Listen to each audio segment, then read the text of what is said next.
Okay.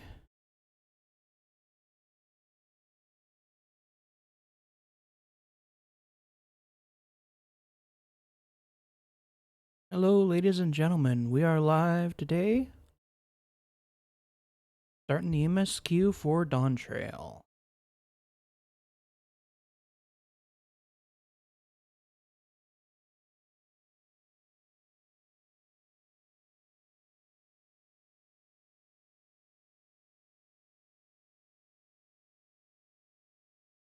All right.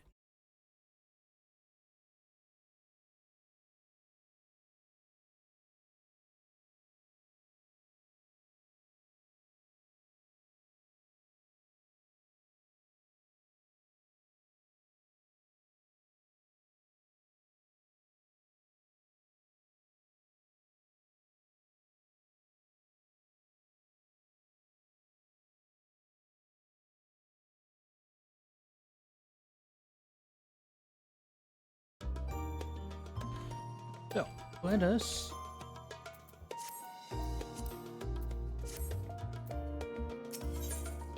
begin. New world to explore. Welcome back, Allison. Had word from Marinville. Seems he managed to secure passage to Tyrol aboard a guild ship vessel. Why don't you wait in the main hall while I go and inform your travel companions? I'll only take a moment.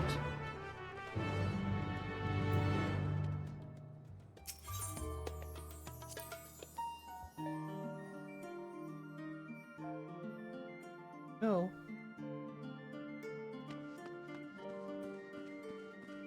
Dawn Trail begin, baby.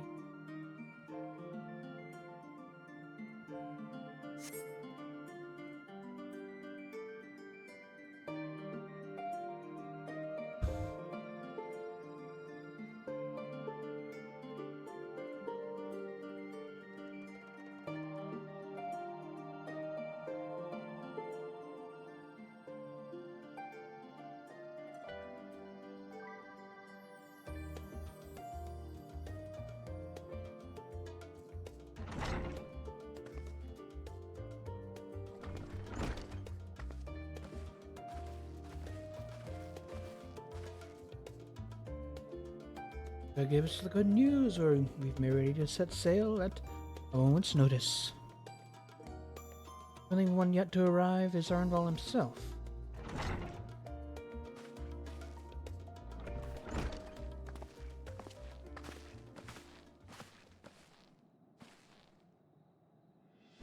Ah, there you. Ah, you're all here.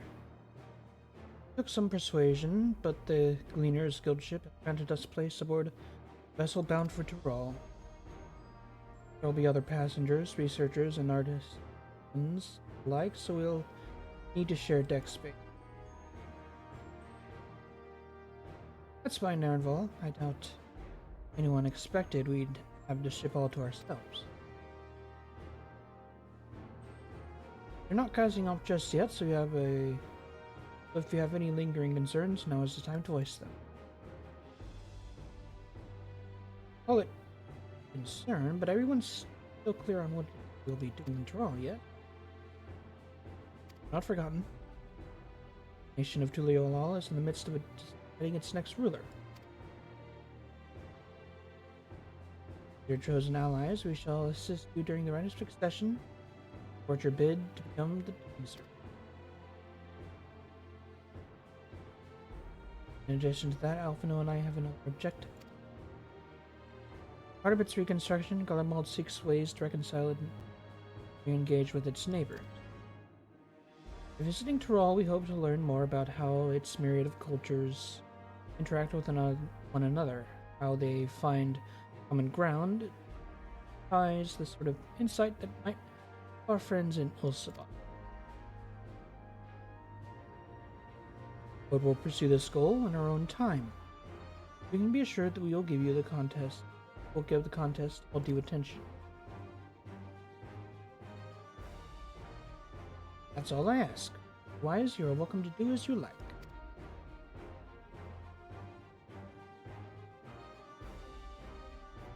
You wanted to find out about your grandfather, right, Cryle? Yes, as far as we could determine from the old missive I found, he had been tasked with investigating the Golden City by your father, Dawnser. Yet oddly enough, we have no record of that investigation in our archive. Nothing to explain which accompanied the letter. Thus, for this reason, both official and personal, I should very much at the bottom of this mystery. Sure, there'll be a chance to speak with Papa. Get your answers right from the source. Forward to meeting him. In any case, you're not the only one with an interest in gold. Golden City is a children's bedtime story, and part of the expedition only because the third promise has committed his guide. Still playing the part of a stoic servant, I see. What of you?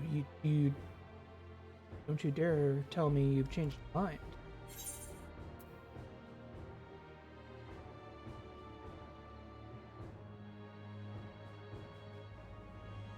This is sailing like...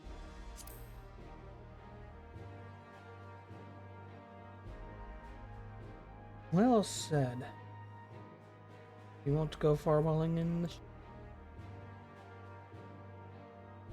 Right then, if all are still committed to the journey, then I start.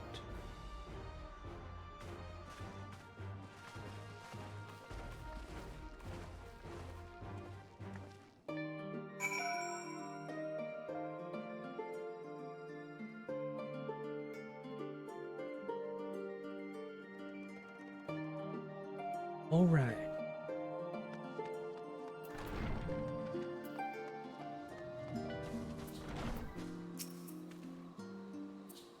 Here as they are, the others have already left for the harbor. We're not in danger of missing the boarding call, but perhaps we should be on our way as well.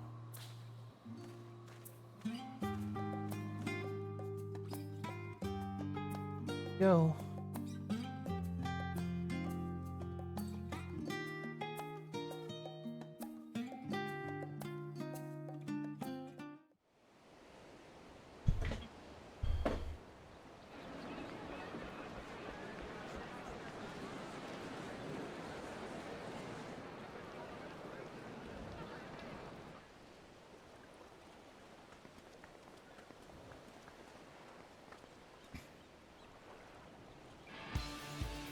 Savoring the moment? I can feel your excitement, your eagerness to explore the unknown. Well, for once, the fate of the world doesn't rest on our shoulders. We might even get a chance to enjoy ourselves. Do not be so quick to relax. Though Tural may seem but a short sail away on a map, the vast seas between brim with peril. The treacherous waters of Shade's Triangle alone have claimed countless vessels. Even following the safe route plotted by Admiral Bufiswin herself, this will be no pleasure cruise. Perhaps, but my voyage here was uneventful enough. Disappointingly so. Either way, the two of you have first-hand experience, which will be of great comfort in the days ahead, I'm sure.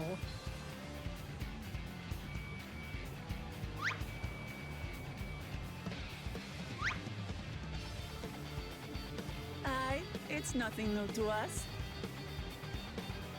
All aboard!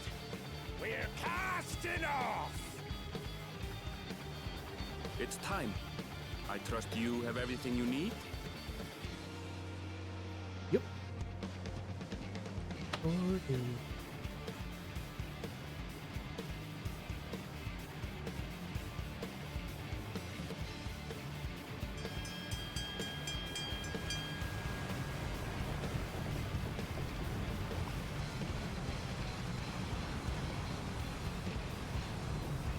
And so does our ship cast off from the docks. We sail west, as Cattenram did some 80 years past, bound for the New World, known to her children as the continent of Toral.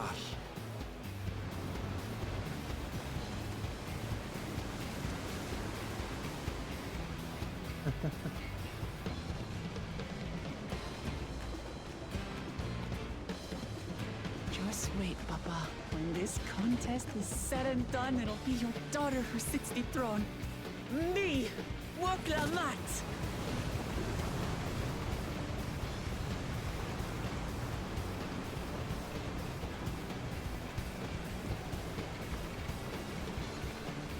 Oh, our journey begins.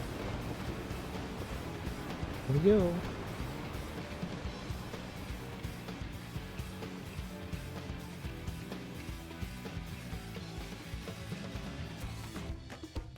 I'm actually really excited for this.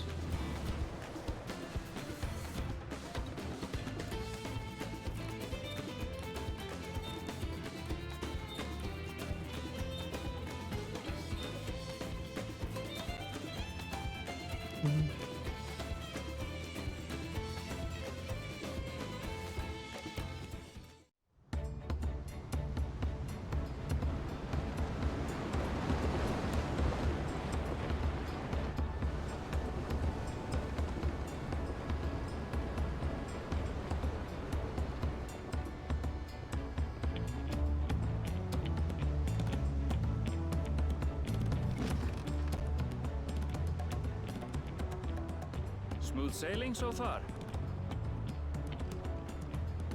Aye, so far so good. But this sea, she's a fickle one.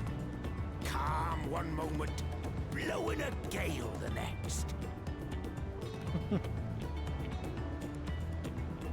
I'll take my rest while I can then.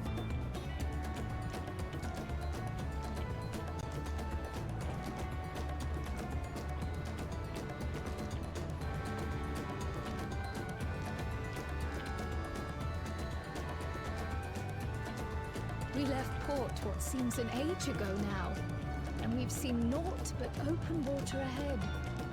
I knew Toral was far, but it's another thing to really know.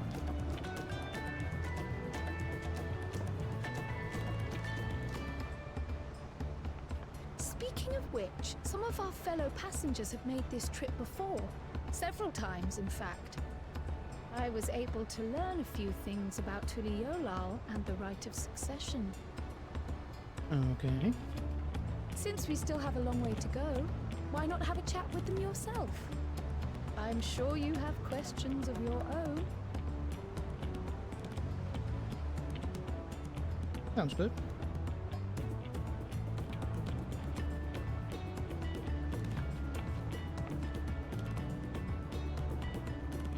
Did you look out across these same waters, Grandfather?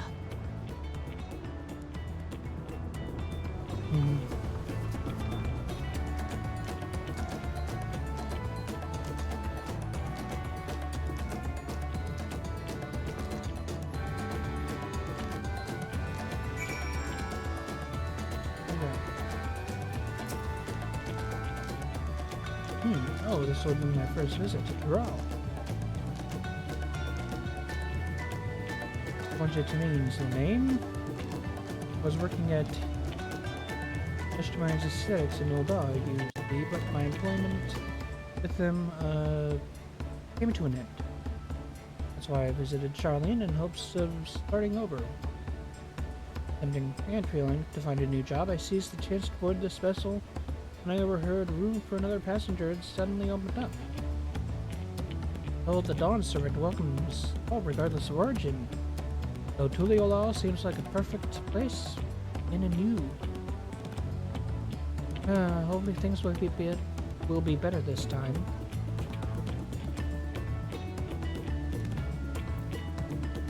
Here? I see you. Or is here before you? Name's Hero. I've had enough of playing the simpleton. There was a time when we took great pains to maintain the deception, but when more of you Eorzeans come to Toral, it's become impractical. Besides, my mercenary days are over. Too many of our warband have fallen, and we head into the car rooms.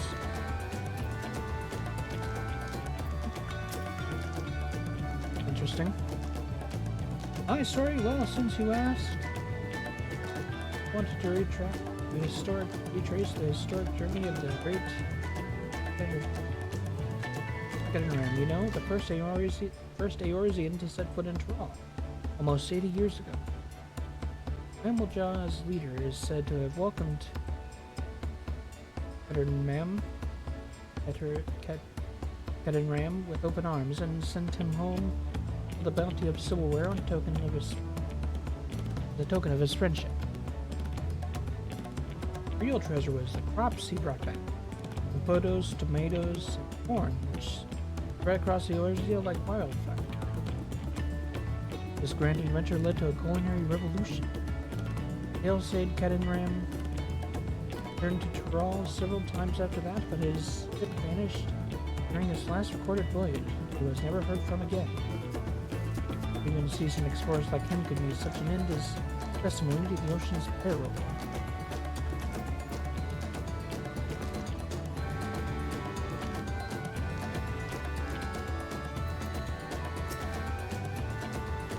An adventurer, I presume?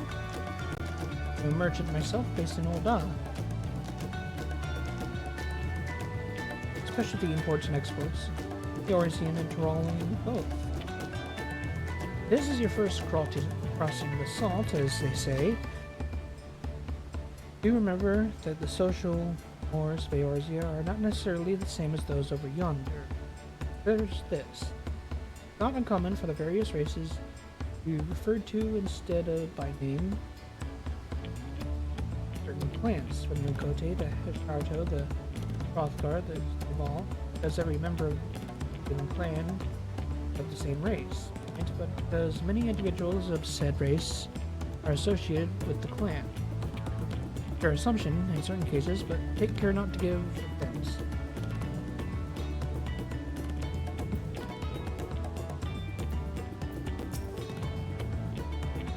You want to make a wager, taking bets on who will be set in the next servants or four clans to the right of succession, your young Wuklamot, one of them, of course, but from what a Mammaljaw bloke was selling us, together we are all strong contenders. And many express their coin on their promise. Okay.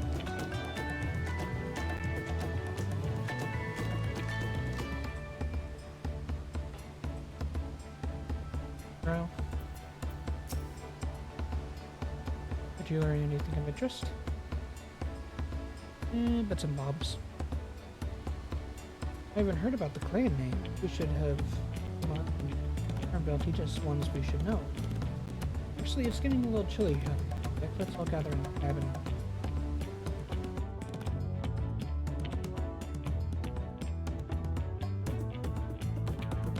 Go.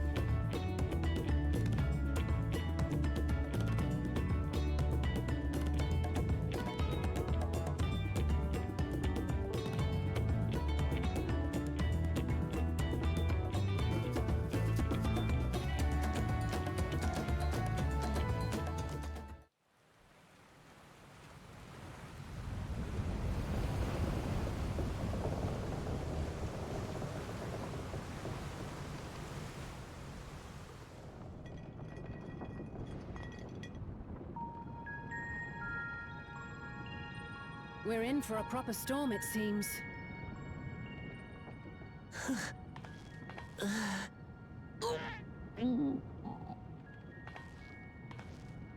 How's your stomach? Any better?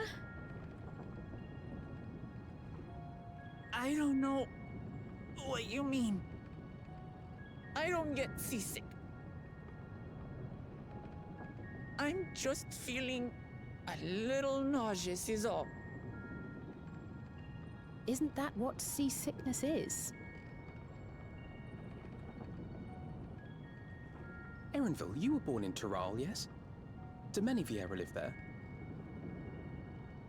The Shatona, as my people are called, have settlements mainly in the north, in Shaktural.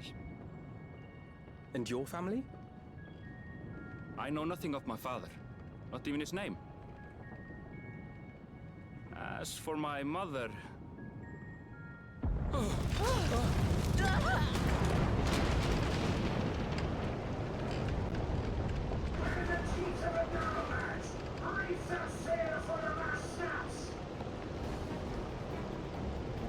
Oh dear.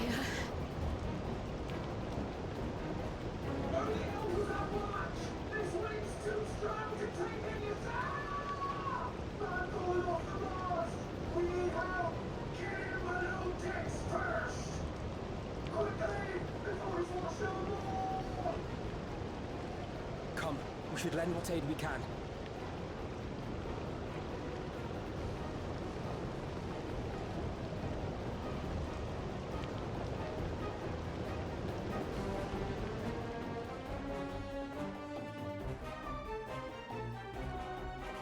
I have not seen the ocean rage with such fury before or since.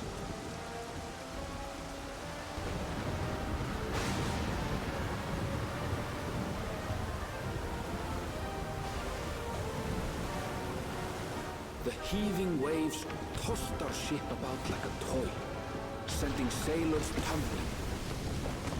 The dauntless Alizé, quick to the rescue, was almost lost to the sea herself.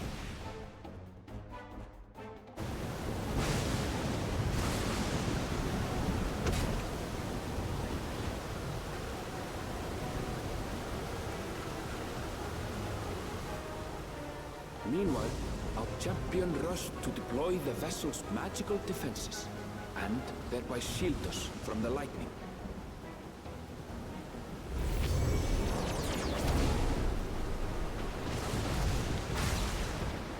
What an extraordinary life she must lead to be able to operate such a device with practiced ease.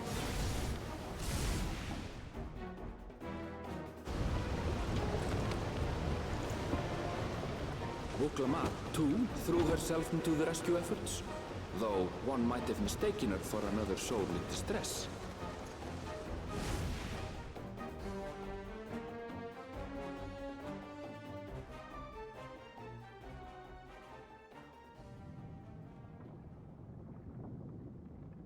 By the time the unruly seas had calmed, our strength was all but spent, and we had yet to even glimpse the shores of Tural.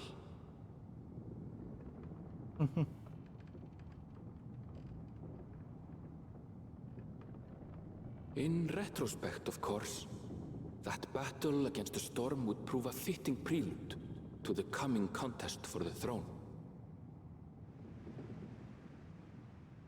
Okay. So things are not going to go as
Morning. Joining us for some fresh air? Seems my belly has settled along with the weather, but I'll feel much better once we're on solid ground.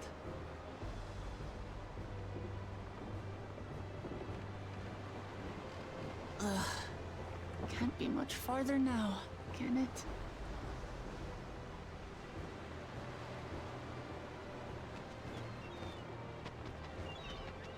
seabirds.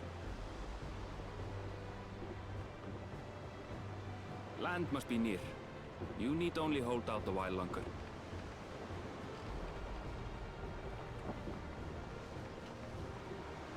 For a dark moment, I thought the ocean might swallow us. Glad to have my pessimism proven wrong. In other good news, I examined the sailor who took a fall, and he's faring well. I'm sure he'll make a full recovery. Well, that's good. Good news indeed. If all's well, then we needn't delay in launching the landing boat. Ships have to lower anchors some way from shore. Too close, and they risk having their underbellies ripped open by the reefs that crowd Tuliola's coasts. Come.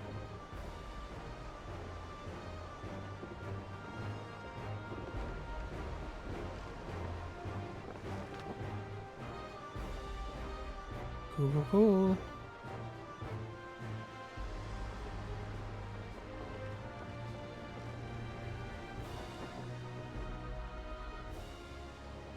Thanks for bringing us all this way. Ha! We only did what we were paid to do. Couldn't hardly set you adrift halfway. If anything, it should be us thanking you for helping us through that beast of a storm. As a matter of fact, everyone's starting to fancy your chances in the contest. At this rate, we won't be able to lay wagers no more. Then I better not let you down.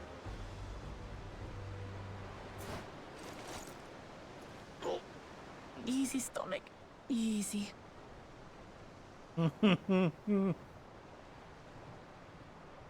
We're the last to board. If there's nothing left to say, then let's shove off, shall we?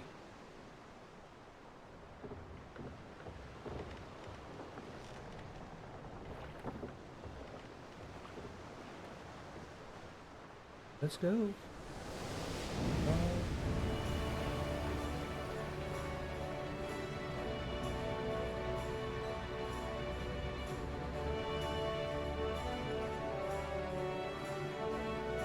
Cattle drop. Blue seas, clear skies, and boundless possibilities. I dare say our destination will soon be in sight.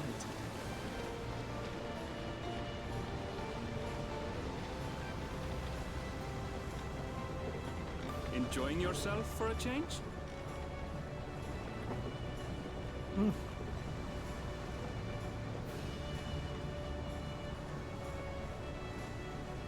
There, look, my friends. Behold the scene of our next great adventure.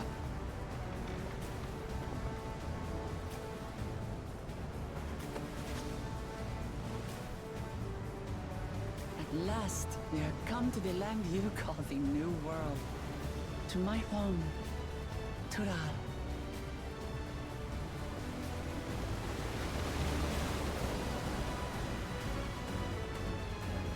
There it is. Dawn Trail.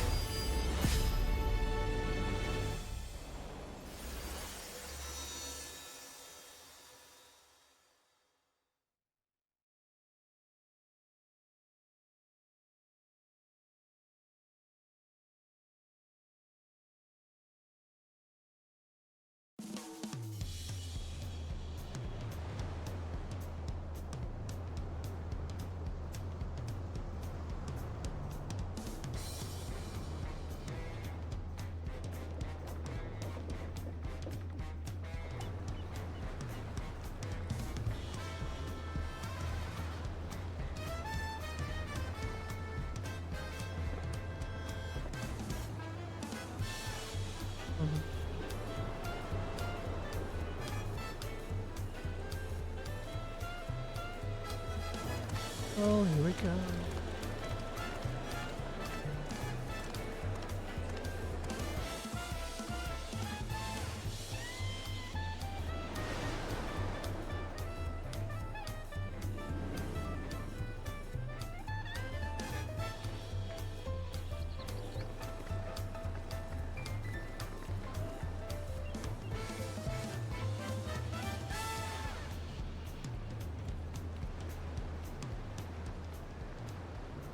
gods! I've seen cities with an impressive mix of cultures, but this is something else. Is that a... No.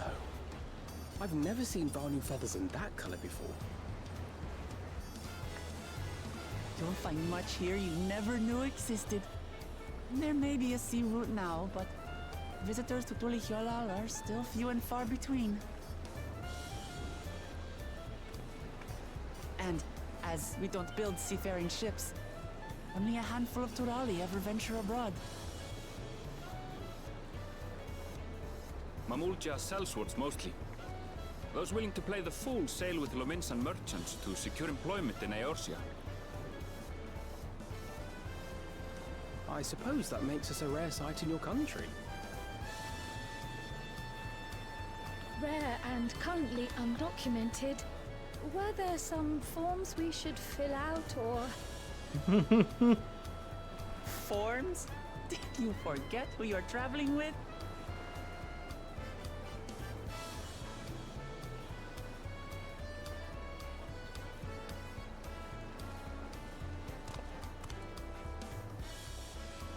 You are outsiders? Visitors to Tural? We are. Our nation is soon to hold a right of succession to choose its next dawn servant. We will not abide interference from foreign agents seeking to foment trouble. What brings you to Tulihyolal? I can answer that. These fine people are allies in my succession bid.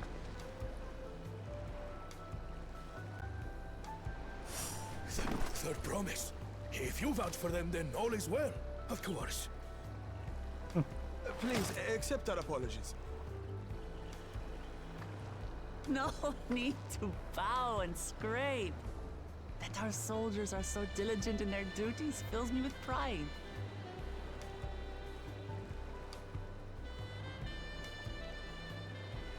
We'll be continuing our patrol then.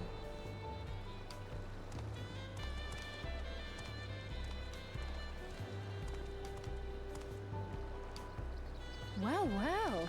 You really are a figure of authority here. Are you suggesting I don't look the part?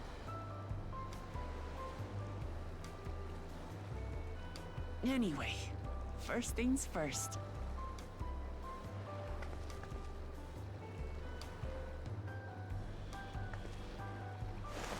I bid you welcome to Tulihyolal.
Despite the storm's efforts, to the contrary, here we are, safe and sound.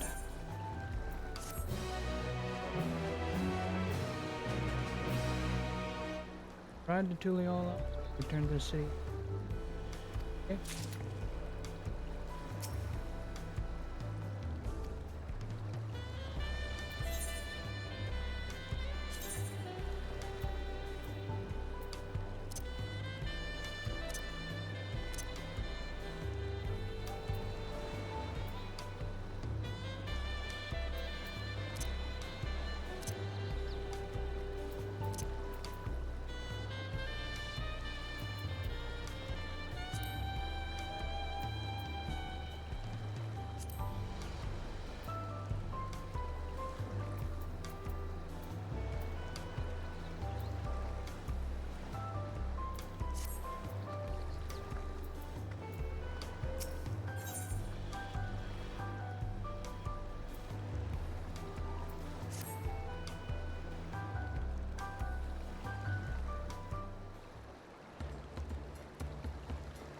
Right, first things first.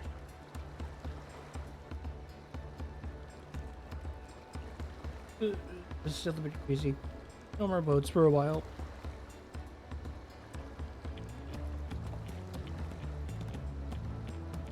Realize we just arrived, but we should get you familiar with the city before the rite of succession begins. Arguments here I should very much like to explore. Then guide you.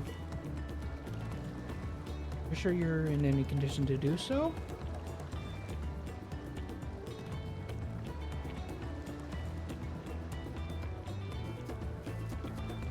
Aha, we were wondering who these strange folks were. The third province has found ourselves some new followers then. Followers. Kamat, are you unwell?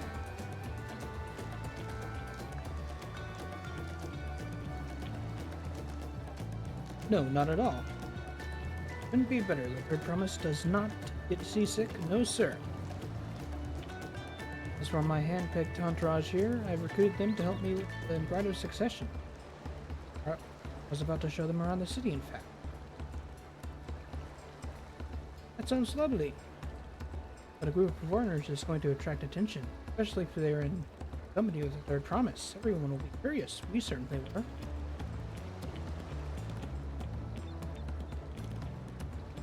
Your siblings have a tendency to command a respectful distance. You just so easy to approach. I enjoy it so much when you do. Please don't ever worry that you're a bother to me. You're very kind. Good day to you.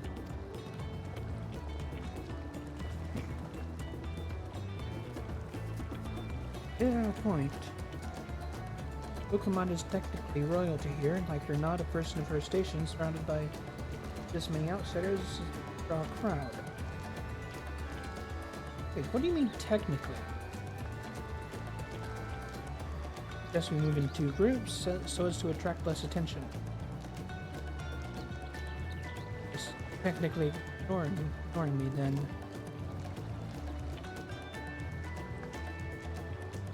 Listen, you and Carl can come with me. Take the twins then. Get in touch once we've had a good look around. The voyage was hard on all of us, so take it slow and recuperate. We have time enough for that. Enjoy your wanderings.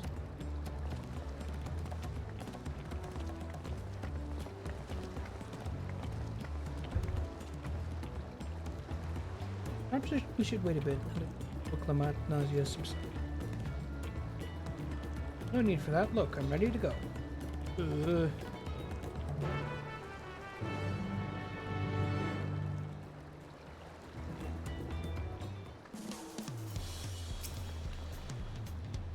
I'm fine now, really. Can't stand around all day and feel sorry for myself with the contest looming.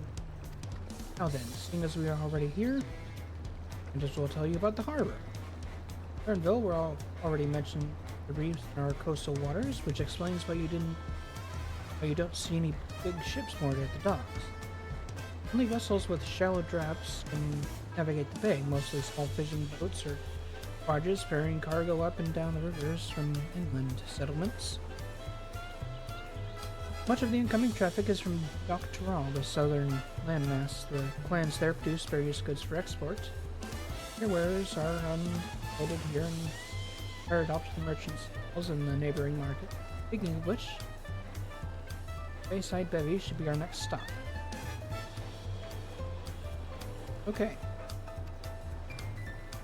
I know what this is.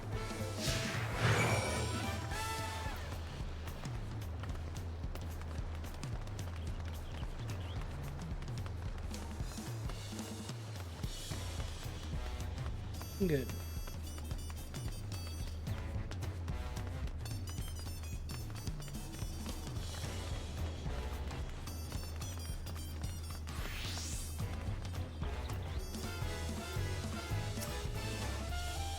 This is Bayside Bevy, Leolaw's largest marketplace. Right on the harbor, everything from fresh fish to imported wares go directly to the shelves. Anything you want, you most likely have it. Oh right, I should mention that here in Tuliolaw we buy things with currency Pelu created. Don't worry, more and more trade from yours, yes, the most shops are happy to accept gil. There's also watch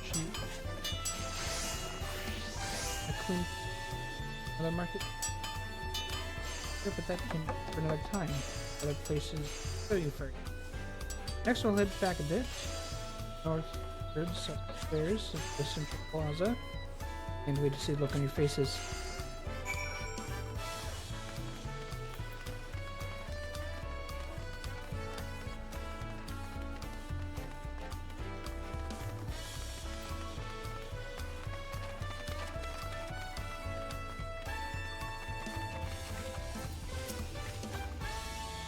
What do you think of that, eh? You have Aetherites in Tuliolaw?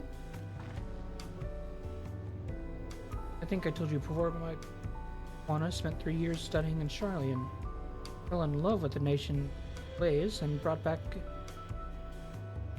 plus the knowledge of Aetherite construction. What warmed the idea once and one built immediately. Did you do the attuning thing? If you're ready to continue, we'll head down into the and then up the side right at the top of the gate. It's doctoral. Stop it. Bright plume posts on the way, though. That's the headquarters for the Landsguard.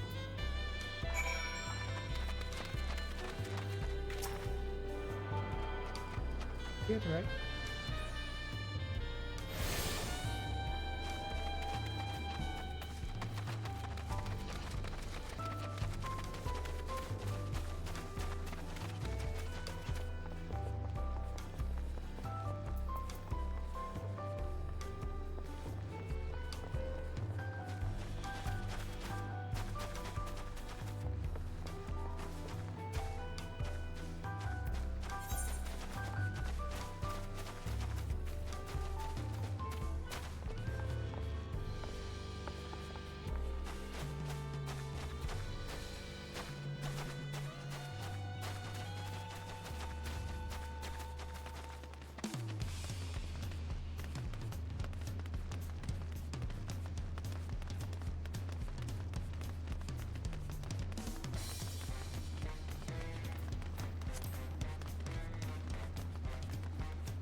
A lot of narrow winding streets all up the side of the mountain.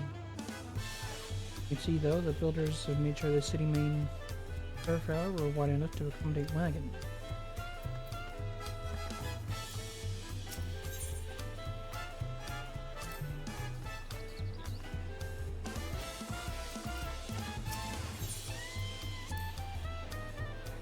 Marching up and down all these exhausting, I understand from before Willamette gets her endless appearance.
Here we are. Bright Bloom Post. The soldiers stationed here are responding to Leolo and preserving peace. The Lance Guard are led by our nation's strongest warrior, and so naturally Papa has commanded them since the beginning. At least until 3 years ago when General Jal took over commander. The title is no empty honor. It means the first promise is considered equal to the Dawn Servant and Martial's rank. No, I haven't even managed to... Well, I'll discuss my brothers and their accomplishments later. Alphamil and Alice should be around here at 2. Come on, it's time I show you the Sky Gates. Right, the northern end of Talon March.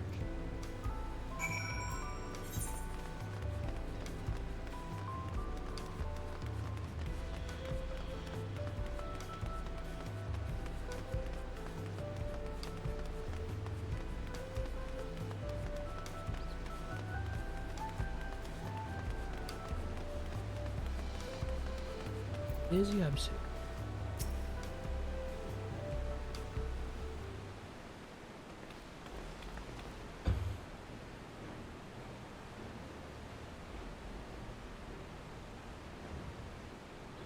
Massive, isn't it? On the other side, equally massive edge to match. Both were constructed by a race of giants, Yakui. Strictly speaking, Tyrol is actually 2 separate continents. Yogg-Tyrol, the southern lands of the mother, and Zak-Tyrol, the northern lands of the father, lie beyond the bridge. Legends say it used to be one great landmass. Long, long ago, 2 gods fought a titanic battle, and when one threw the other to the ground, the impact was so devastating as to split the continent in twain. A familiar sounding tale. And put in mind the conflict between Hydaelyn and Zodiac. Getting back to Zak-Tyrol, those lands are also part of Uliolal Nation, correct? That's right. Isn't my father incredible? He united the people of 2 continents to a single nation. Many clans of Tyrol have been at war for generations. Only when Papa traveled the lands and put a stop to their myriad conflicts, we finally had peace. Thus, and that's the main reason I want to win the throne, so I can preserve the peace he built.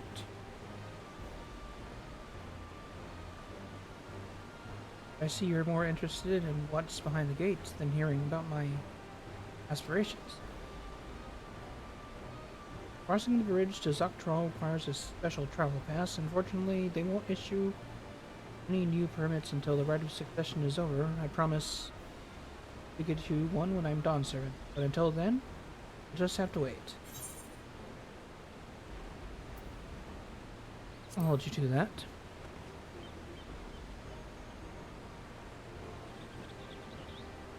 Never broken my word. Once the throne is mine, the travel permit is yours.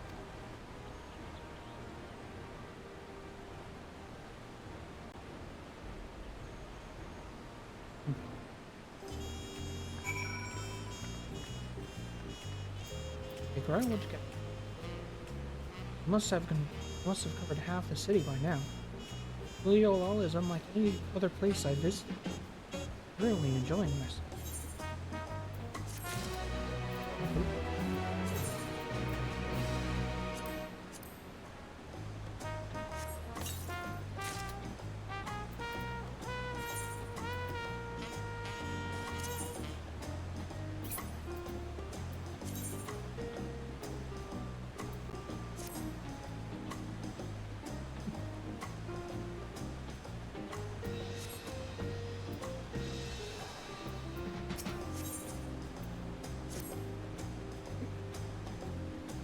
Head west next, towards the Arch of Dawn. The dirigible landing is on my way. Have dirigibles too? Totally all. It doesn't want for methods of travel. We get by. Now if you've seen enough of this area, let me know and we'll continue on.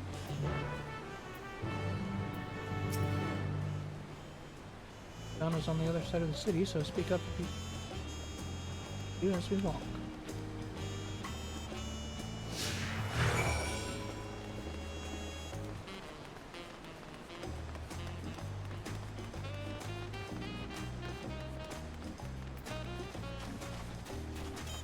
Even the Ethernet cards look cool.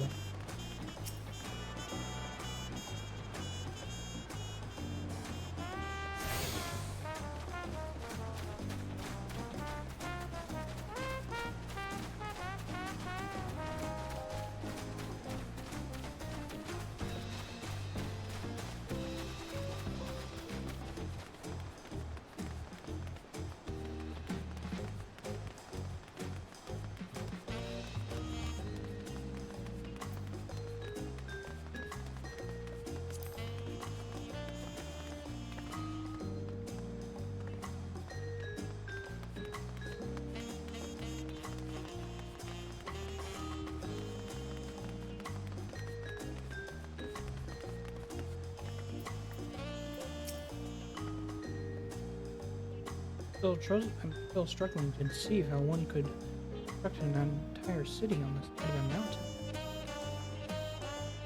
This was originally the site of Yakui Temple. Giants built it, first making the bridge after all, to appease the gods who slumbers in the great ocean trench. After the Yakui withdrew, the temple stood empty for centuries. When Papa was establishing a new nation, he saw a structure he could refurbish into a palace, sitting practically in the center of Tural. He gathered artisans to do the work. The house they built for themselves became the foundation of the city you see today. Speaking of houses, we'll be passing through the Resplendent Quarter, the biggest residential district in Tuliolal. Climb these set of stairs here all the way up.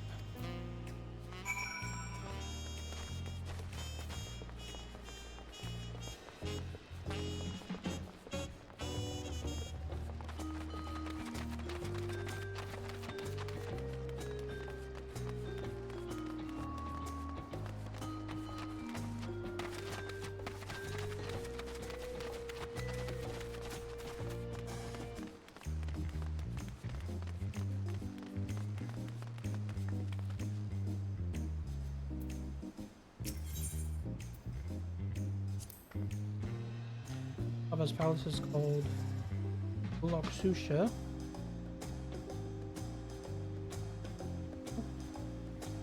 Which roughly translates to invincible breasts. Probably want to take a closer look, but we'll be going back here. Move on for now.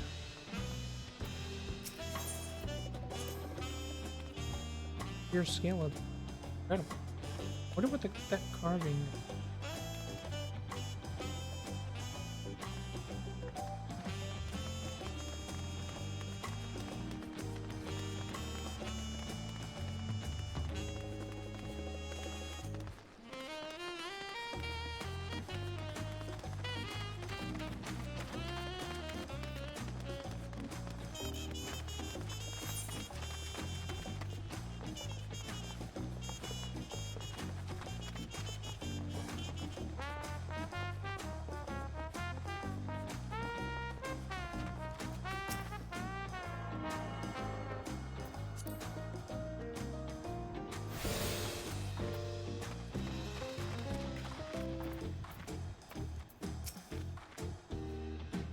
This is the splendid court.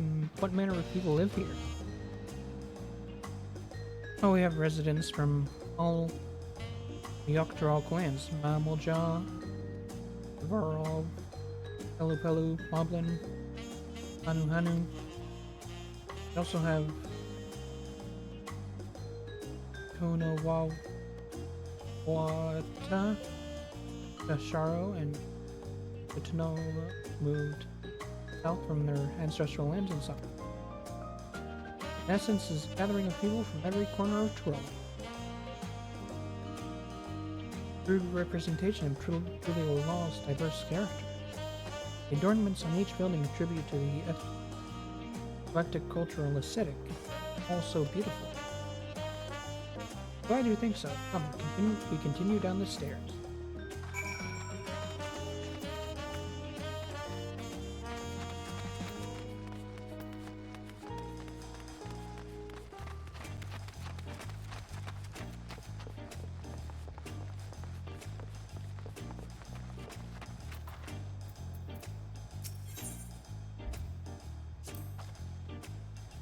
That big drum is called the Dawn Hammer. They play at formal occasions, like when during the Landsguard returned from a dangerous duty. Tried handing it with my axe once and ripped the skin. Tried to be a proper scolding, let me tell you. I think was the time Papa held me upside down by the ankle. Oops. Never seen such enormous. What would one even use to beat such an instrument?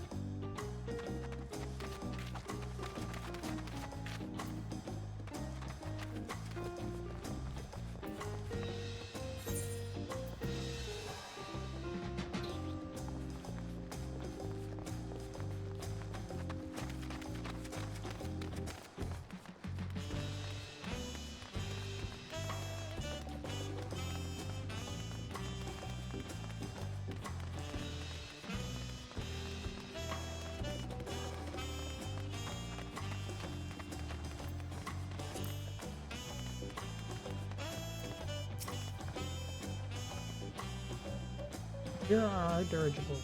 Bad, eh? Here other nations use airships to just sail the skies. But you'll only find balloons in Tuliolal. We have them for the exact same reason as the Aetherite. Moana brought back the plans from Charlian, and Papa thought them fantastic and commissioned their construction. It was around 3 years. Since that time, we've added flights to other settlements. Trade with frontier communities. Never been easier. That's enough about dirigibles. The Arch of Dawn awaits.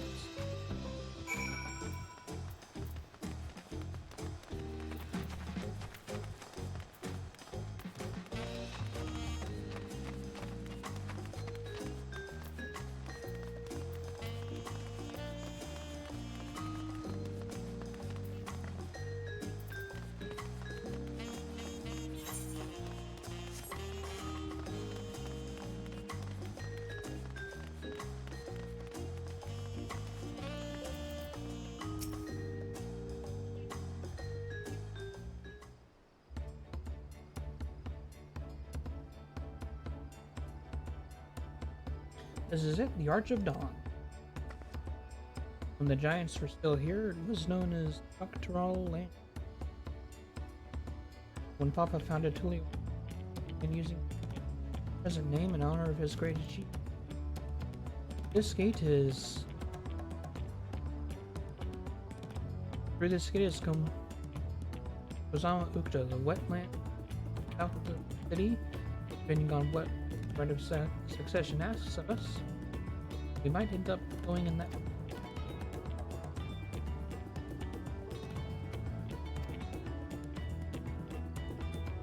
Which? What were those fluffy animals?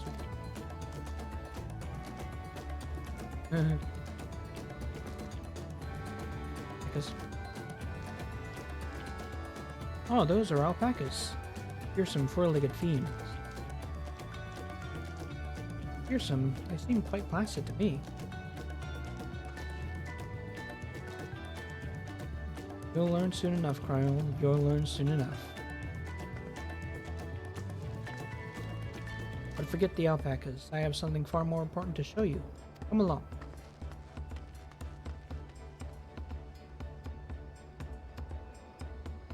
Oh.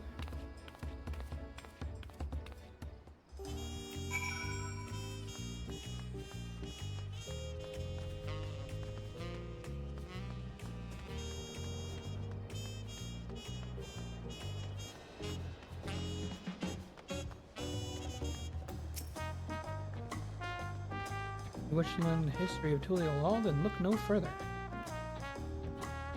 Stone pillars, you mean?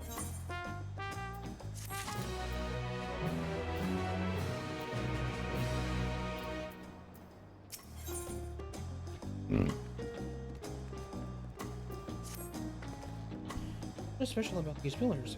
I ask.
Okay.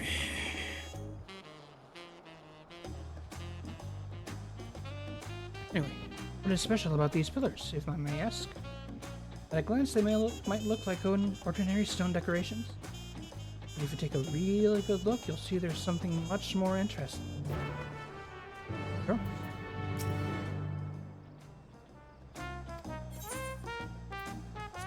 Yep. Here we go.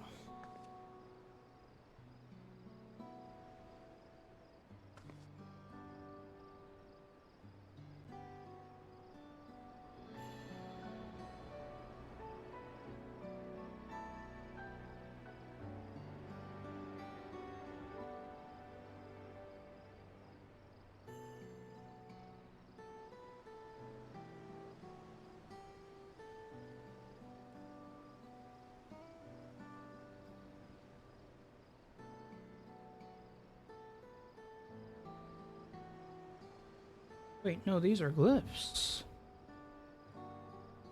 Seem to tell a series of stories, many of them featuring a two-headed mammal jaw. Oh, then this must be... That's right, it follows the exploits of my father, Gulu Jaja, and his journey to unite our lands. Call it the Tuliolal Saga. The deeds he performed, the bonds he forged, all immortalized in stone. There's no better way to learn how Tuliolal came to be, studying them as long as you like.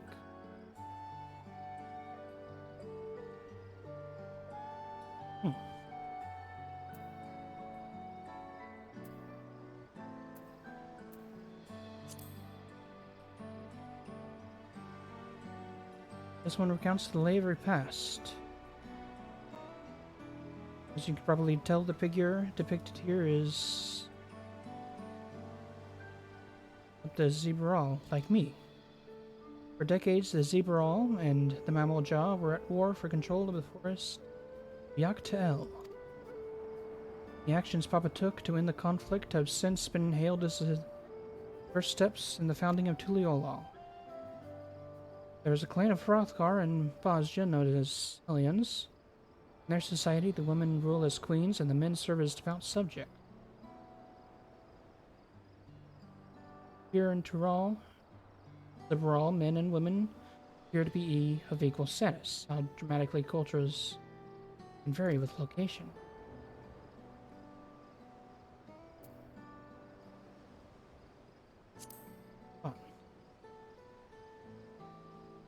Let's see, this one is the Lay of Pots, which depicts the moblins of Ozama Ukta. They might wear odd masks and sound weirdly muffled when they talk, but the gold and silver work they sell is the best you'll find anywhere. Moblin goods are the standard when it comes to gift giving. Clearly, the Vanu aren't the only people with distinct Turali counterpart. La la la la.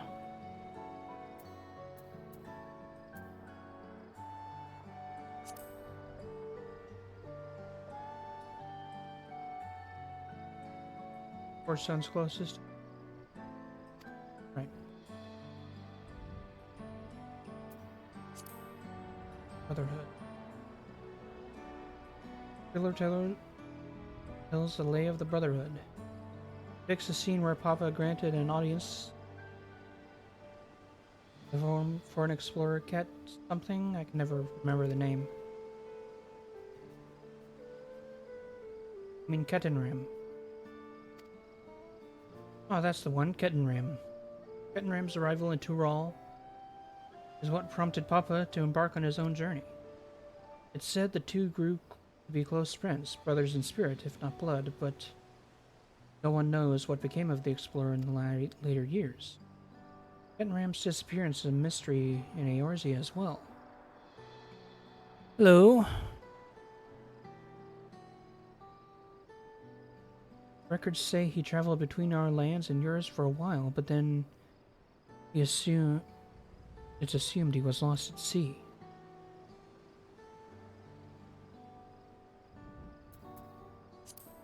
Lay of Reeds. Here we have the Lay of Reeds. This is the story of when Papa visited the Hanu Hanu in their village of Ozamauka. The people Alphino almost mistook for Vanu Vanu, not for the colorful plumage. He spent a fair bit of time among the Vanu in the Sea of Clouds, so it's no surprise he took an interest in countrymen. I don't know what it is with your Vanu, but our Hanu are bright in color and cheerful. They hold this one festival every year, very famous, and a lot of fun. We're done with the first half, we can move on to the second. Yes, go to the second half. It's going good, going good. Just starting out the MSQ. Don't know how far I'll get today, but probably first dungeon, maybe first trial. The Lay of Proof. That big fellow is of the Yakui, the largest of Tural's peoples. These giants once used their great size and strength to establish a dominion encompassing all of Yaktural. Having brought the southern reaches to heel, they then turned northwards, setting their sights on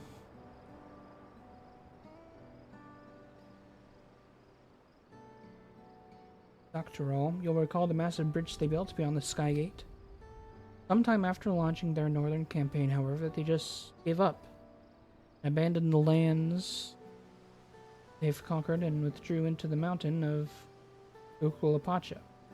I've never even seen any of their kind so much as set foot in the city. This was a people with the power and resourcefulness to raise a temple on a mountain and build a bridge across the sea with stone. What would move them to renounce their ambitions and place into Turali history?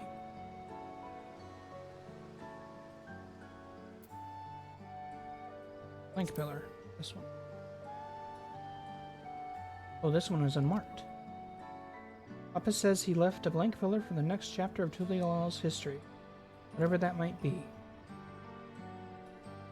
Okay, so that one's definitely getting filled in by the end, right?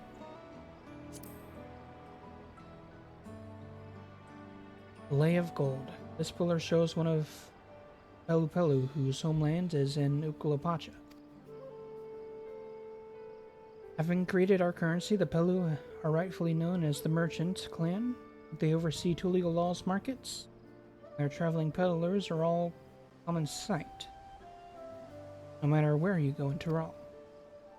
Don't let their size fool you. They might be mistaken as children, but beneath those beaked masks, they are clever and calculated traders.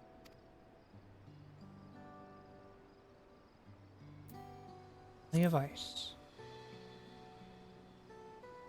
This one is my favorite. Lay of Ice. It depicts the battle with the legendary Tural Valagormanda. Should explain. Tural Vidaral, a creature that has lived far beyond its usual lifespan and awakened to preternatural powers. Well, I skipped it. But 80 years ago or so, ruinous reign was brought to an end. After a great struggle, Papa and his comrades managed to overcome the raging Hydral and sealed it away in Ukulapacha's mountain. Despite its reputation, however, Valagormanda is also a symbol of power. That's why you'll see its likeness on Tulial's national emblem and adorning the banners of power.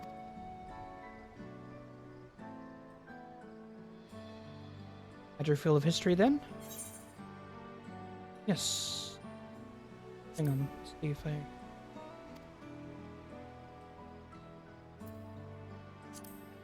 take this one, see what I missed. Valagormanda itself was dubbed the Sky Ruin, a name earned from the destruction and terror it visited on Tyrol every time it stirred from its slumber. Okay.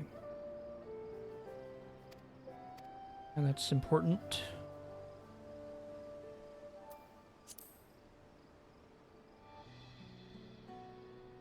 Well, there you have it. I trust that that gave you a better understanding of our nation. If you want to review anything, just let me know. I think I have a decent grasp.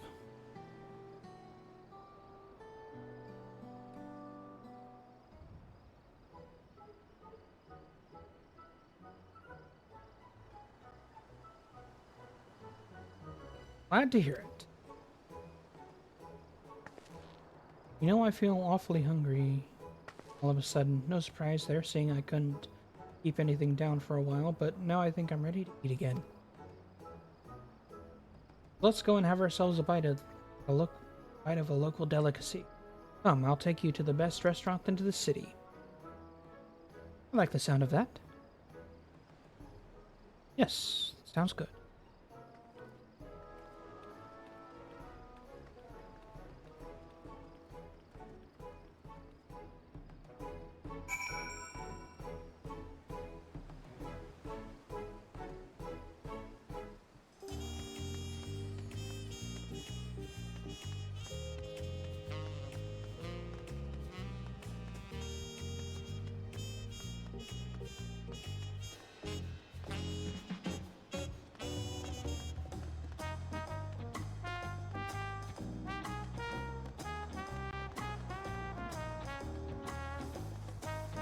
Look.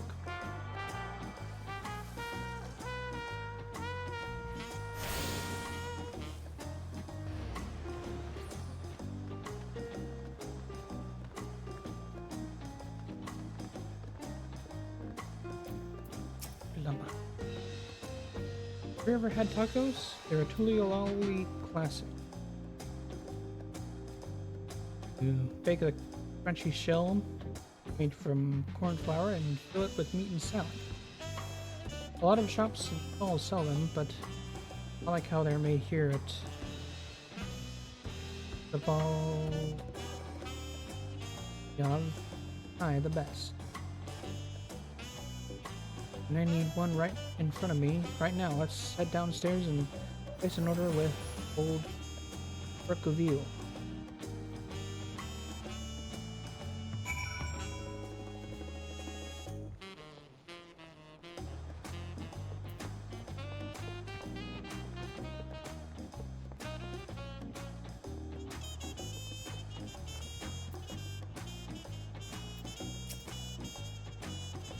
Let's get one of these.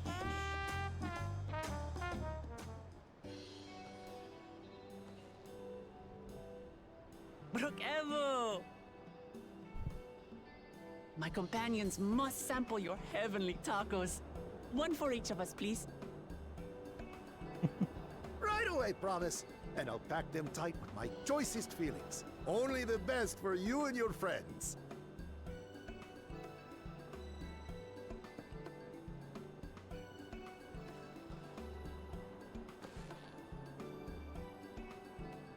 Did you hear the Silver Scares are back? Seems their overseas foray ended in disaster. More than half their warband is missing, including their leader.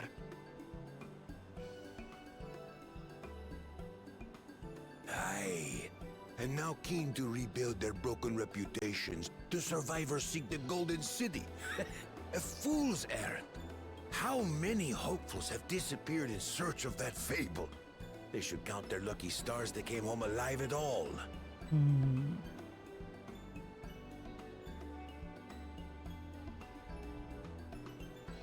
The legend of the Golden City is well known here, I take it. It is, but as no one's ever seen it, many question if there is any truth to the tale. Like our skeptical Erinville. I can't imagine the Dawn Servant would request a formal survey for a place that doesn't exist.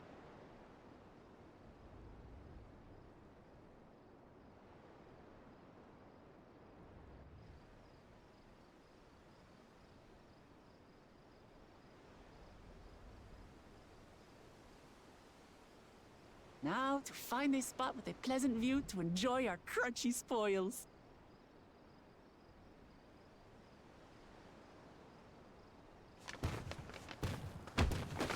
Oh. Oh.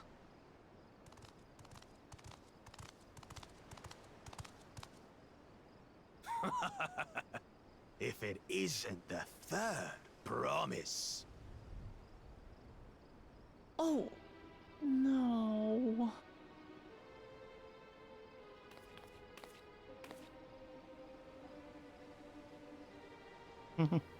I don't know these ones. New salt. Dredge from foreign waters is my guess, brother. Of course, that's it. Wuklamat is so afraid of the coming contest that she went crying for special help. Was there something you wanted, Bakul Jaja? The third promise remembers us! Such an honor! Glory on your name, brother.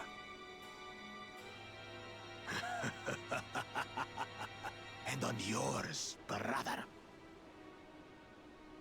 I know my rivals for the throne. Nothing more. Another child of the Dawn Servant? No, this brute.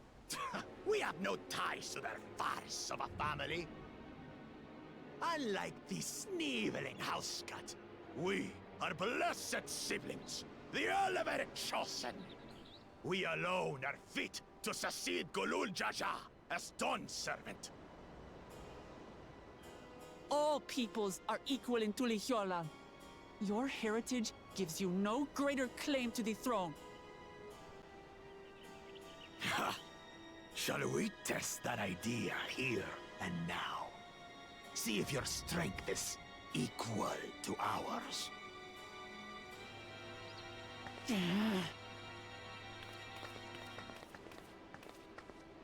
None of this has any bearing on the right of succession, correct? Best not waste your energies on pointless scuffles.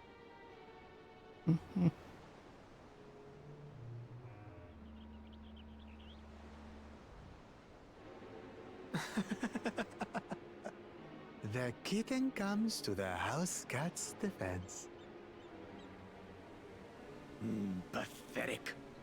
Since when was our nation overrun by mewling weaklings? Listen to me, you.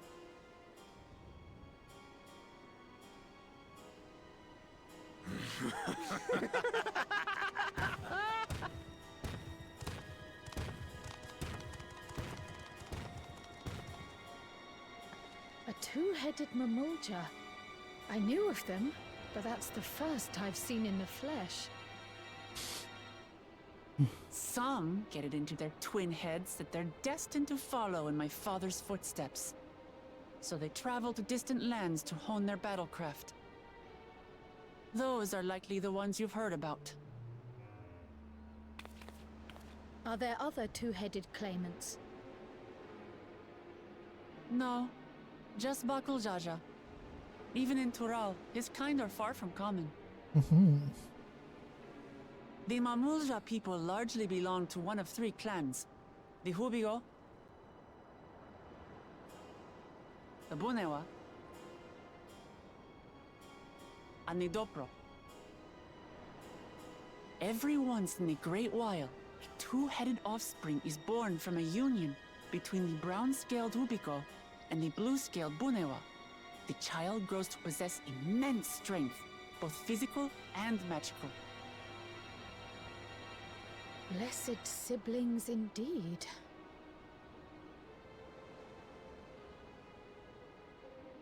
Forget them. Let's go and buy more tacos. I can think of nothing better to rid me of this bad taste in my mouth.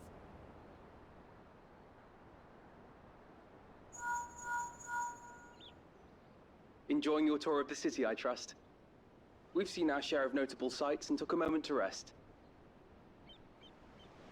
As such, we're ready to present ourselves at the palace for the rite of succession. Shall we meet you there? The palace it is.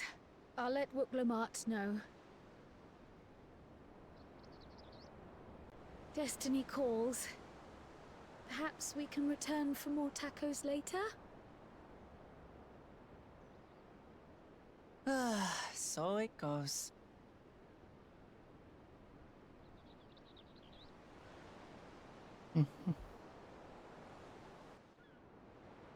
Well.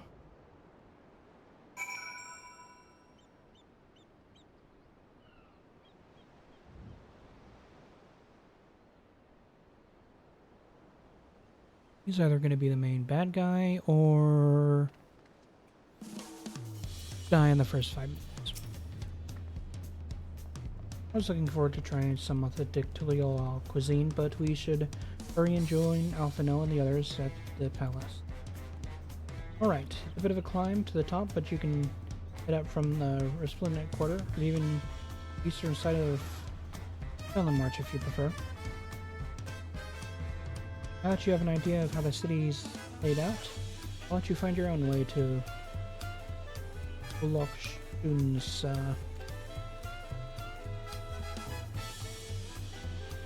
my poor empty belly.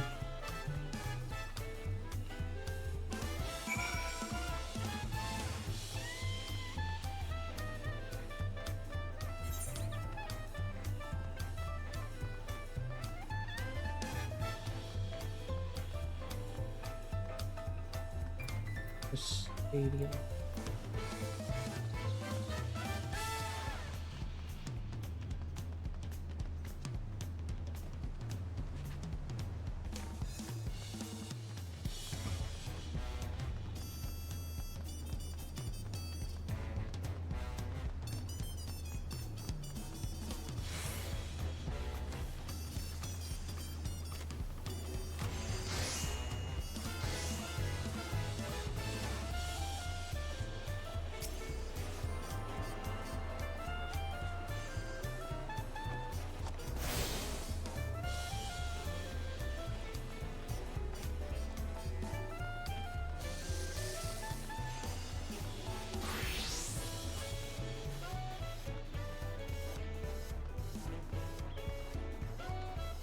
Mm-hmm.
Dirigible 1.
You just...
And the last one.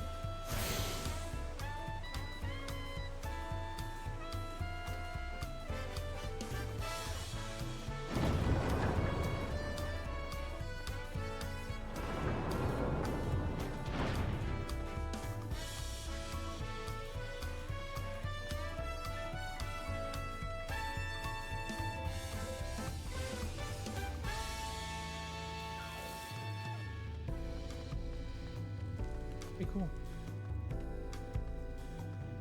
Go. We made it. Good. Then we're all here. Still hungry, even though... Still hungry enough to eat a whole roasted colibri, but the contest won't wait for us forever.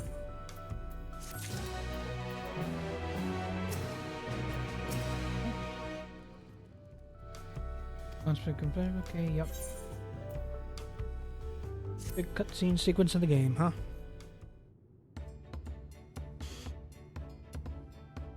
Acquainted the twins with the city the best I could in a short time. Their unbridled enthusiasm made it rather difficult. Invariably, something would catch their eye, spurring them to run down an alley to investigate. Twins like herding a pair of unruly girls.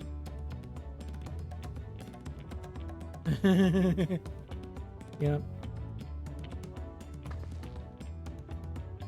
I understand all too well. Charlene had the same effect on me. Right then, now it's time we saw the inside of the palace. Papa will want to know I'm home and to meet the allies I've chosen. Given how impulsive he is, though, there's no telling what we might be in for.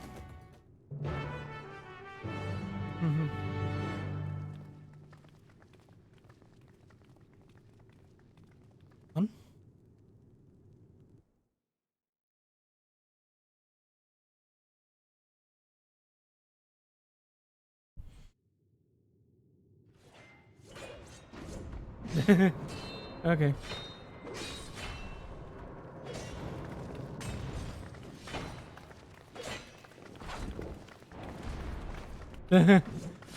Hello, Estinian.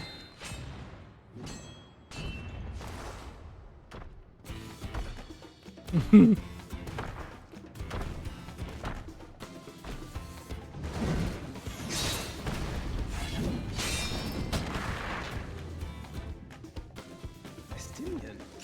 How did he get here? What's the point? Why is he here? Oh, you know this man? Whenever my father spots a promising opponent, he invites them to Sun Perch to duel. Pressing duties or no, he can't resist a good fight. So the one Estinian is crossing blades with.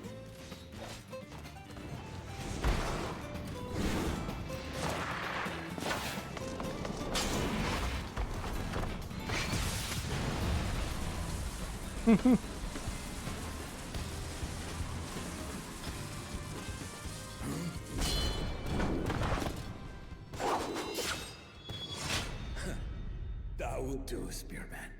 I will receive my darling daughter.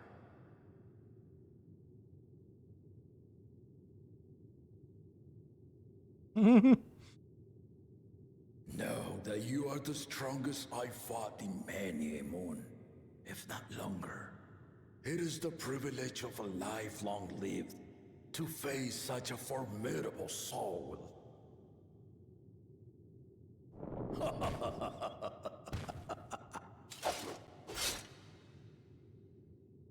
If it's formidable you want, then look no further than that woman there.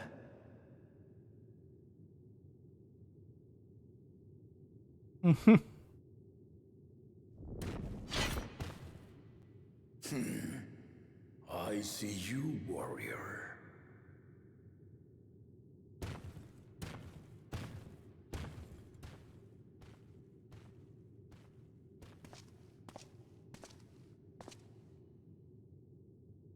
We had no idea you meant to visit Tyrrell. I've seen what lies east. This time I chose west. And thus did our itinerant dragoon make his travel plans. You witnessed our bout. If you thought he was fearsome, that was with one head dozing. I'm not sure I understand.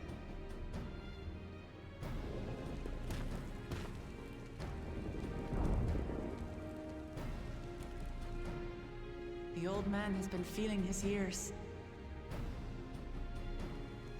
The uncovered side is the head of resolve, and age has only deepened his love for combat.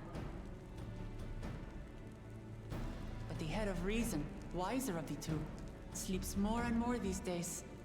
As I understand it, the veil helps with the restoration of his magical energies. Enough about me, Lamati. I want to hear of your adventures. Lamachi. A term of endearment. It's what my family calls me.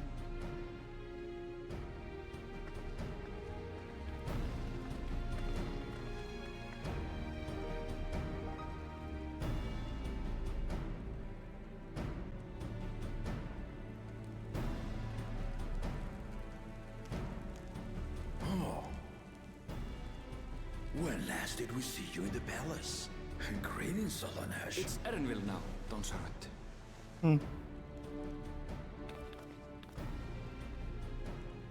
I took the name while abroad, and have since grown accustomed to it.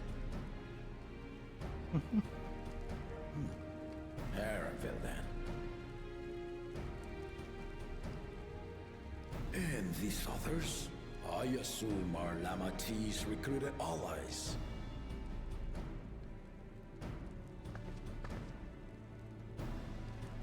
Ha! Old-tempered still. Yet as much as I'd enjoy testing their mettle, the hour of the right is at hand. I will summon the other claimants at once. Okay. Then I shall leave you to it. Good fortune, my friends.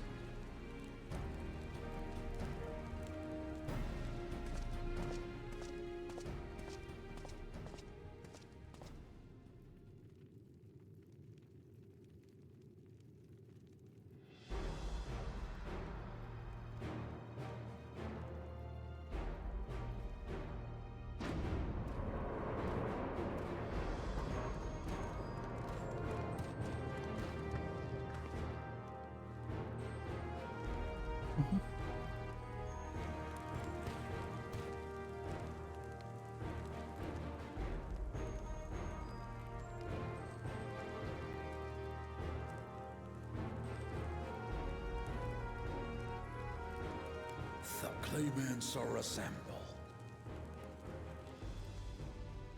The first promise, Zorolja.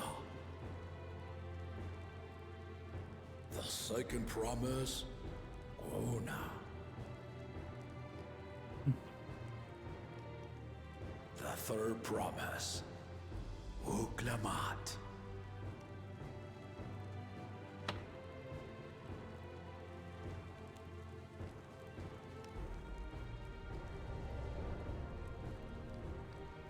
And lastly, the chosen of Mamuk, Bakun Jaja.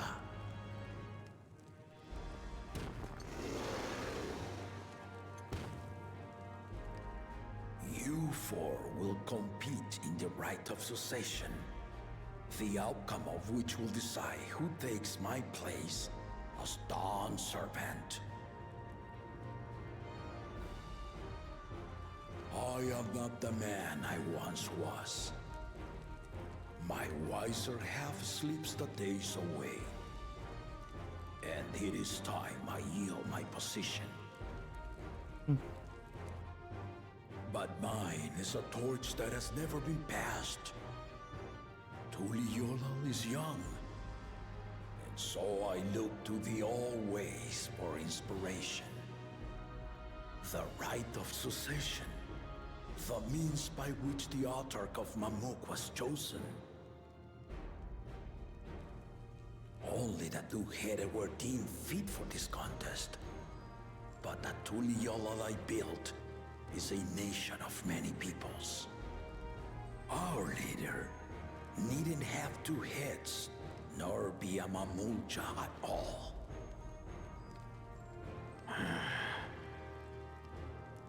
So I gave the right of claimant, not only to the son I sired, but to my adopted children as well.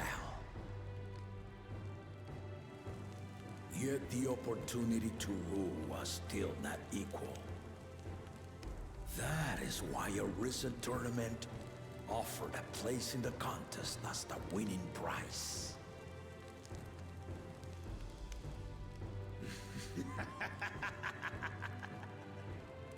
Now you have us to compete against.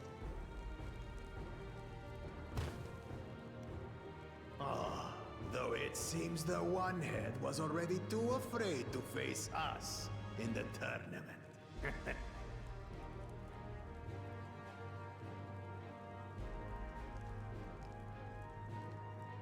Our brother was in Shock Tural leading the Landsguard on a campaign to eradicate a Tural Vidral. Anyone with sense would know he was too busy for games.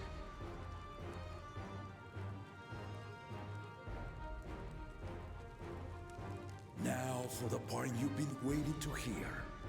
The nature of the contest itself.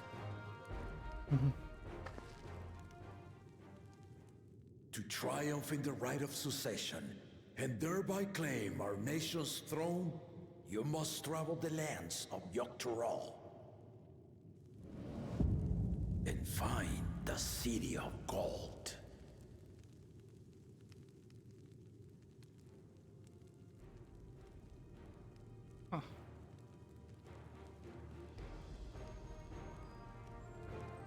If I may, Father. Speak, Kona. The Golden City is an ancient Turali legend, but after so many failed attempts to find it, the story has become more fairy tale than fact. If you would charge us with such a quest, are we then to assume you have proof of the city's existence? I offer as proof my unbroken word, for I have seen it with my own four eyes.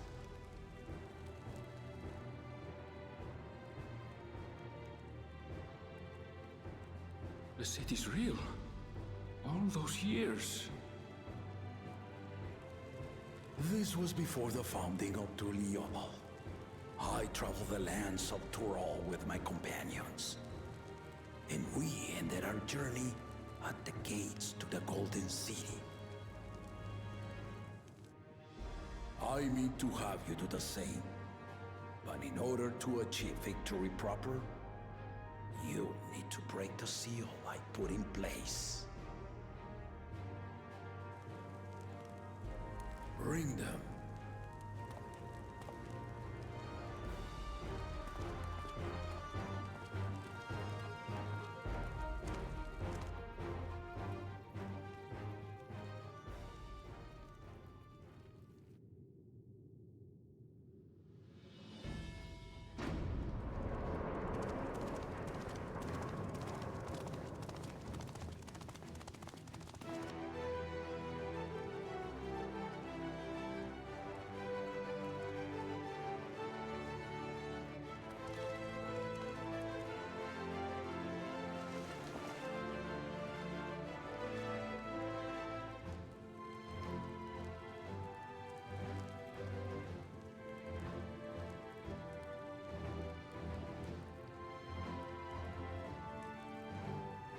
Interesting.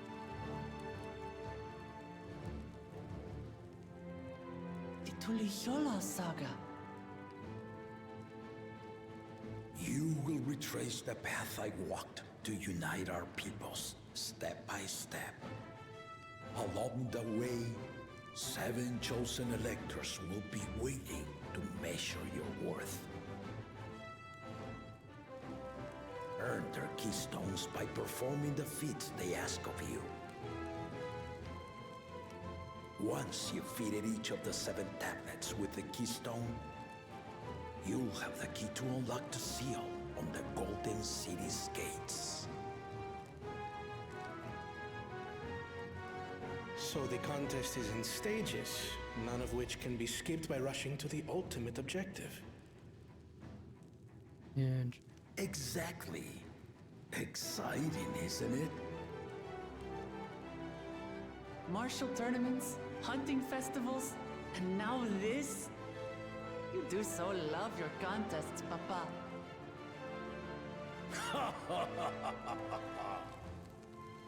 Were I a few years younger, I would have joined in myself, giving you a proper challenge.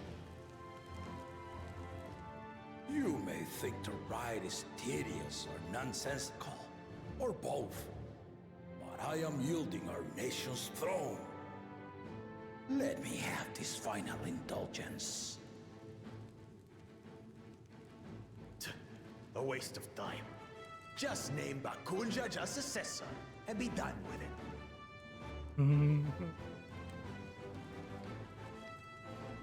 The rite of cessation begins now.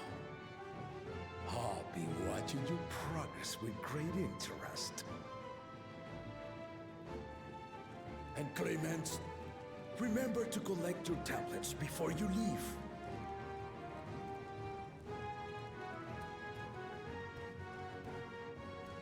okay.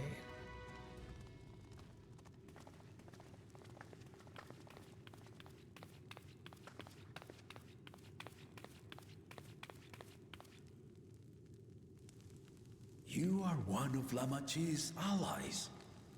Speak freely. I am Cryle Baldessian, representative of the students of Baldessian. My name is perhaps familiar to you? Ah.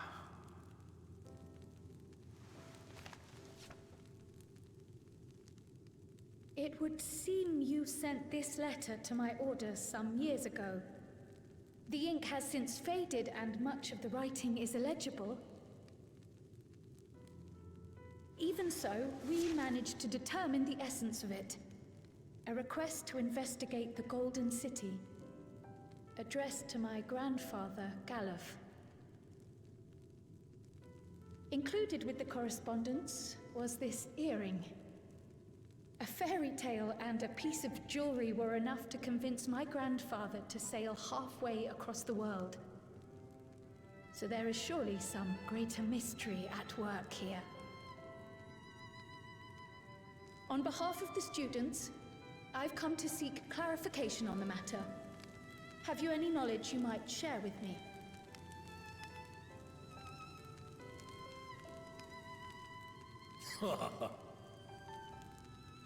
No, not at this time. I have tasked the claimants with finding the Golden City. To fulfill your request would afford one of them an unfair advantage in the rite of succession. Okay.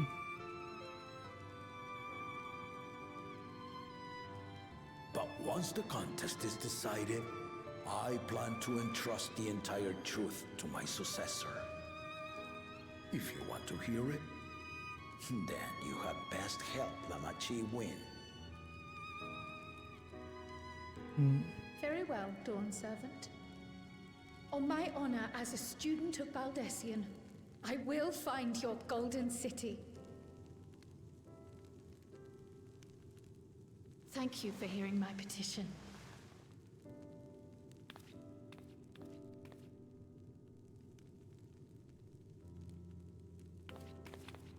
Wonder if they help put the seal up, maybe. That would be an interesting idea. How about that? She's grown into a remarkable young woman. You should be proud, Galov.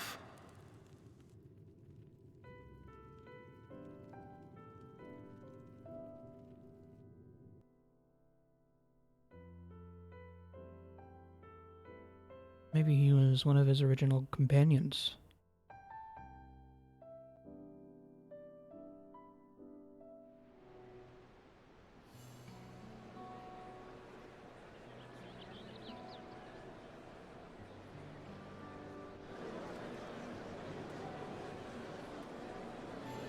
Fun little theory.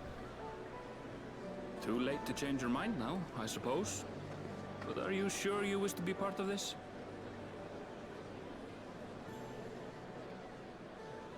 Our third promise is not wont to take no for an answer. Though you may have agreed to help, I worry that you were swept up in her relentless enthusiasm. Or perhaps you've been lured by the glory of the Golden City. Either way, this contest for the throne will place you and yours at the heart of political turmoil. Nothing we haven't done before. If you are second-guessing your decision, tell me now. This may be my last chance to help you withdraw.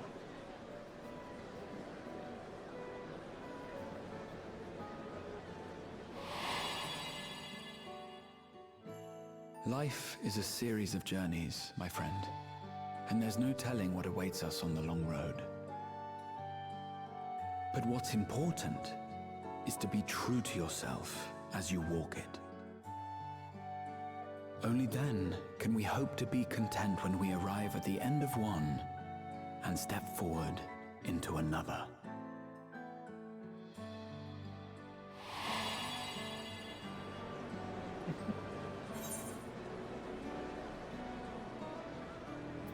If we made a decision, and I mean to see through.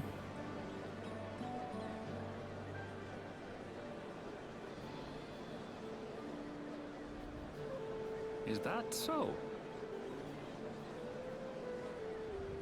I will speak no more of it then.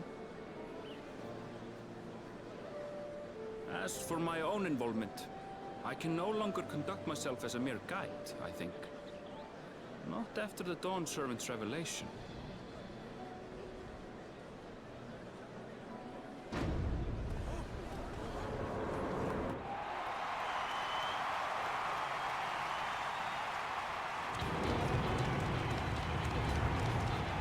Here they come!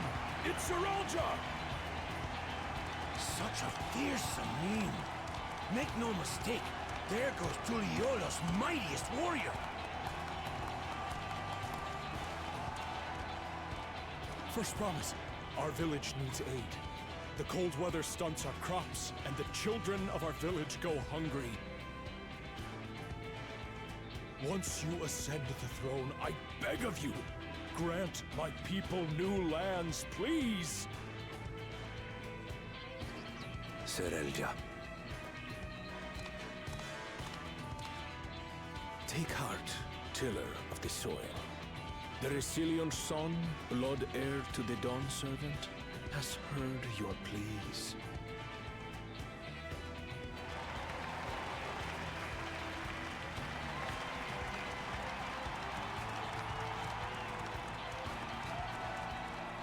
Soralja, the first promise and commander of the Landsguard. Saralja, the Palaceer. As he was so careful to remind the crowd, Soralja is indeed the natural child of Gulul Jaja. And Resilient Son, is that another title, like the first promise? After a fashion, common knowledge has it that two-headed Mamulja cannot sire children. Yet Soralja was born all the same, with the head of Resolve's features and the head of Reason's scales. An extraordinary example of life's unyielding resilience.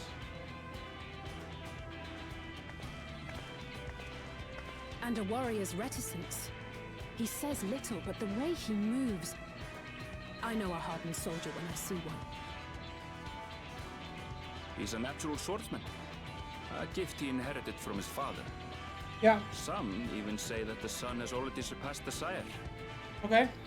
Should he come to power, the first promise means to employ Nuggets. that martial prowess in the conquest of foreign lands. For this, he and his supporters have been labeled expansionists. Yep. This puts him in direct opposition to Wuklamat, who advocates for the preservation of peace.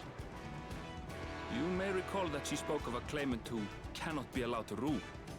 That is Soralja, the warmonger.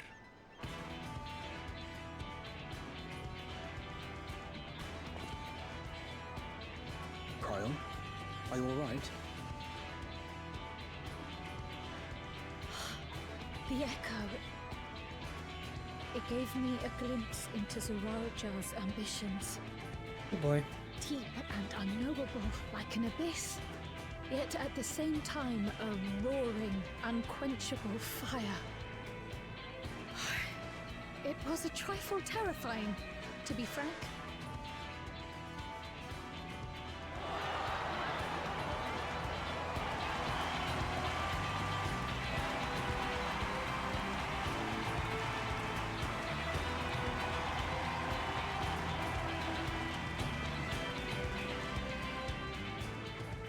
Second promise, you must bring us more marvelous conveniences. More dirigibles and trains and the like. We need you in charge to make trading easier. The elders, they complain and complain about abandoning tradition. But we're not like them, afraid of everything foreign and new. You have our wholehearted support. With your ingenuity and knowledge, you're sure to win the contest. Forgive me, but the right of succession is barely begun. I will hear your petitions if and when I am named Dawn Servant. If you will excuse me.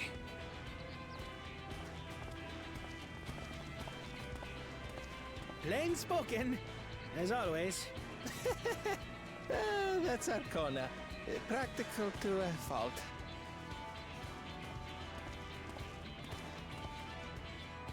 Here we have Kona, the second promise, who spent time as a pupil at Sharlian's own studium.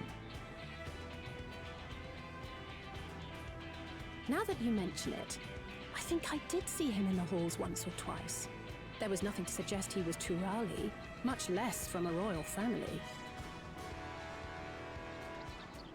That was by design. He forwent his usual garb and took an Eorzean name to avoid attention. So it was Kona who introduced the dirigibles. And the railway too, given what we just heard. In furtherance of his goal, to enrich Tuliolal with every bright notion he learned of in Sharlian. He is the hope of those who prize innovation. As aloof as he may seem, Kona and Wuklamat actually get along rather well. They bicker and batter as only close siblings do.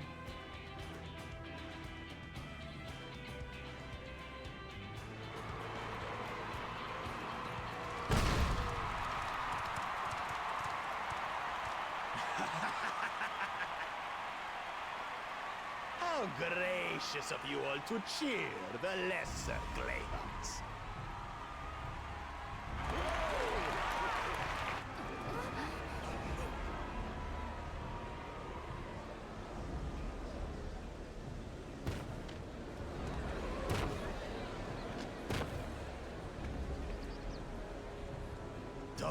Come now. What are you afraid of? I'm no different from your Dawn servant. That my kind should reign is Mamulja tradition, and has been so since before there was a Tuliyola. Oh yeah, he's going down quick. I'll brush aside your feeble contenders. And then you'll see who deserves your fealty.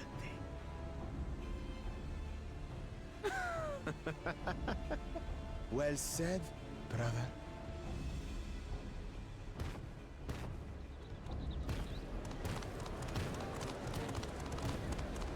The Mamulja have finally found peace in Tuliolal. A pity those fanatics are intent on keeping that tradition alive. The chosen of Mamuk, Bakul Jaja, winner of the recent martial tournament, and the only claimant not of the Dawn's promise. His strength is undeniable, but you see how he is. A few devoted Mamulja are his only supporters. What would he do with the throne should he win it? His policies and so forth? I doubt he's thought much beyond winning the contest itself. But one thing seems certain. If he does become Dawn Servant, he will see the Mamulja exalted as the ruling class, and all others forced into subservience. Sounds like another that cannot be allowed to rule.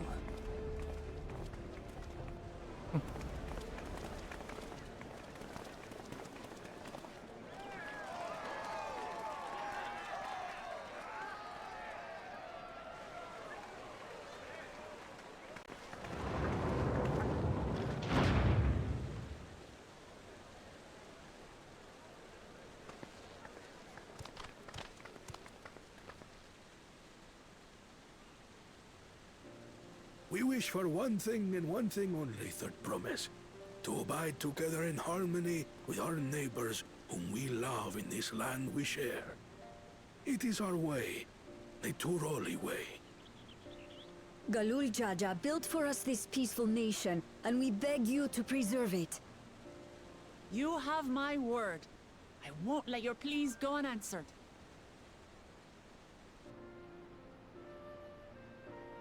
Until Tuliolal was founded some 80 years ago, this continent was ravaged by war. The eldest among us remember that dark era, and they are Wuklamat's most ardent supporters. Apologies, it's hard to get away. This is Namika, my childhood nursemaid. She's been like a mother to me my whole life. I told her it wasn't necessary, but she insisted on seeing us off.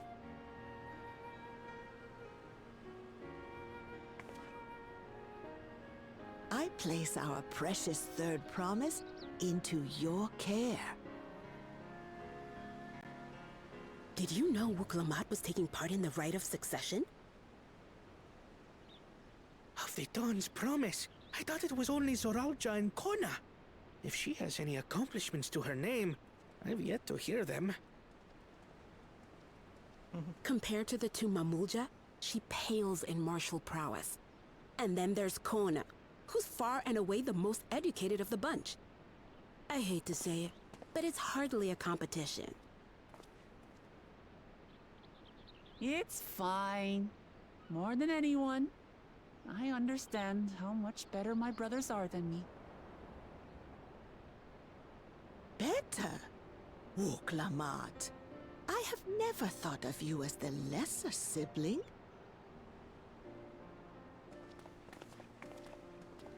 Your brothers may excel in their respective ways, but you boast qualities that both lack. A strength that is yours alone.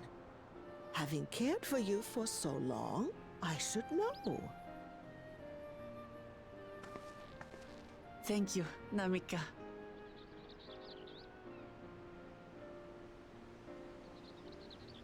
Well, we ought to be on our way. Yes, hurry along. I await word of your victory with bated breath.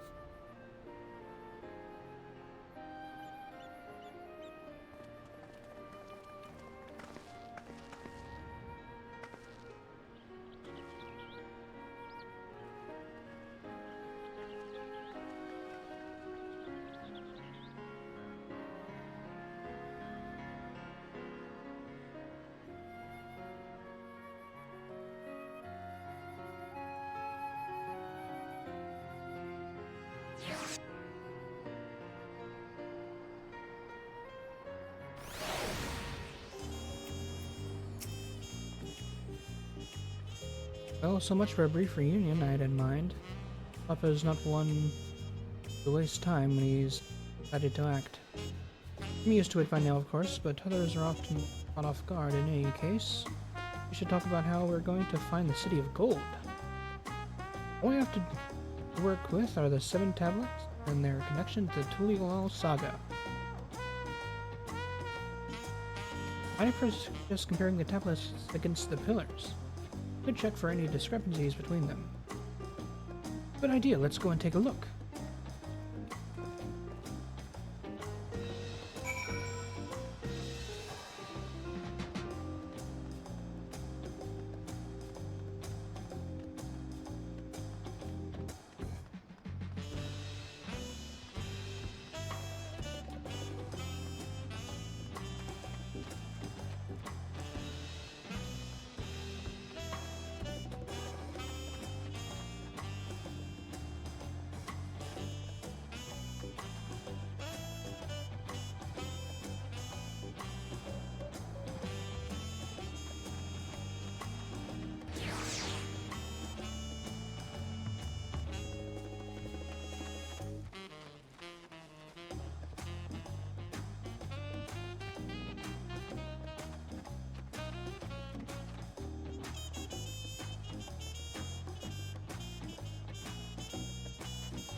Everyone, come out to the tablets if you would. Of course.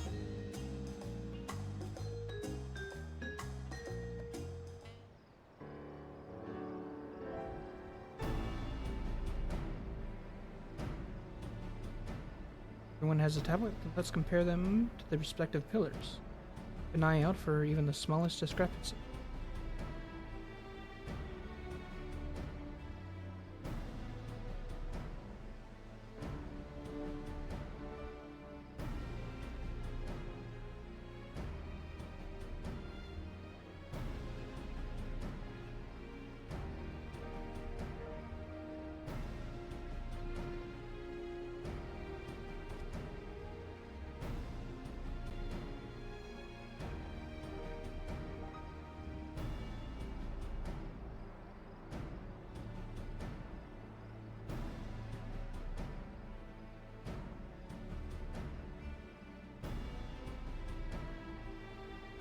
Unless I'm missing something, the glyphs appear to be identical.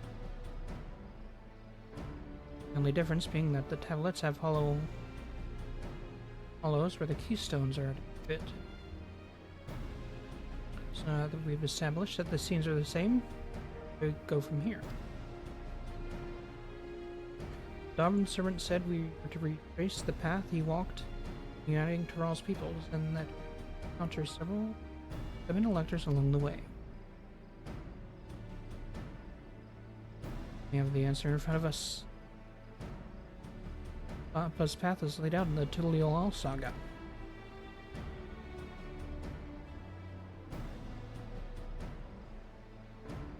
Events of the glyphs portrayed. You know the exact locations where they took place? Close, we could go there and search for an elector that would confirm we're on the right track.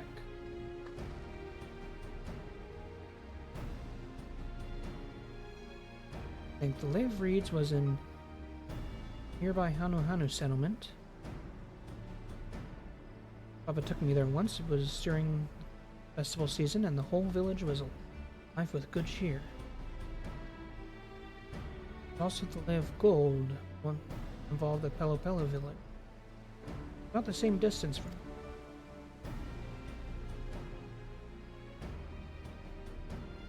Before going anywhere, we should ask around the road ahead. Heard a lot of talk as we toured the city about the storm we passed through at sea. Apparently, it ravaged Tural several days ago. Since our roads are not well paved as Eorzea's, they're more susceptible to damage from natural disaster. We want to avoid wasting time taking a dead-end trail. Just we spend a few moments making inquiry.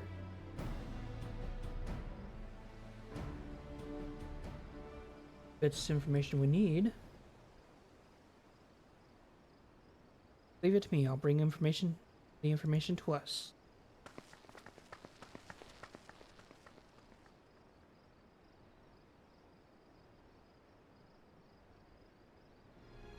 It would be prudent to ensure we're prepared for the journey. I'll guide you to the accommodations.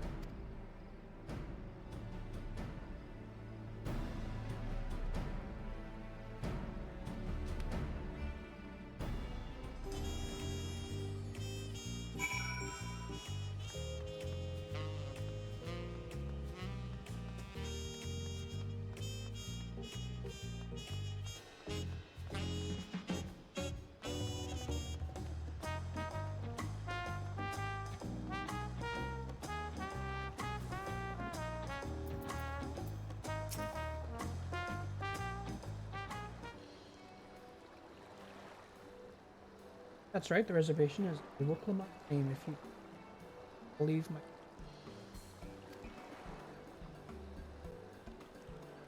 Hey, sir. Go and track down the third promise. Once finished organizing, you meet us outside. Probably two.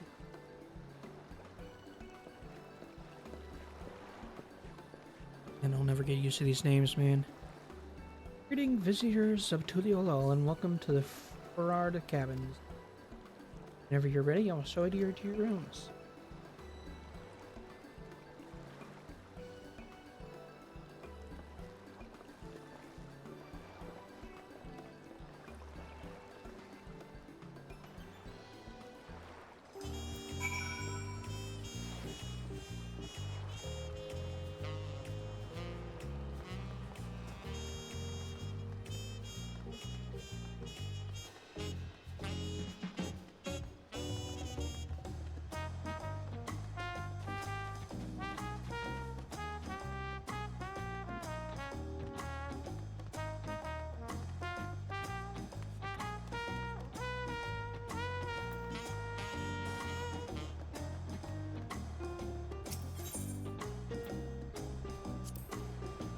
Let's go.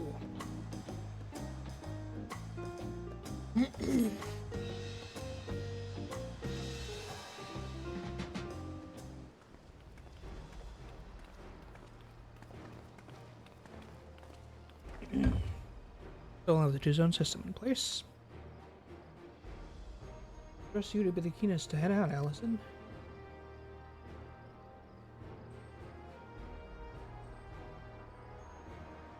Where are unwelcome at, I wonder.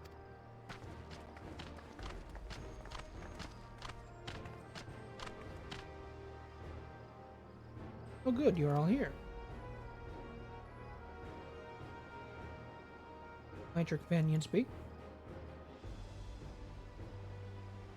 Seeing as we need information, I thought who better to get from than the locals. These two hail from villages, thinking to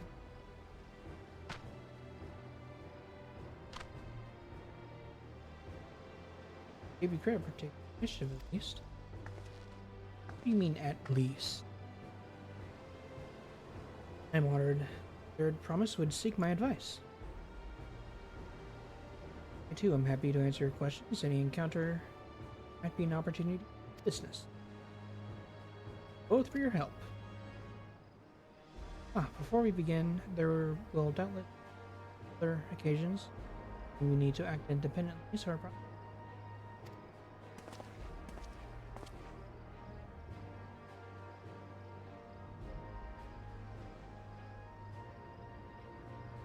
is this? It's called a link pearl. Gemstone harvested from a special shell. Linked together, they allow people to communicate across distance. That's so. What a handy thing to have.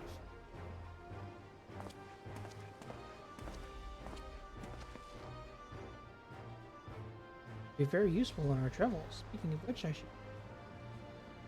do new friends here.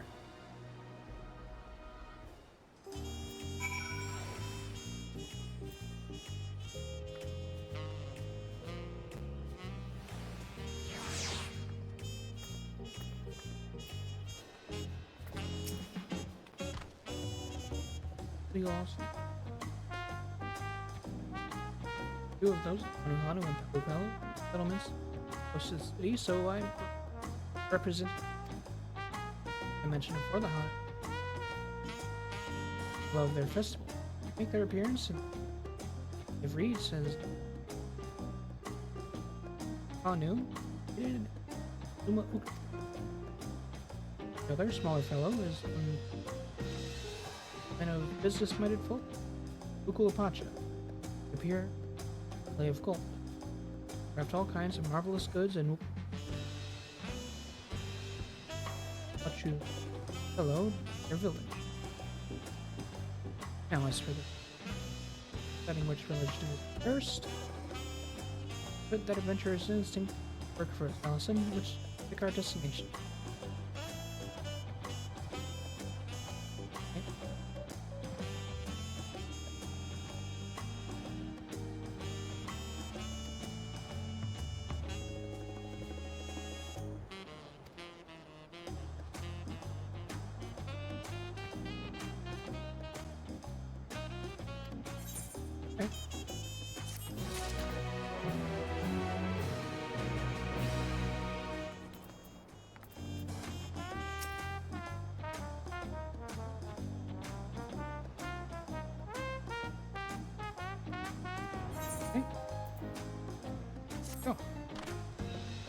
So, what's the you know? Go to Hanu, go south, follow the road which runs Zama Ukta's river, right? Is, be warned however, my brother entered the path he was putting us quite poor in some. Far worse was the destruction visited upon our homes, though houses were torn apart and several people injured if not killed. Even our beloved festival is in danger of being called off. If you still plan on going, I must urge to proceed with caution. Be sure to watch our footing. Thank you.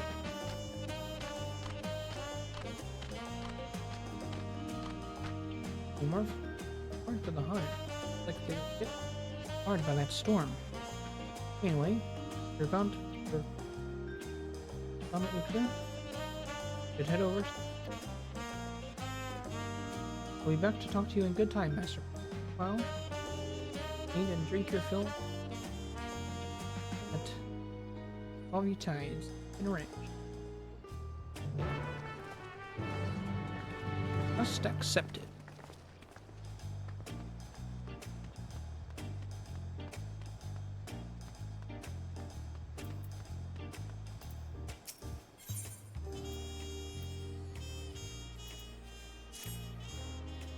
You there.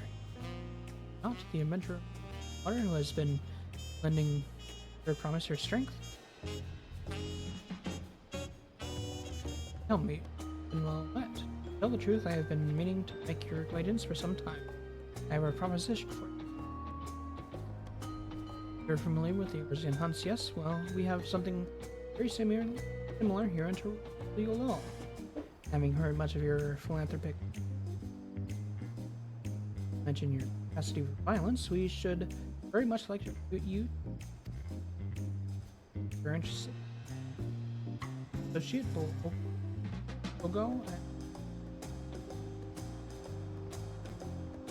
Master of the Minister. Where will look at the port. Under protection.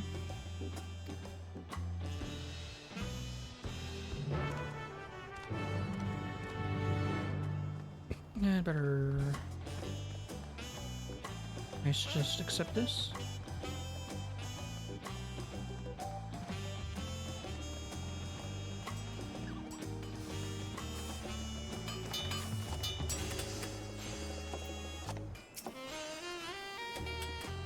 What do we have here? Crusher could use some work, but got a good eye. I said it was some. Sign up. Wing protection, or did you? Well, we're always look out for you, Hunter. If you're good enough for Wuklamot, you're good enough for us. Pleasure to have you with us as well as the production. Maybe I don't need to. The whole idea was one who should have. Either way, I'll keep it brief.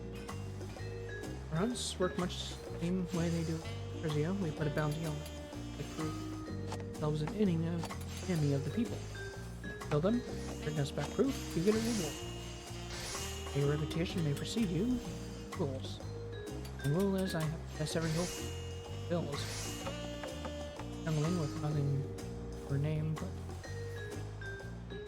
glorious giving merrily.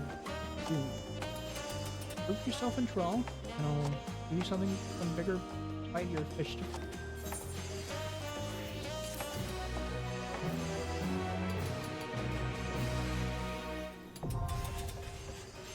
On hunts this one. Cool.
Y'all ready to leave?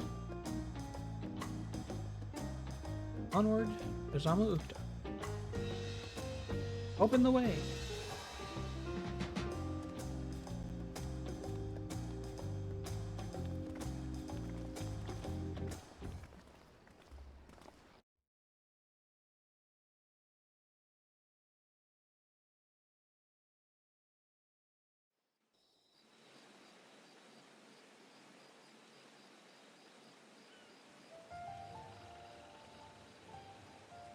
Kosamauka, the land of rainbow terraces.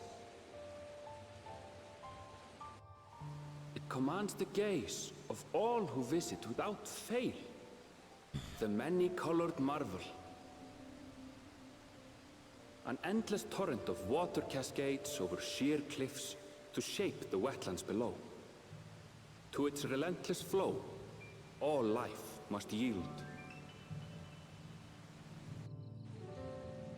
Together with Wuklamat, we proceeded along the Marsi Trail, a road upon which the Dawn Servant and his comrades once traveled.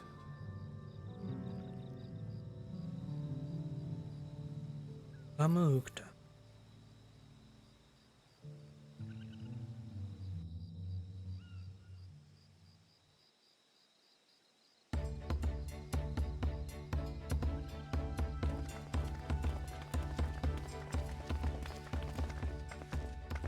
Look at those falls.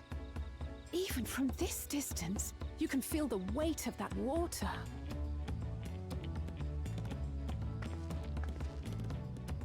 The Isle of Ham was impressive, but as you can see, Tulihiola does not want for natural wonders.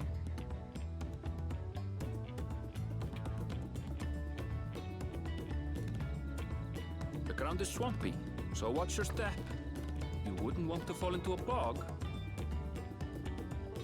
I won't. I told you I've been here before. Come on. Okanu isn't much farther.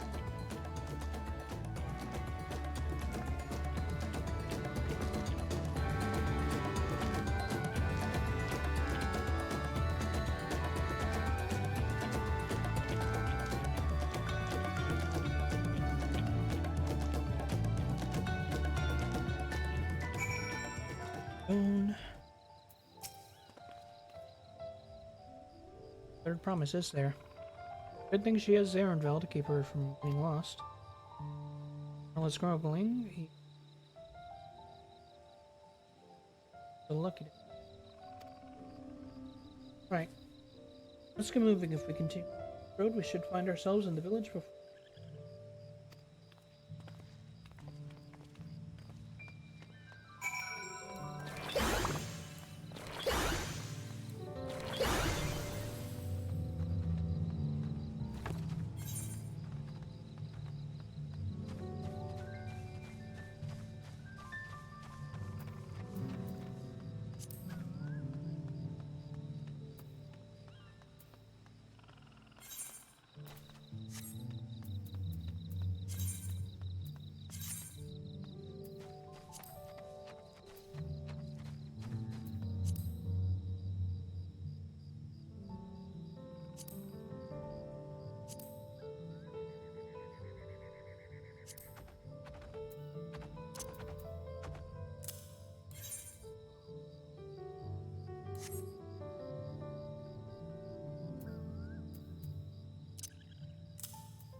Anyway, this is Hanohana Village I was telling you about, Oklahoma.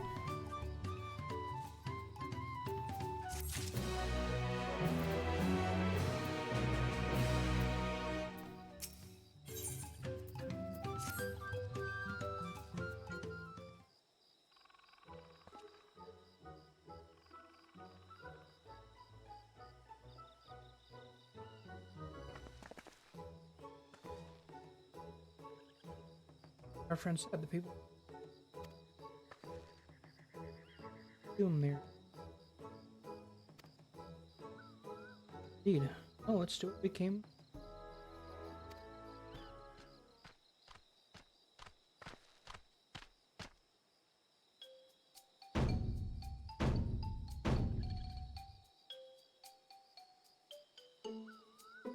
Wally.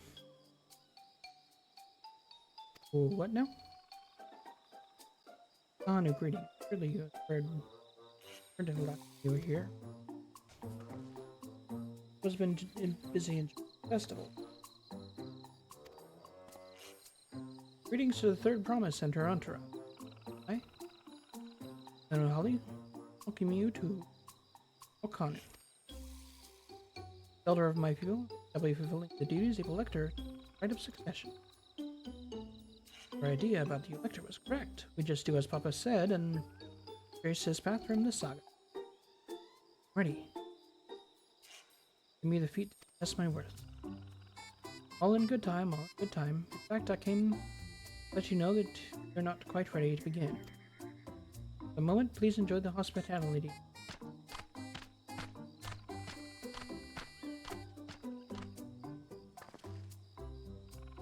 Pretty poke around a bit then. We might pick up some clues about, prepare ourselves. Surprisingly prudent of you. What? You think I'm being too cautious? No, I'm impressed as all. Admire and was prone to nice back by expression later.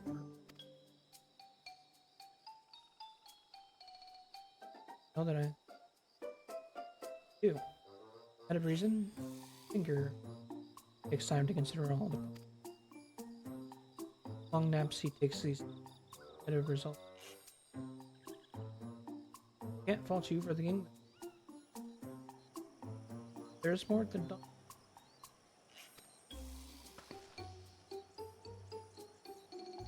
I should like to speak with the head of reason someday. Well, I'm sure you'll catch him awake soon enough. Return to the subject at hand. You wish to take a look around Anu to do some groundwork. The feat begins. Something like that. I mean, I could probably pass the test with my clothes, but it'll keep us busy while we're waiting. Lamont has the right of it, as Elder Ellie. Sanuhali is a resident of this village. Next suggests a division of Marvel, Alessay, and Kryl could concentrate. Meanwhile, Vukalat, Alice, and myself will handle this.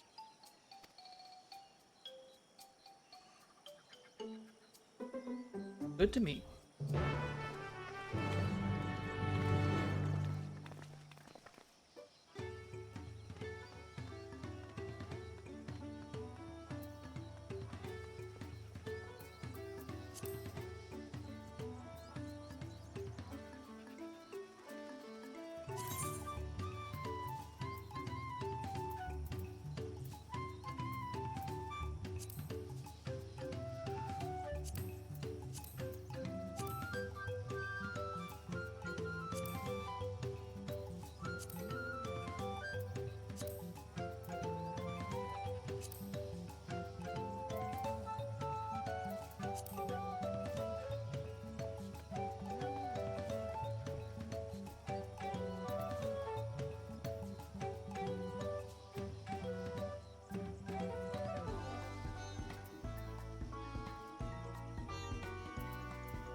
About the story. I've never seen the likes of it before. With the supplies and help from the Dawn Servants sent, we are making this repair, filling our grooves and rocks. Much else was lost. Good.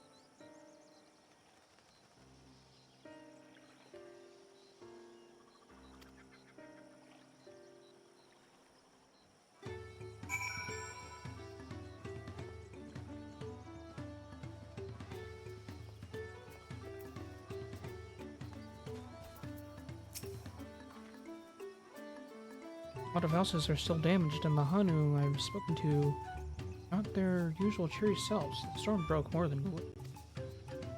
Must be something I could do to help them. I'm going to look around a bit more.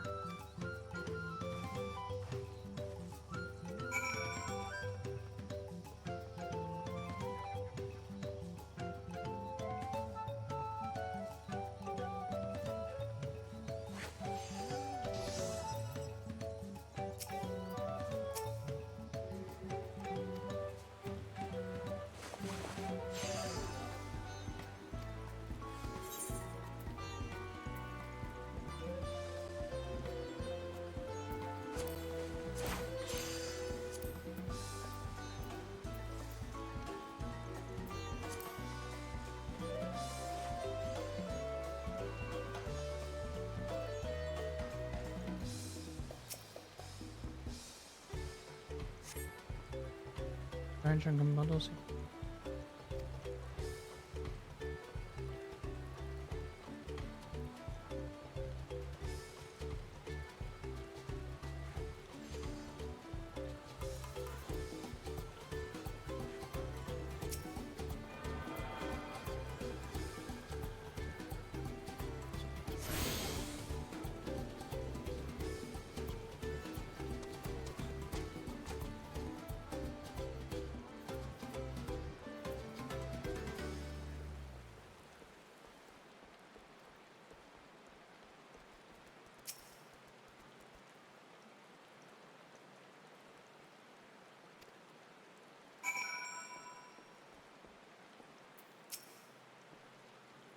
It must be woven from the same reeds I've seen gathered into bundles here and there. The plants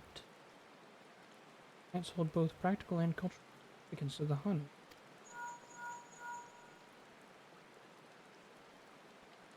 Hello, can you all hear me? I'm told they're ready to receive us now. Come to the large building in the south of the... On my way. I'll to hurry over too.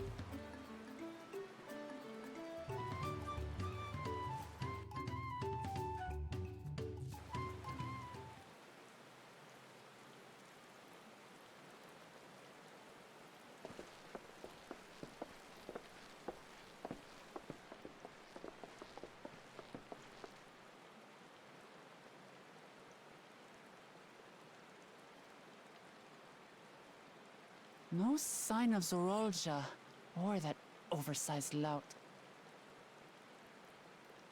How much easier it would be if Soralja were to fail here. But that isn't likely to happen.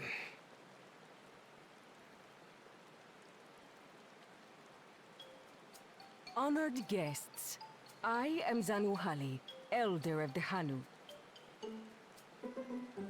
I am also an elector, charged with judging which among you is worthy of ascending the throne. Without further ado, let us talk of the feat. Not so fast. Surely you couldn't begin without us.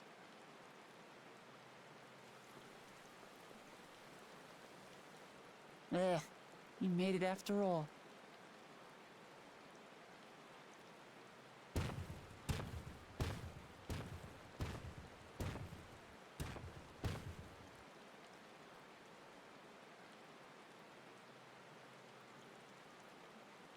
No need to fuss.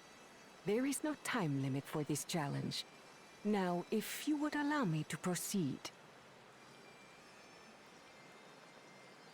It is here, in Okanu, where my people forged a bond with the Dawn Servant during our own chapter of the Tuli Yolal saga. In homage to those events, I have prepared for you the Feat of Reeds. Reeds seem to be of great importance to the Hanu. I wonder what this feat entails.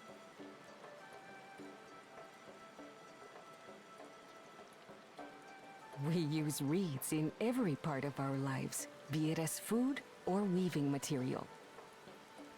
But look around the nearby paddies, and you will see that this season, our crops are failing. How fortunate, then, that my appointment to Elector coincided with this predicament. For surely, those who aspire to be Dawn Servant would find the matter of an ailing harvest a mere trifle to resolve. Aye, well, it is indeed the duty of a ruler to address the people's woes. Exactly, exactly. Do well in this, and you will earn my keystone.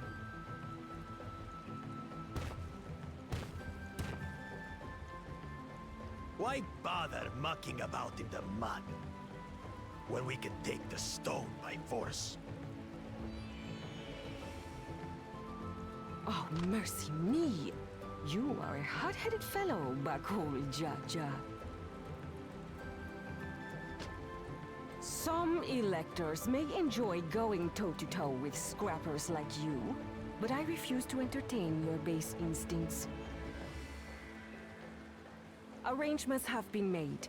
Should you attempt to engage a feat-giver in combat without their consent, word of your immediate disqualification will be sent to the palace. If you're still feeling feisty, then by all means, draw your weapon.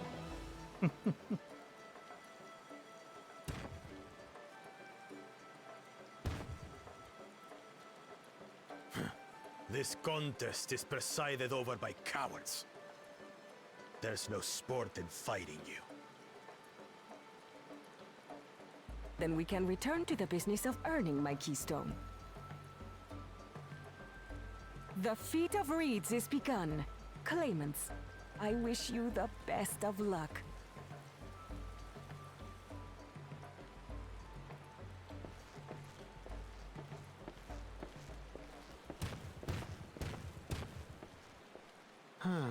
The clever kitty crossed the seas to study foreign novelties. He might know tricks we don't. Tricks we can use. What of Little Miss Mittens? You know the answer to that. Compared to the first and second promise, she's a distant third. Not even in the running. Then we see eye to eye on this, brother. Being Bakul Jaja so long with me has rubbed off on you.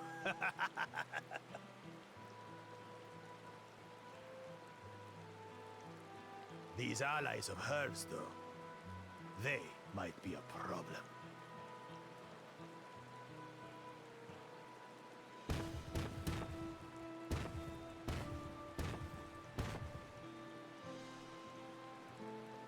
Damn it!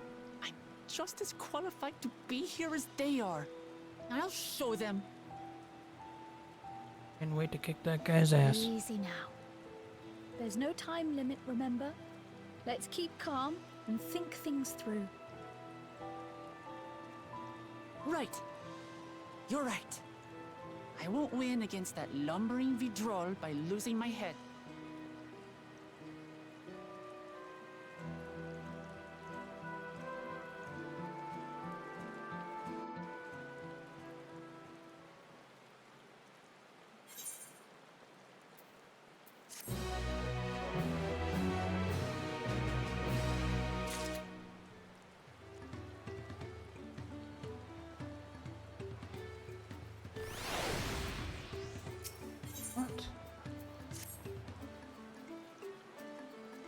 I don't know the first thing about farming, but there's ways to harvest them without then find it.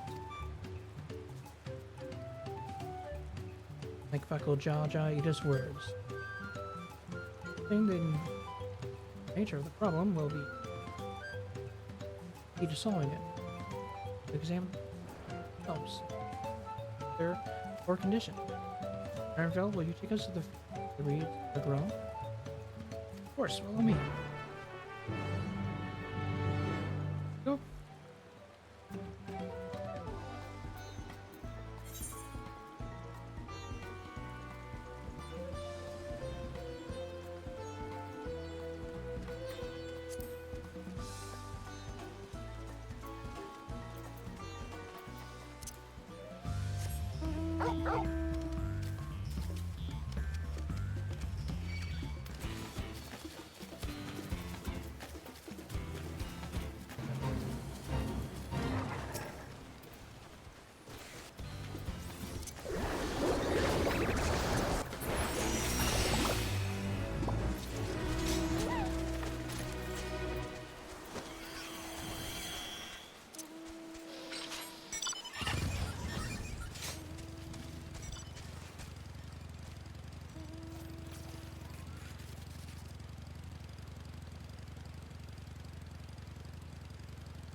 And I'll stand up to the bottom of this in no time.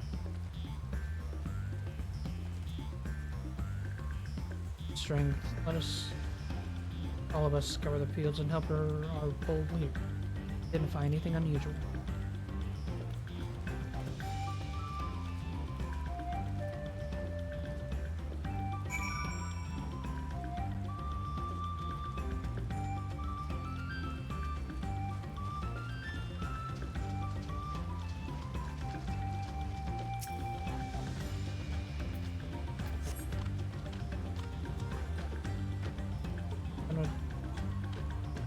As I know highly described,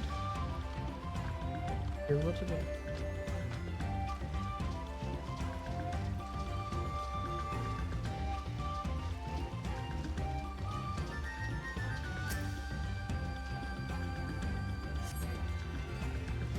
No obvious contaminants and looks fresh and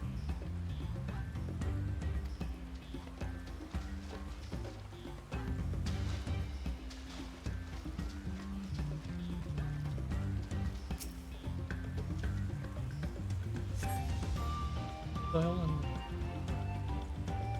as one would expect, right? Moist.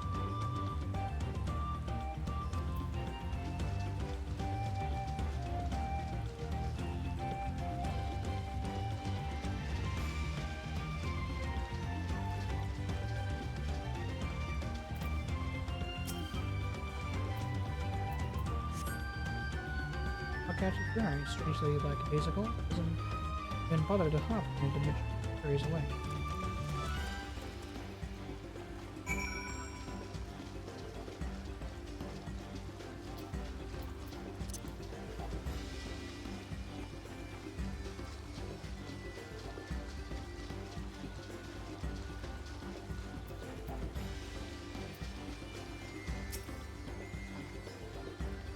Enough, I'll call everyone together and we can cover it.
Well, what do we think? Obvious problems?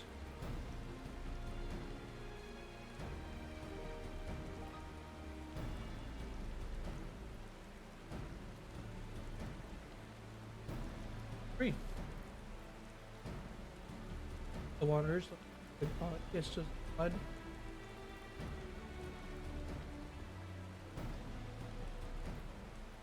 Which three? Frog and insects are really torp. This suggests the problem is also the creatures live among them. Something invisible to the naked eye, including the water. You need an alchemist to know for certain.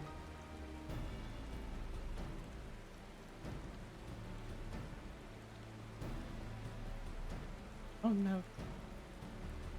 First, you're describing how the creatures seem lifeless. Wouldn't be helpful. All the spill.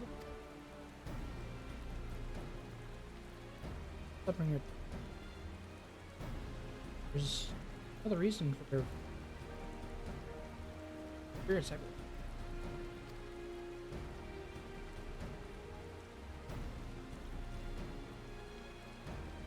Festival. This is really an occasion of celebration. Without it, hard to work. Last time I the village in the middle of the never see joyful and principal part of their culture. Its absence and put on their presence. Give them a reason here and knows, maybe fix it. It'll lead us to a solution or the other. Stranger things.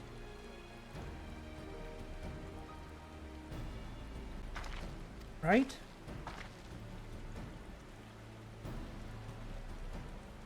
Else to see the relation between the festival and the fields. Not be too hasty to dismissing the idea, which seem unrelated to my purpose. True, and being bereft of it, the assessment.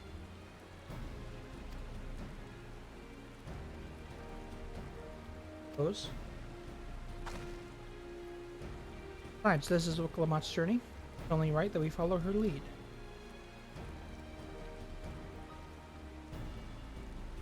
Thanks, everyone.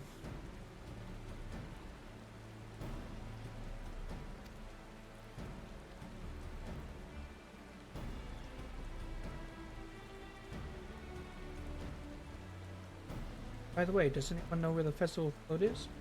Like a boat woven from on our way here. That big building in the north. Let's go and see it.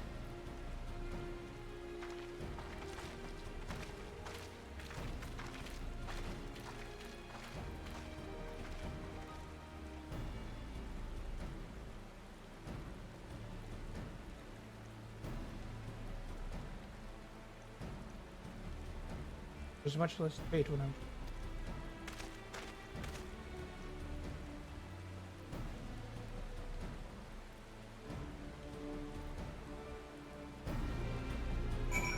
who knows, that could be a spiritual thing attached to the festival.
Yes, this is what I remember.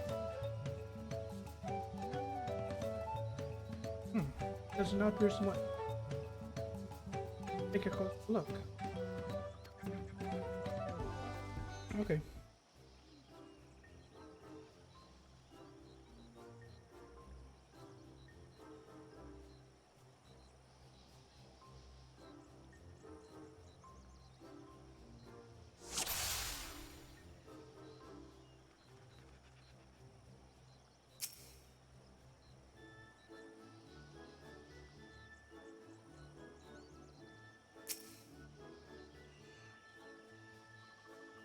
Child's feathers have seen better days. Or the color better last time I saw.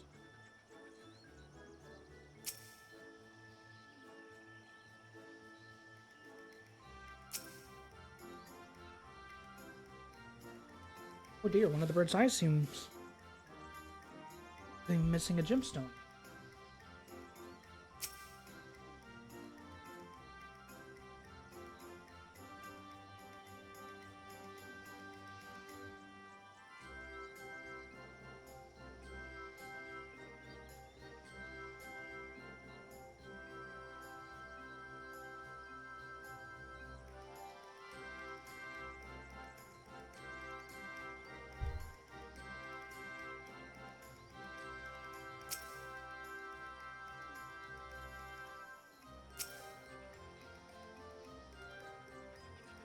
That's 7.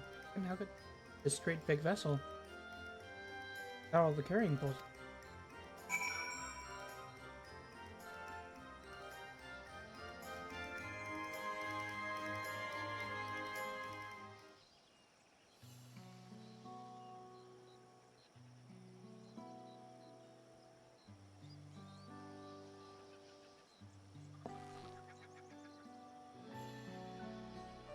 Well, I think we can all agree that this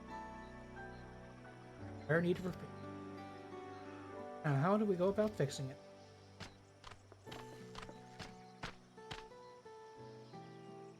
On here.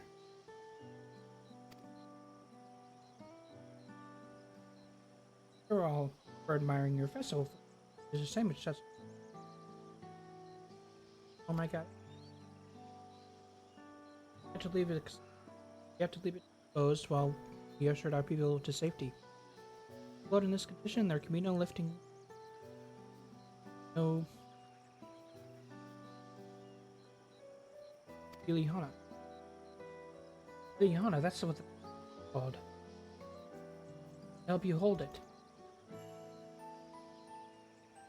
Have you not seen our village? It was a ruined. We are struggling to hold a harvest festival.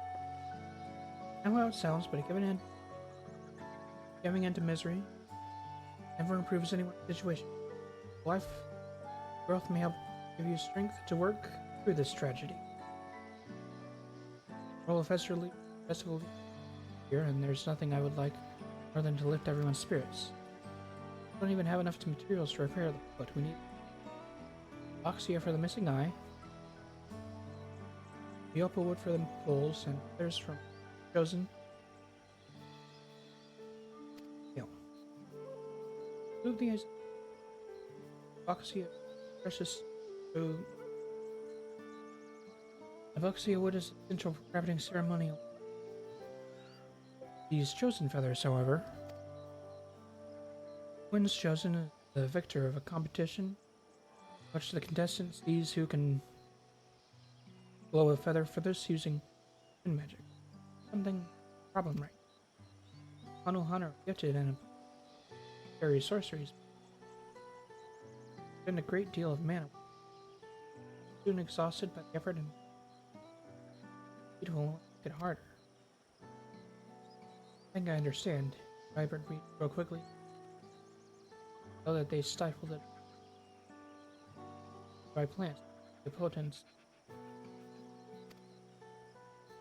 They are indeed. Going to the poor harvest left faded, and if we cannot gather the correct material as stated by the festival.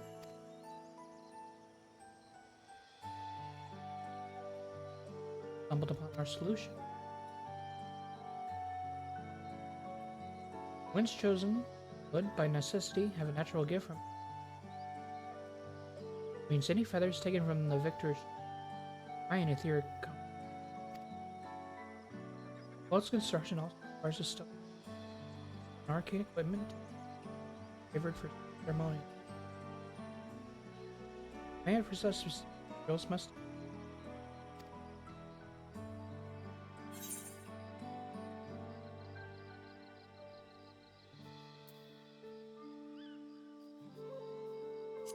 arcane device.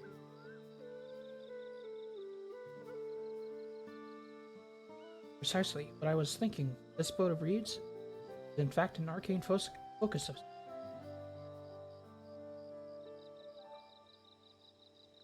what?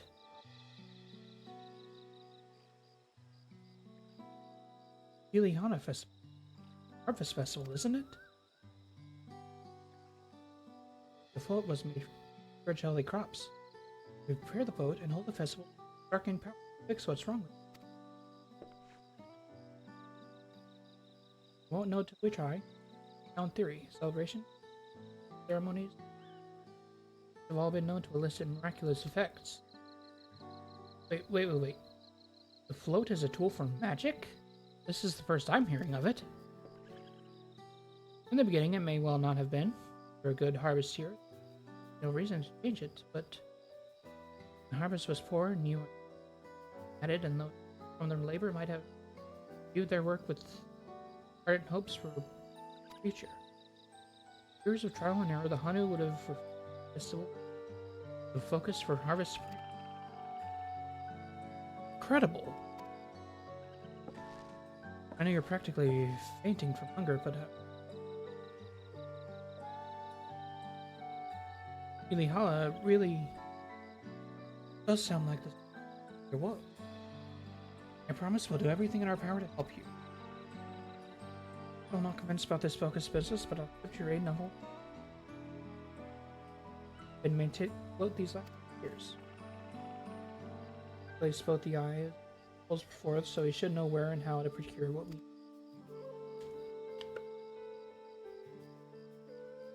Oh, I'll listen. Evoke one. Own reserves of me. Go with you. I'll carry some brews toward some effect.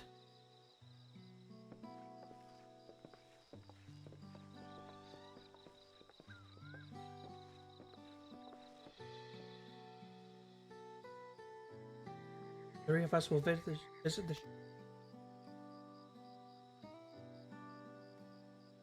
Without me, I've worked hard to fix the boat as best. Fine, after all.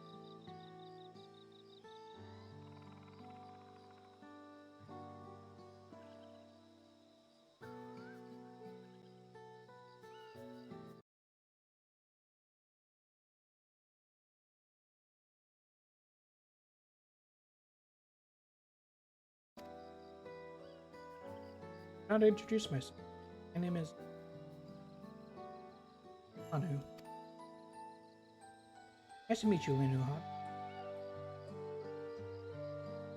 Together.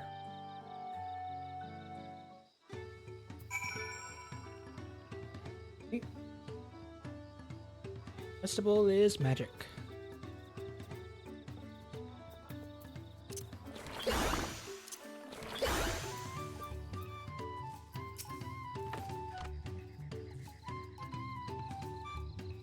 Thanks to look forward. Experience and knowledge are valuable assets, but there's something to be said for following one's.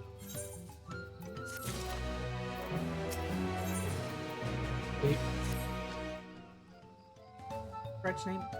Okay. The sick Earl who. The Ozama Uka fear nobody is. When almost. Especially strict when it comes to me. So, offer him a proper Hanu greeting. Who wouldn't want to offend him right before the favor? Proper. Oh, that one. remember. Don't worry. I remember how it goes. We shouldn't have any problem. Let's head to the southeast. These names are gonna be the death of me, man.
Fight.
Illegible.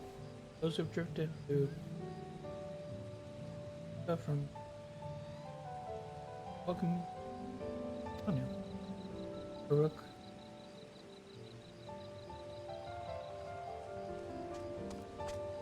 Top of the large tree. Don't worry, mute.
Hmm?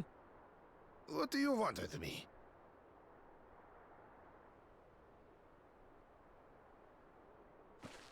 Right. The greeting.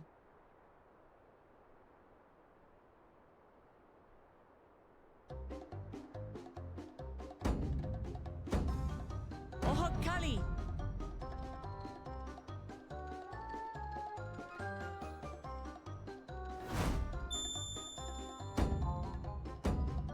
Oh, Kali!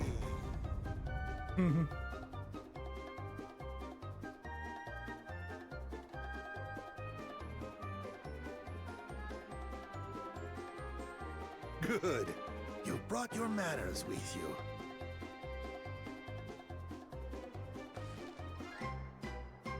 When you know Kanu, do as the Hanu do. For a country as diverse as ours, the preservation of harmony demands that we respect the cultures of all peoples who call it home. Well, that explains your familiarity with Hanu customs. And you speak truth, of course. To live together means to learn about each other. Ah, I appreciate an open mind. In fact, I get the sense we've met before.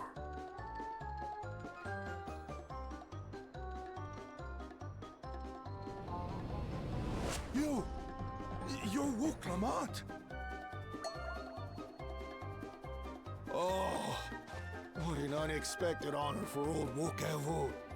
Here I am prattling on about manners, and I've gone and insulted the third promise herself. There is no excuse for this betrayal of etiquette. Please, take up your axe and claim my impudent head. Will not? Keep your head. I hate formalities anyway, so forget about it, all right? All right then, consider it forgotten. Okay. How prompt. We're actually here about the Ihihana float.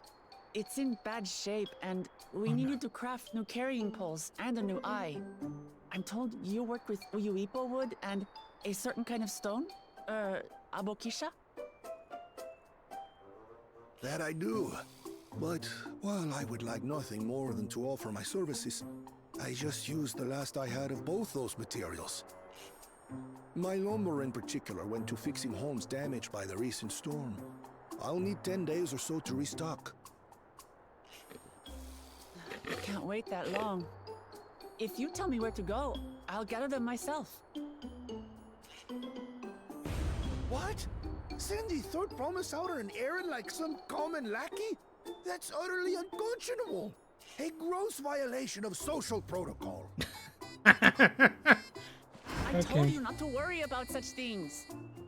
All right then. I shan't worry a bit. Okay. I like this guy.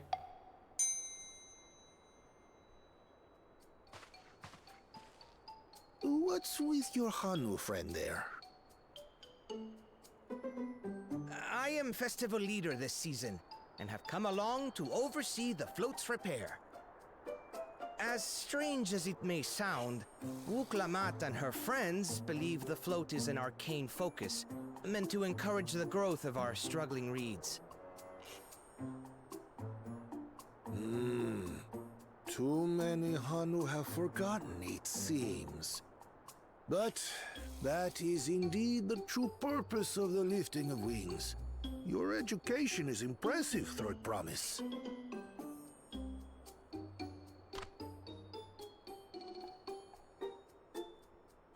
Well, maybe a little. Allow me to show you where to procure Uyuipo. We can leave the Abokisha to your friends, I presume? Take yourself to Cave Kikitola, or thereabouts, and you should find the stones you need.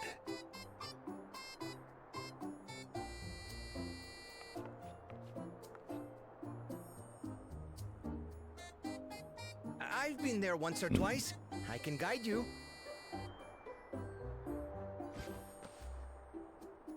That should save us some time.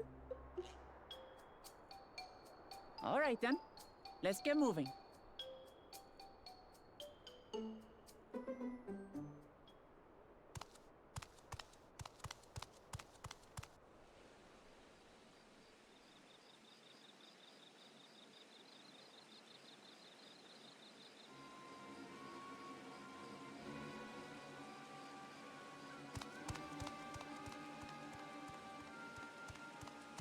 Chosen one of your rivals is making progress.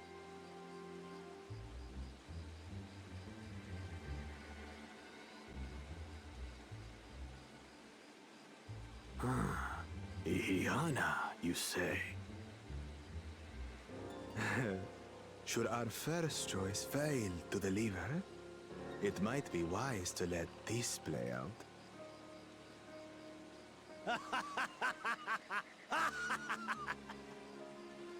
The third-rate promise is making herself useful after all.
Kiki Itolo is southwest of Oklahoma. Return to the village first and head there on foot.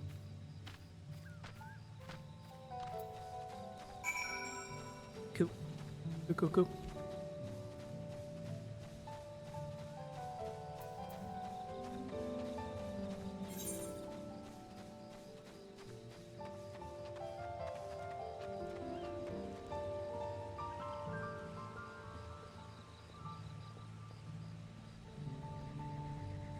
Big.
Let us be on our way.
Cave Kiki Tolal.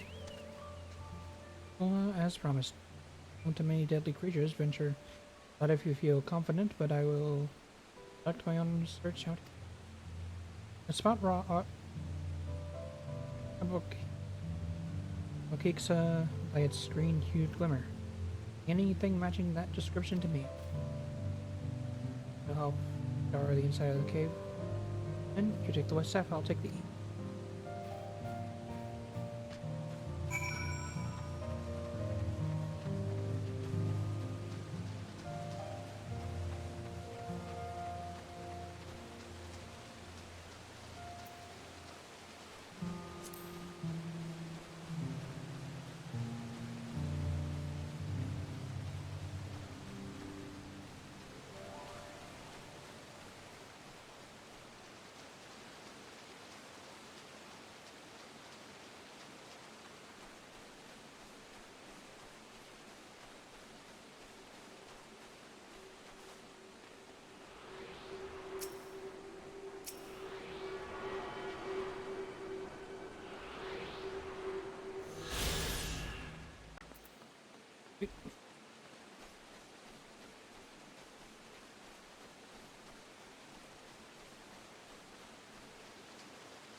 I'm distracted. You would seem. And I'm right now.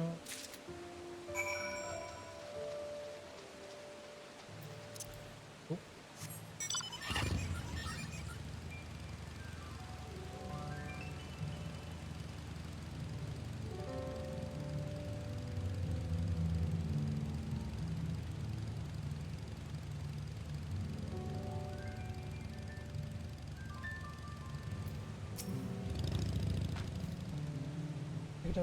Have an entrance, but found nothing. Did you have any better luck inside the cave?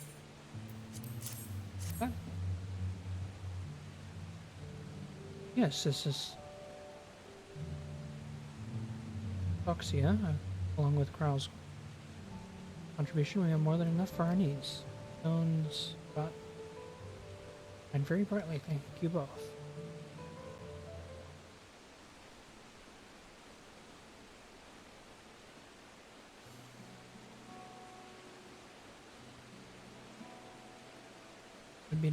Would have been happy to know we were putting things right.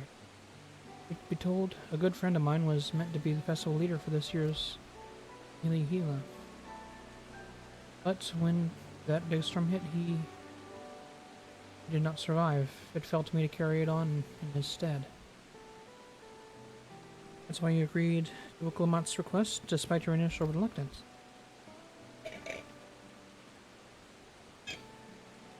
Yes. It hurt to hear, but she was right. Though I must mourn, I cannot let my grief consume me. Her words made me realize that the path to my recovery is already laid out before me. And I will walk it, for myself and for my friend.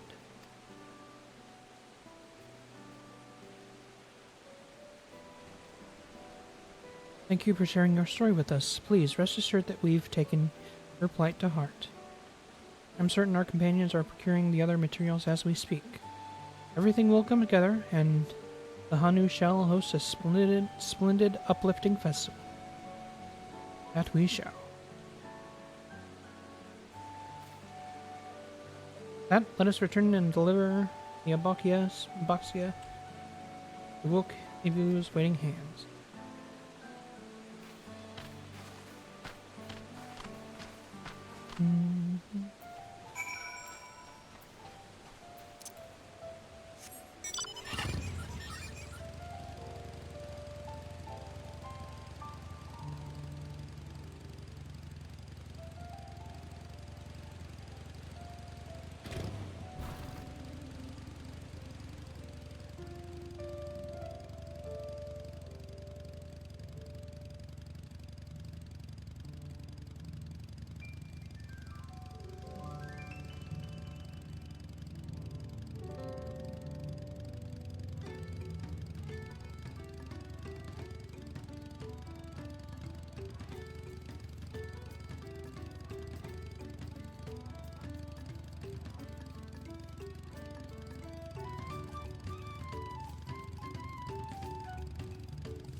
Thanks to the third promise and her mighty swings, we've collected some suitable logs of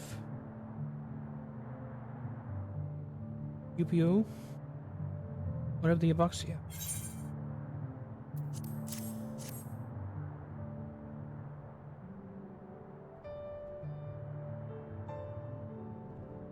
Yes, these are excellent samples, a goodly quantity too. At this stage, you've likely surmised that the lifting of wings encourages the crops to grow, but not exactly how, eh? Well, you're in for a treat. If all goes to plan, the results should be spectacular. Now, to get to work, crafting these pieces for the float. I could use an assistant, first in arcane arts, to enchant the Opio's conductivity. Then I'd be delighted to help. Everyone else should head back to Okanu. We'll join you at the float once the work here is complete.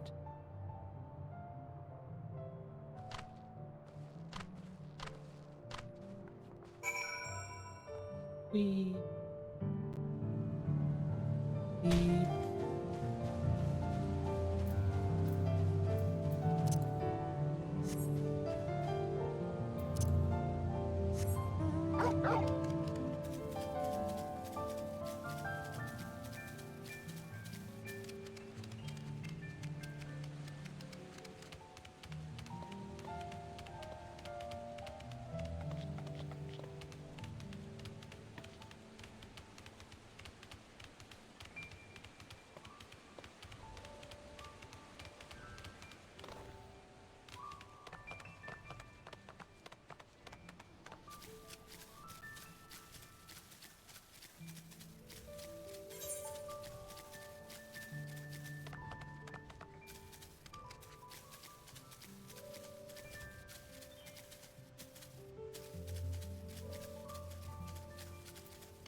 gathering the Yu-Gi-Oh! Was a trial in and of itself. At first, Wuka Ivu criticized everything I did, then he suddenly yelled, "I've spoken ill of the third promise and must punish myself," and proceeded to slap his head into an Opio tree. I told him not to worry about it again, and like snubbing out a candle. He's an odd one, that's for sure. At least we've seen the holes and the new eye. Now we just have to wait for the feathers from the twins.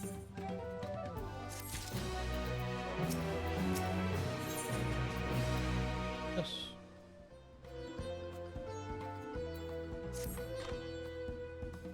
Just get some rest before the excitement begins.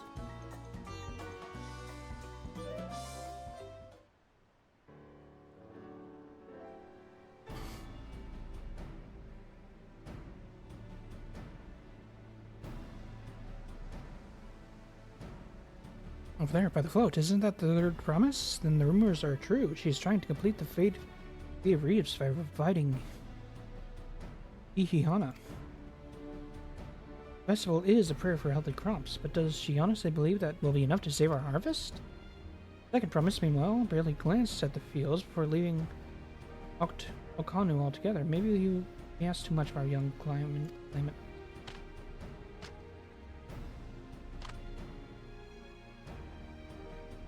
Well, I wouldn't be too quick to count one out. A friend of mine overheard him muttering by the reeds something about what needs to be done. Is that so? Perhaps we'll get to see another innovation firsthand.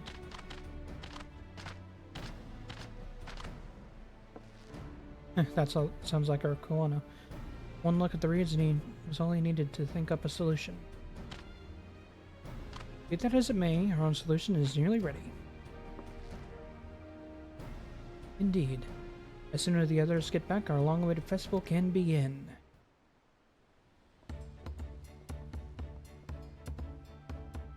It took some doing, but we've managed to gather competitors to vie for the title of Winds Chosen. The winner was only too happy to donate his feathers. You should have seen it. He called forth an incredible gust to send his feathers sailing for malls. We gotta turn ourselves, but it's more difficult than it looks. Barenvel's rolled in the air for a moment before landing on his foot. I'm a gleaner. Magic's not part of our training. As for us, we brought the wood and gemstone replacements crafted by Wookiee. All that's left is to attach them. Has it been decided who will ride the float?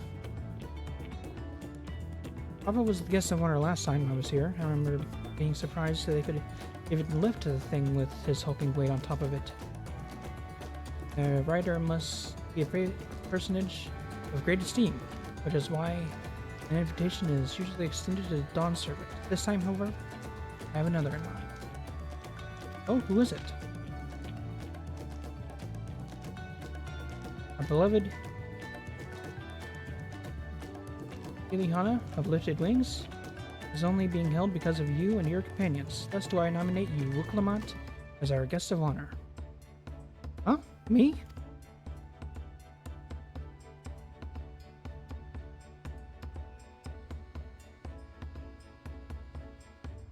This boat won't make me seasick, will it? I don't think so. And weigh anchor. I can hardly refuse a request from one even more enthusiastic about the festival than me. I would be delighted to ride your float. Thank you, Wooklamat.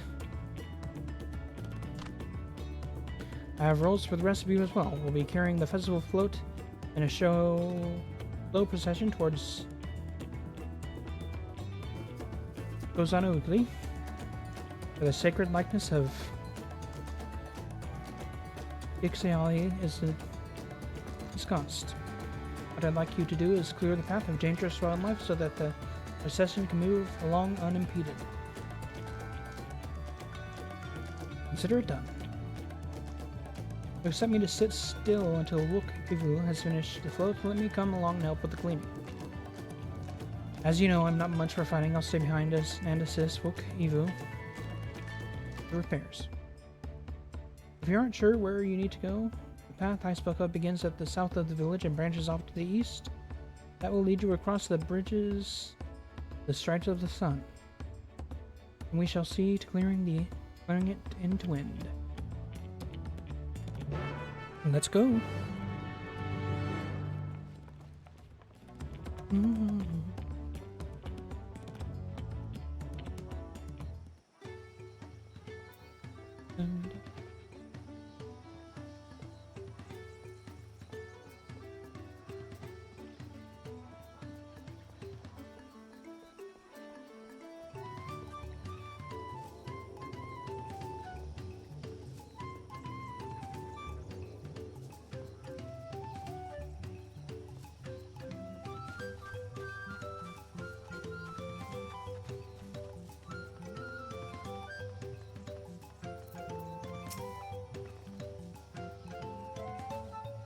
Ilihana said Ozanokli should down this way, then off east when path branches. Then something about bridges part of the sun. Anyway, let's split up and get to work. You've gold all the threats you can find. We'll meet up in front of Ixahili. Translations, man, I swear.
Didn't even get the Mug of the Ages.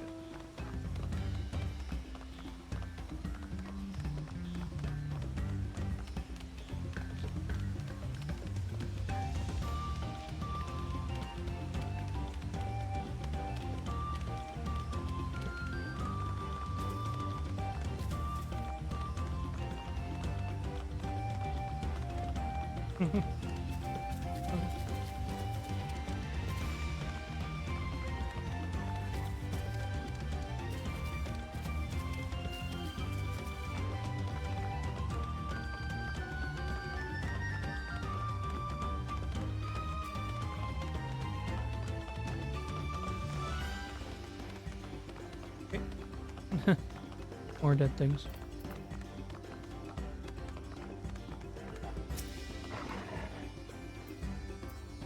What do we get here?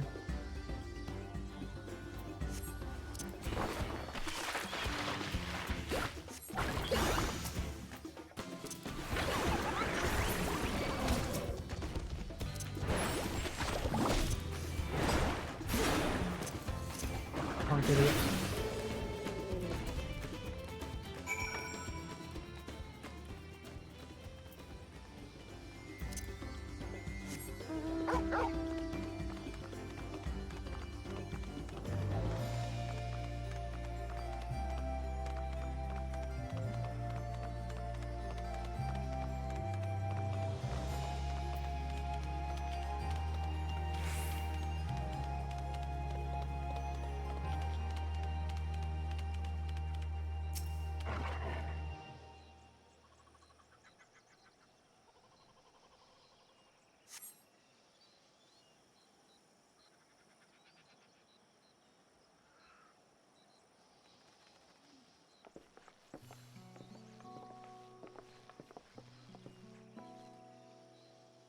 Ah, you are a step ahead of us. This must be the likeness of...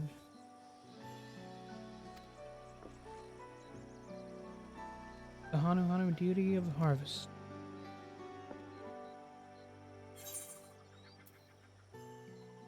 Their sacred images are woven in reed.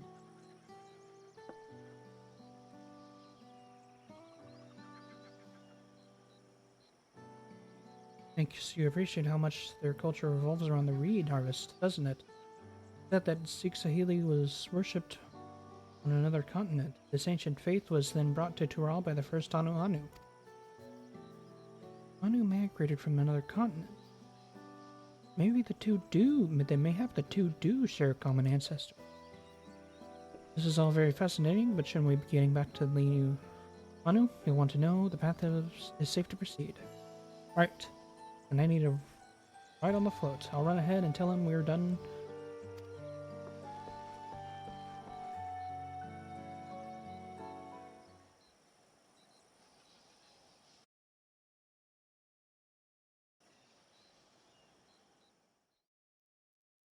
Meanwhile, in Okanu.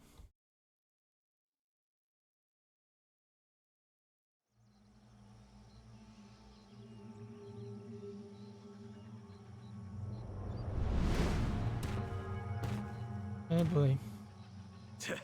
Not sure we heard you right, old man. Why don't you say that again? As many times as you'd like. The third promise tasked me with repairing this float, and I'll not relinquish it to an uncultured brute like you. Much less one that can't even manage a simple greeting. Oh boy.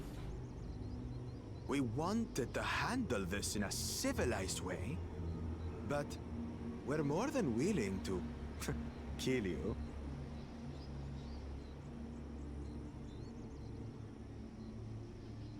We have a two-headed problem. Yes, please hurry. She's on her way back already? Stand back, Wukevu! I will protect the float!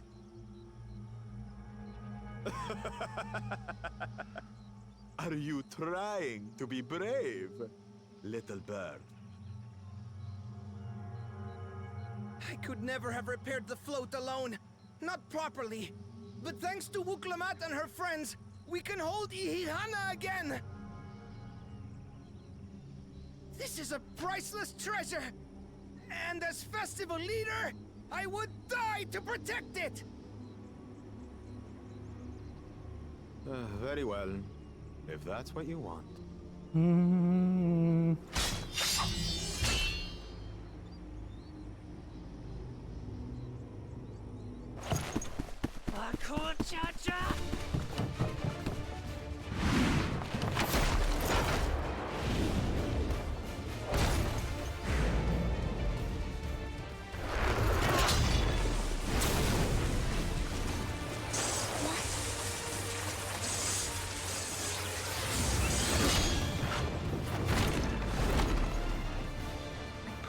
Everything into that blow. Good. The better for you to understand the gulf between us. But you need more lessons. We'll carve them into your mangy hide until you cry and beg forgiveness.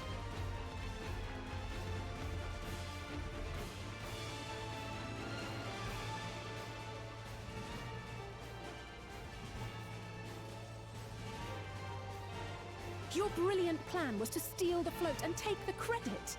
The so-called blessed siblings are nothing but cheats. You're finally gonna get to kick his ass.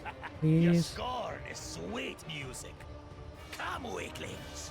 We'll crush you each in turn. Or all together, if you like.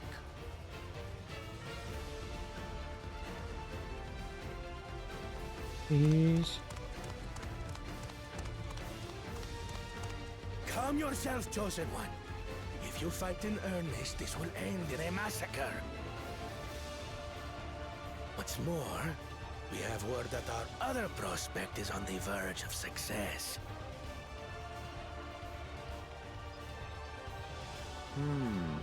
Then it would be foolish to expend effort sweating nuts.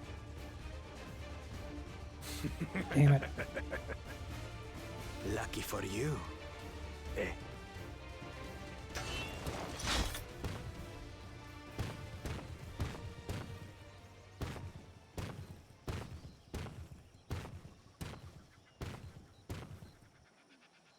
Ugh, two heads. I see Mamuk still clings to that loathsome hope.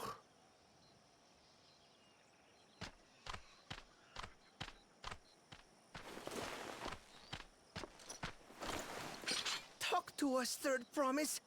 You're not dying, are you? It'll take more than that to kill me. So, are we having this festival or not?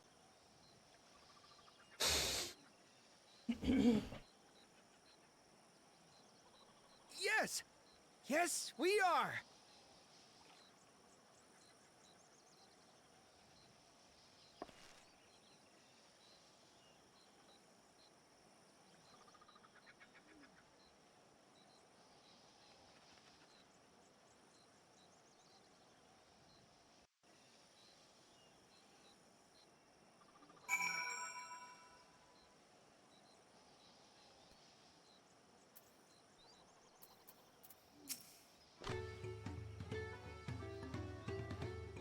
Thank you for coming to our rescue.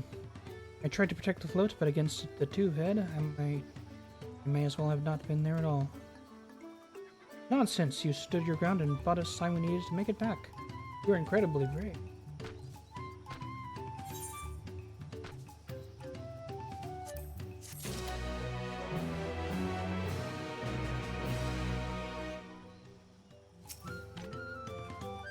Also afraid Wuklamatwan harm. Hanu's death.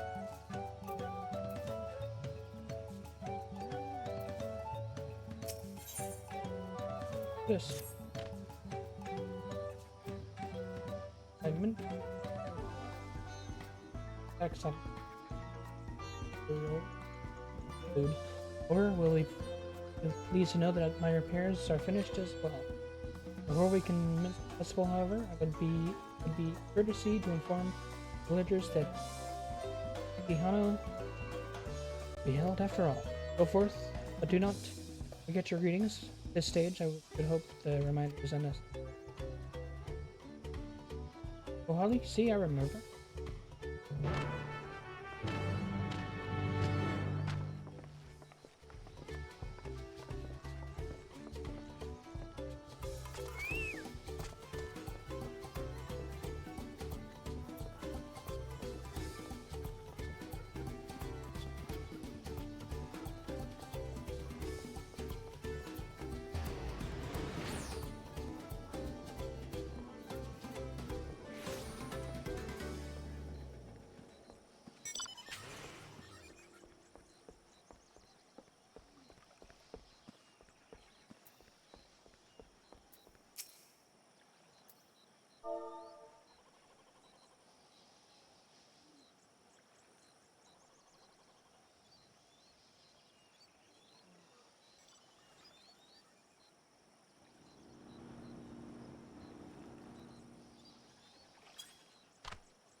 Wakali.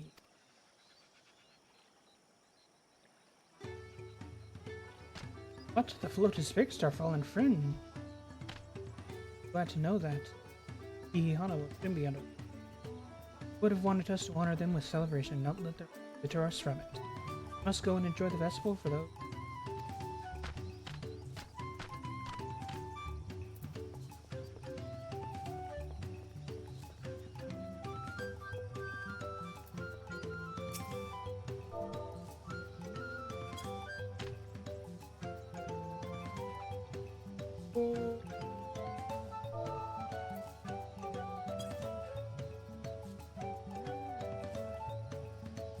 The festival is about to begin. You expect me to stay? Yes, of course I'll be there. Cleaning up the storm's aftermath. Been hard at all, but lifting the things is a tradition. Join us one at that. I won't sit here. Give me a moment. Get ready.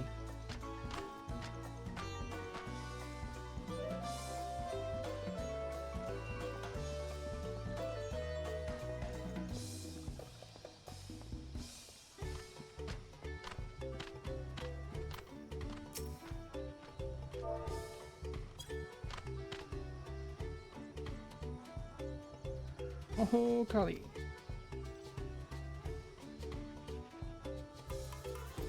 Thank you for letting me know. I would very much like to attend the festival, but prepared as soon as possible. You.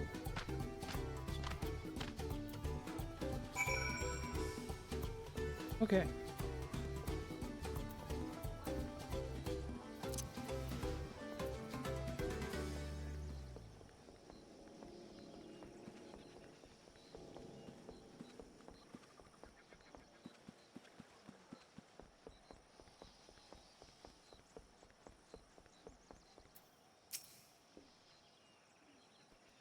The Hanu are pleased to hear the festival's going ahead, I imagine.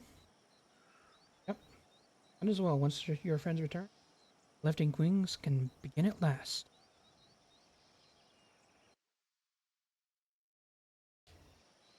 Ugh. Feels good.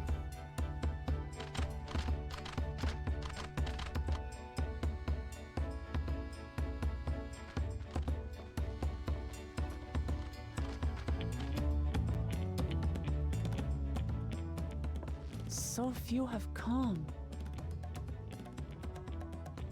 Patience. Once Ihihana gets underway, no Hanu will be able to resist joining in. Just so. Ukewu knows well the heart of the Hanu. faith, Third Promise, and climb aboard the float. It is time for the lifting of wings.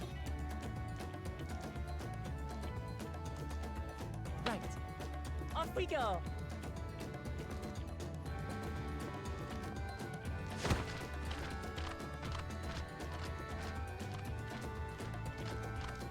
Ihihana is a prayer for bountiful harvest. But this is not its only meaning.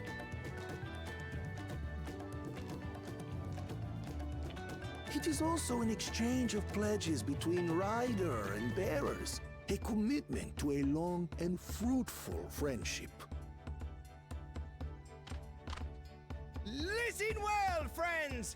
The personage we bear today is Wuklamat, the savior of our beloved festival! Let your shoulders burn, or your feathers fall out, but do not even think of dropping her!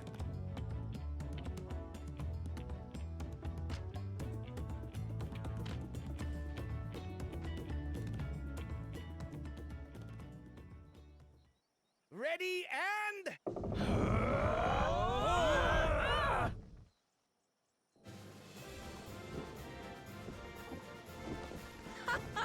I could get used to this.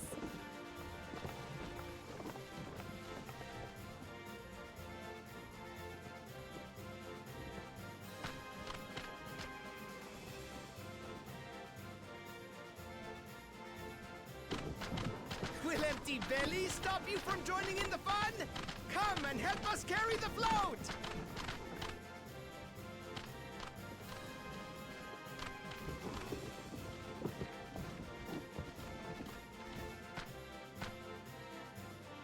Well, well, well.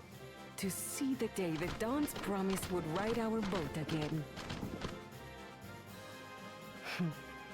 We've not had the honor since you were here, Gulul Jaja.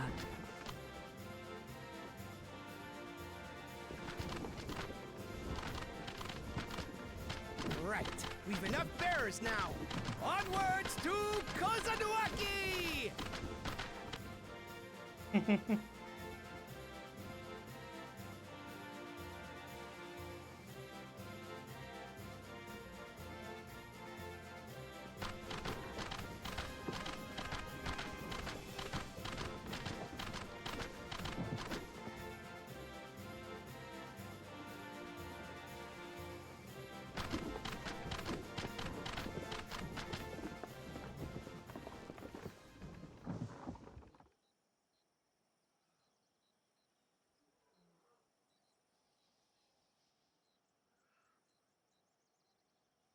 Watch well, for you are about to bear witness to the true glory of Ihihana.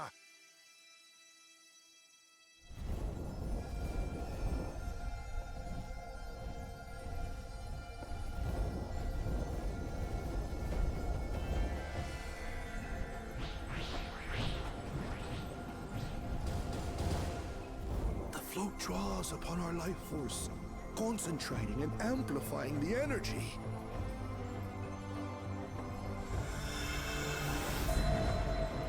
Keshaihi then receives that energy and expels it in a great burst, where it showers down upon the land to replenish its vital currents.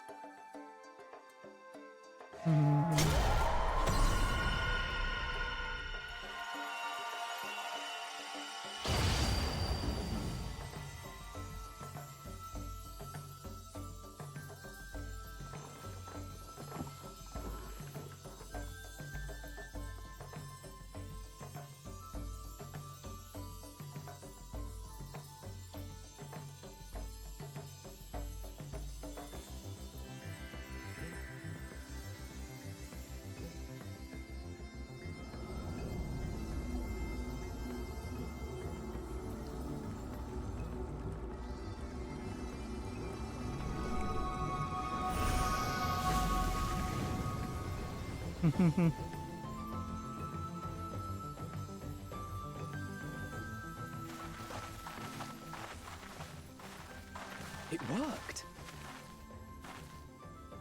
Like a literal charm. The float really was helping the reeds. That was amazing! To think that such a thing was even possible!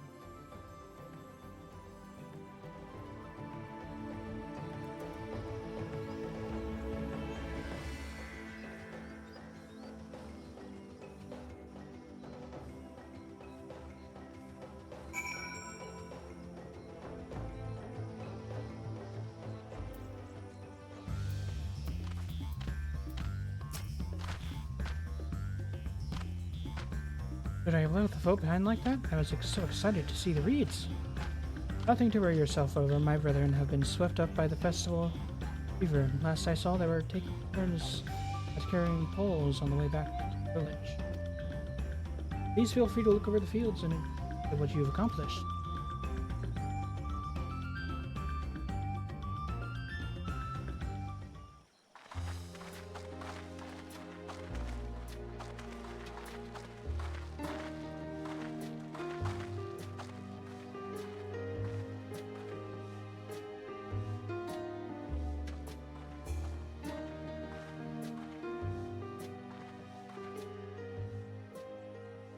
Some of them still look a bit sickly.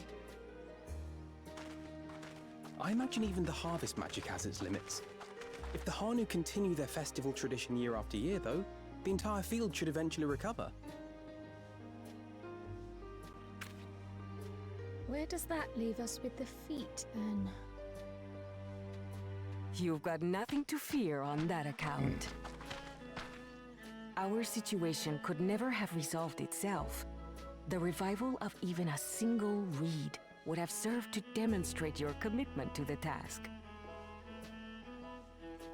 That you recognized the nature of the float and found a near-perfect solution in Ihihana proves your dedication. What's more, I don't think I've seen the festival produce such impressive results since I was a mere chirper. We have been lax in maintaining the float, diluting its magic and reducing Ihihana to hollow theater.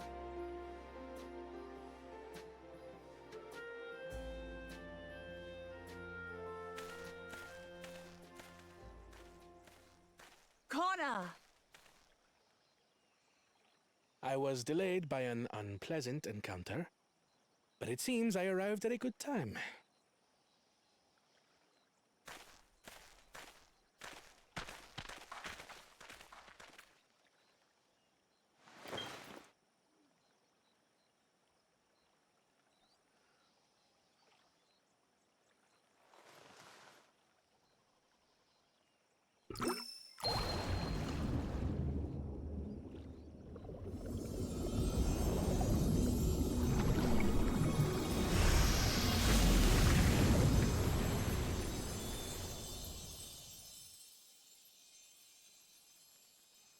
Oh, isn't that wonderful?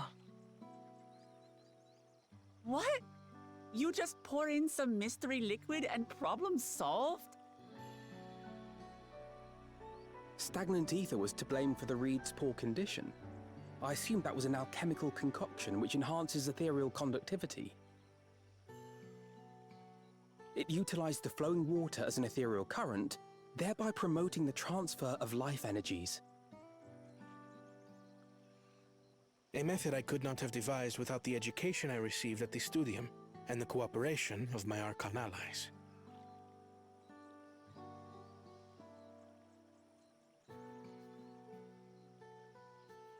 Archon allies?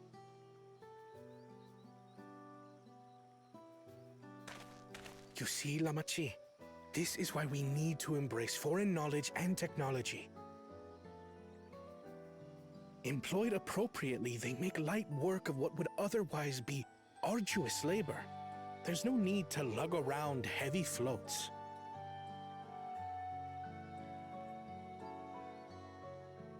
Well, you always were the clever one, brother. Your approach was no less effective, Wooklamat. It achieved the same result. Indeed it did. And you enjoyed the festival, yes? I did. It was so much fun. Having visited your village before, I thought I knew everything about it. As it turns out, I knew very little. About the reeds, about Ihihana.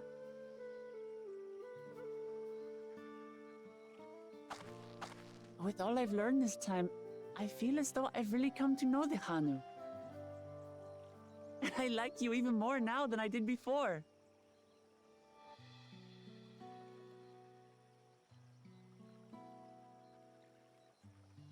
The feeling is mutual. And it's not just you who had a lot to learn either.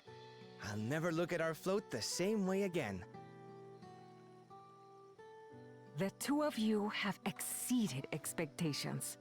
Come forth and claim your stones.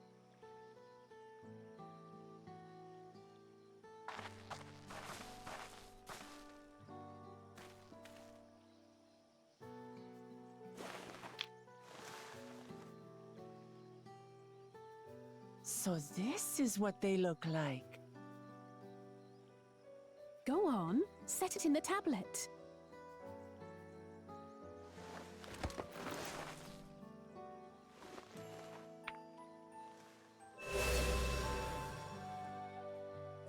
A perfect fit. That leaves 6 more. And on to the next.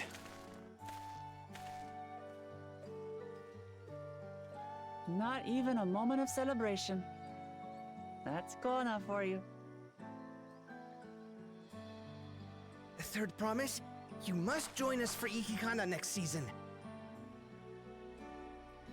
As Dawn Servant, of course.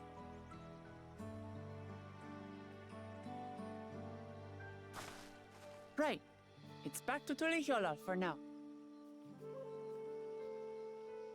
Thank you for having us. I look forward to seeing you all again.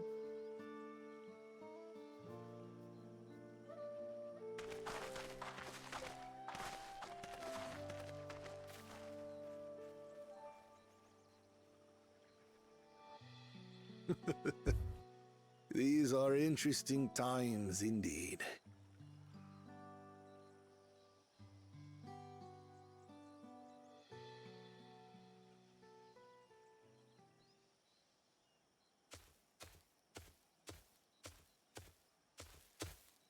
The concoction was brewed by Kona himself. It's a test vial, but it should contain the same reagents.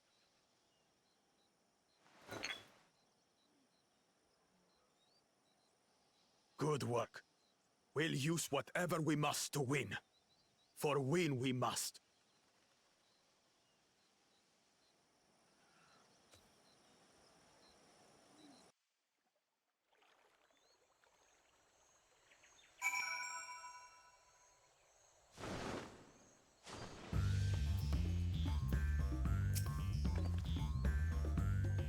My journey has just started and already I've met so many wonderful people. Ukivu for one, he's a bit eccentric, but everyone could stand be as respectful of others' cultures as he is. And Nini Nohana, it warms my heart to see him honor his disparted friend through Ihihana, and to help others do the same. I cannot help to feel excited thinking who else I might meet over the course of the contest. Come on, let's head back to Vakli Tai.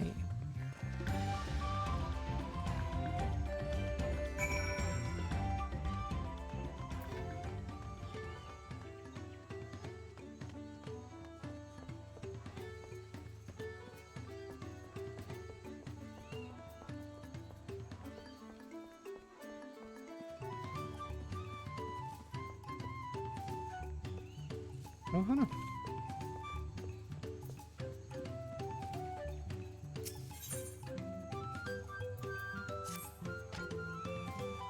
You look like Mott's companion, aren't you? Exahali smiles upon me. I had hoped.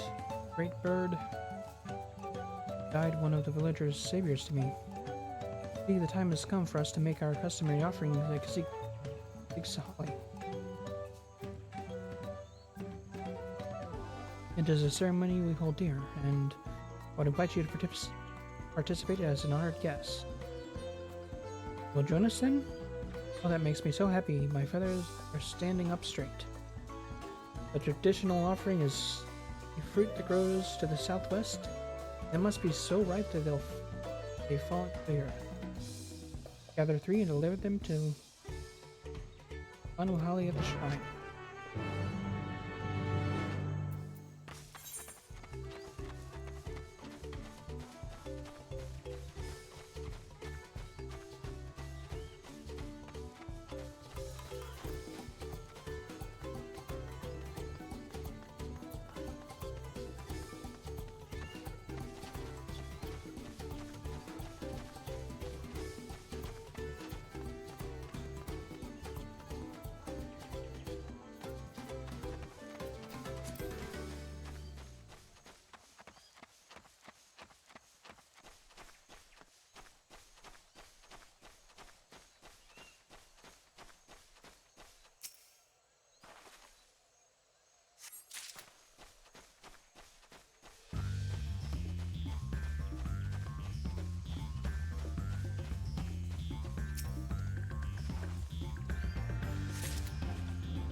So now.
Once we get done with both of these first 2 zones, we'll get our first dungeon, no doubt.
Hello, to what do I owe this honor?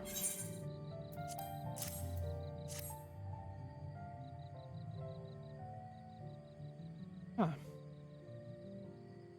You feel satisfied with these. Today you are more than a guest. You're the very heart of the ceremony. After your efforts bring Iha back to us, Ixahali, no doubt overjoyed to see.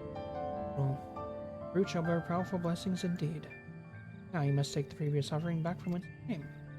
Deliver the blessed fruit of Nohana to this, and the ceremony will be complete. Go with haste.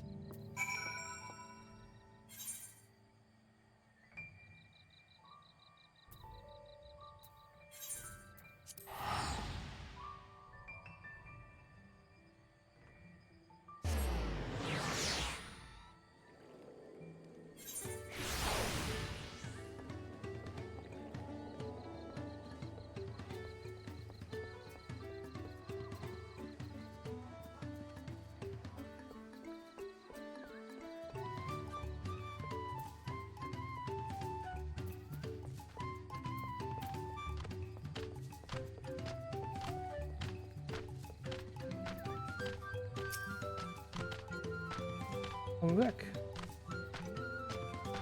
Hello, how impressed with your offerings?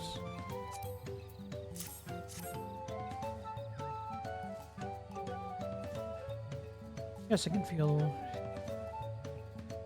the heat, grace emanating from these. Thus, as the ceremony is complete. The younger Hana claimed to participate in this rite, you know? It said that the fruit of Ixahani is imbued with the divine spirit, and all who carry them shall be blessed with great luck. So you will be, too. So you travel far, I hope you feel enriched by experience. Go with our gratitude, and may the wings of Ixahani sweep hill fortune from your path.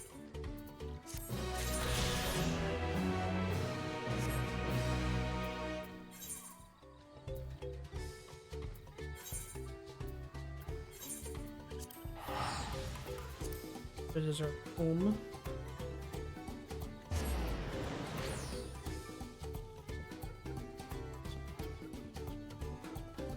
Or the expansion.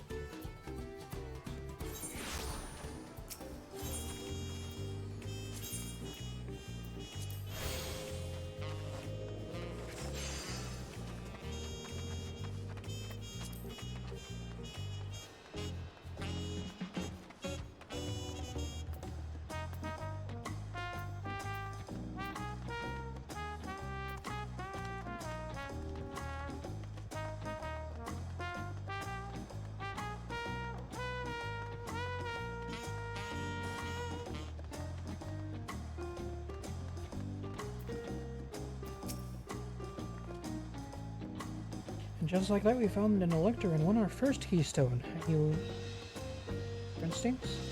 Come on, let's keep things moving and march onward to Ukulapacha.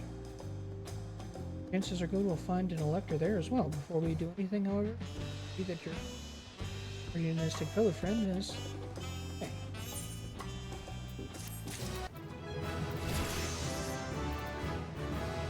Hello.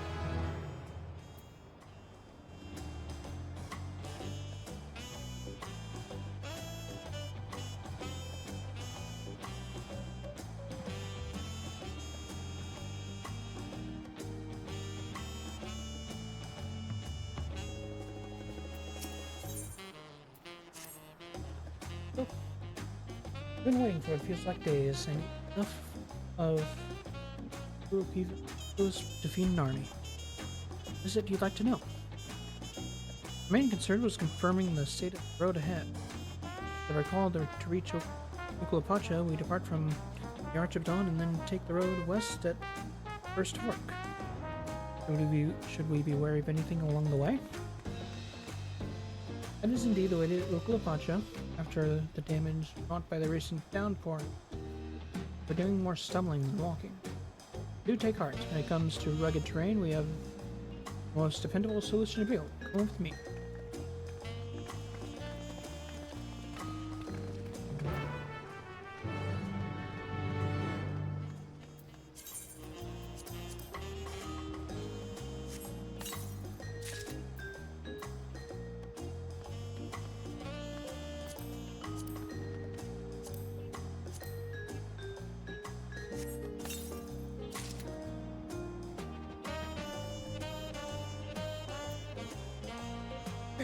S-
that first.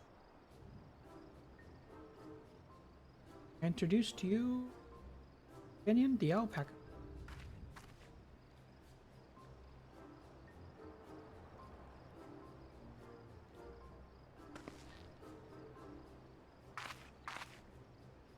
The animals can traverse Sukalpacha's steep mountain fields while carrying heavy loads. Our merchants would be lost without them. But they fill much of the same niche as our chocobos back home. They don't have alpacas in Eorzea? Alpacas are native to Yogg-Tyrol. Eorzea has chocobos. The eastern lands have their horses. I go to the trouble of breeding another pack beast in a place that suits its qualities and where it's not needed anyway. Must we ride these little monsters? I get the impression you aren't fond of alpacas. When I was small and being a bit naughty, I went around pulling their wool. One of them spat on me. One is the foulest stench you can imagine. Huh, I see. What are they like to ride? Alpacas bred as mounts are inquisitive and docile, even those without experience find them easy to handle. I'm really doing this then. So, was my information useful to you? Yes, very helpful. Even if it wasn't what I wanted to hear. Good, I'll take my payment. Want me to pay you? Guess I should have expected as much from a fellow merchant. Let me see, what have I have? Pelopelu value the act of spreading joy through trade. You should know, they take pride in making deals that benefit both parties.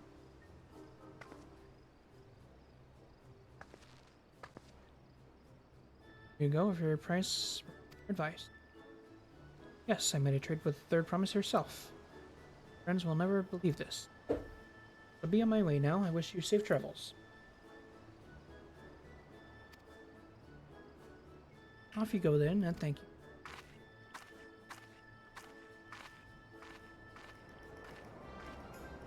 Let's spit again.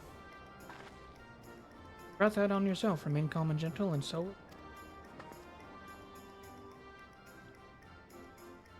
I'm still not happy about this, but if we need to ride alpacas to reach Sukalpacha, then that's what we'll do.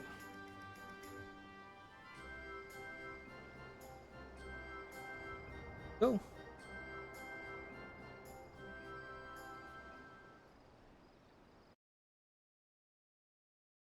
Zone, baby.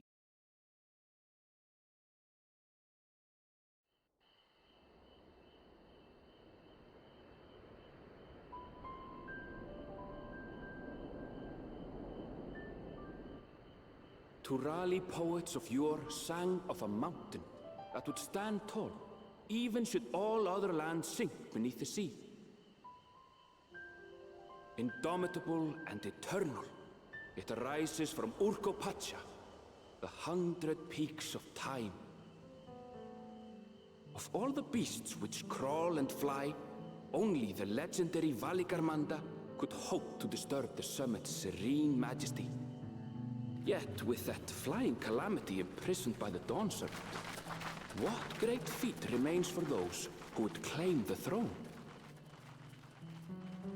Urkopacha.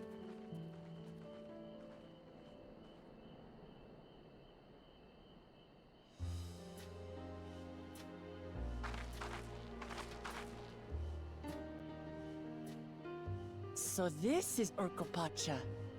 I've never actually been here before.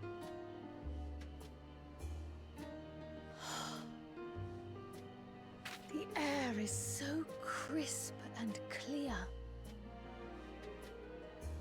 Mountains everywhere you look.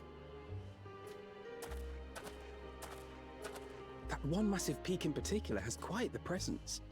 It puts me in mind of Som-Al. That is Workor Sormor, the tallest mountain in Yogg-Tural. Its sheer height makes it an imposing climb. But there are other reasons the ambitious keep their distance.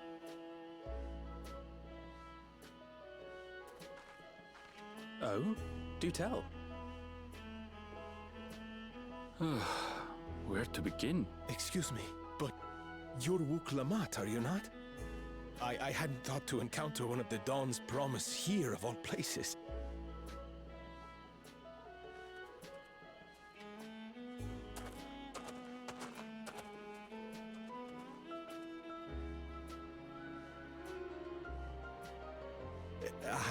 But I should introduce myself. I am Bol Nok, a weaver by trade. Well met, Bolnok. We're on our way to Watranpelo. Truly, I've just come from there, as it happens. I'd asked the Pelu who sell me their wool to give me a tour of their alpaca ranch. The head rancher and I shared a bottle of mezcal while he explained the finer points of wool production. Mezcal, is that a local beverage? It's an Urkopacha specialty, a spirit made from distilled agave heart juice.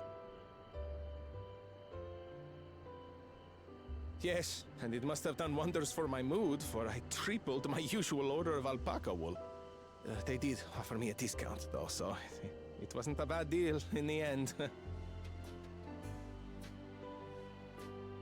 But listen to me, boring you with my tedious stories. I will leave you before you are lulled to sleep. Goodbye, and safe travels.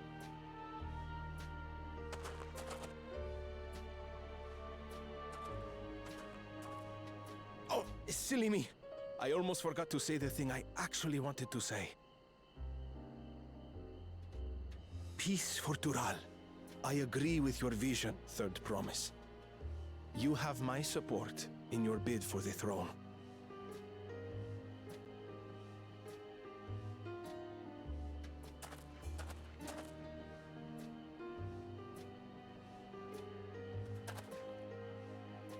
I gather from his tale we would be foolish to underestimate Pelu merchants. Yes, they do more than run the markets in Tuliyollal. Pelu peddlers can be found everywhere in Tural, traveling from place to place on their sturdy alpacas. They are effusive and engaging speakers, and many's the customer who's been talked into spending more than they bargained for. They won't find this customer so easily charmed.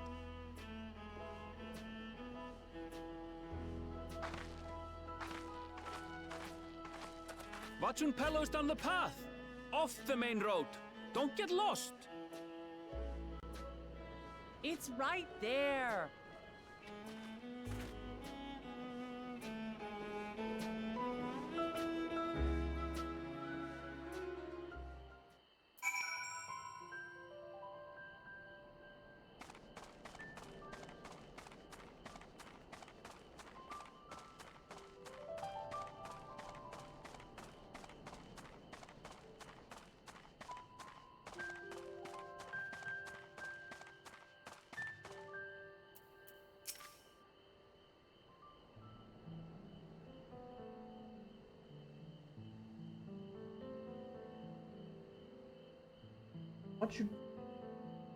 Arjun Pelo, home of the Pelu Pelu.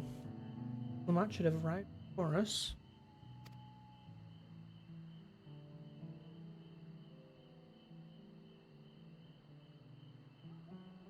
That's not good. Oh no.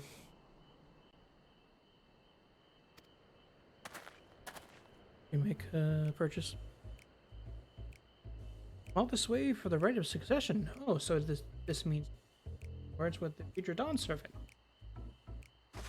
Please, the outcome is far from decided, but it's a possibility. How fortunate then that I should do. Folks will this luxurious of Huckable.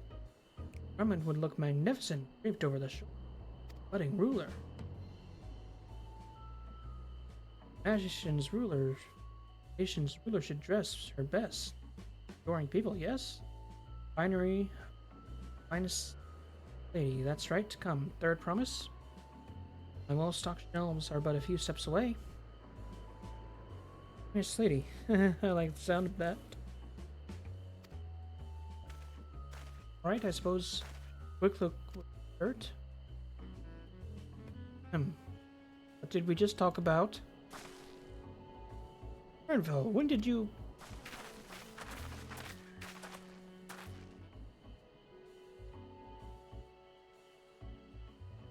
Shintoa from far off Soktural. Northern winters are bitter cold affairs, I'm told. I cannot imagine how you survive them without only lovely warm cloak of quality outbackable. No, thank you. I'm not in need of new clothes at the moment. And then there is a third promise. Perhaps another time.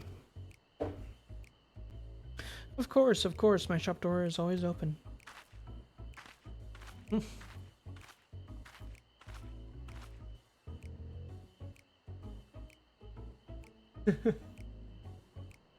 Not really charmed.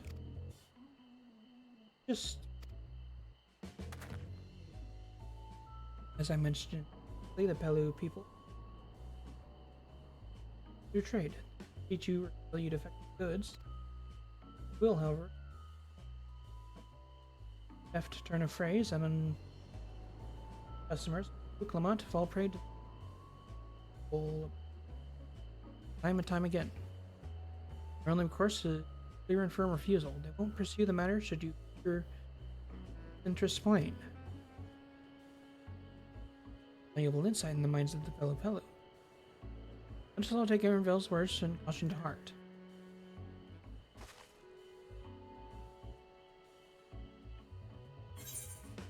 It's a good thing Asinian's not with us then.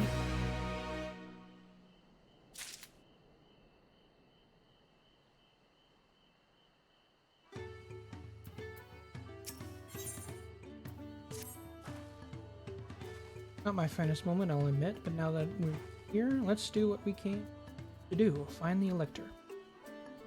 Allow me a bit to propose a strategy. Now, LSA and I will speak with the merchants, Wicklamat, you and Aaronville, approaching travelers, and also pray to investigate any of the other events which catch you. If they're not of use, let us get to the third promise.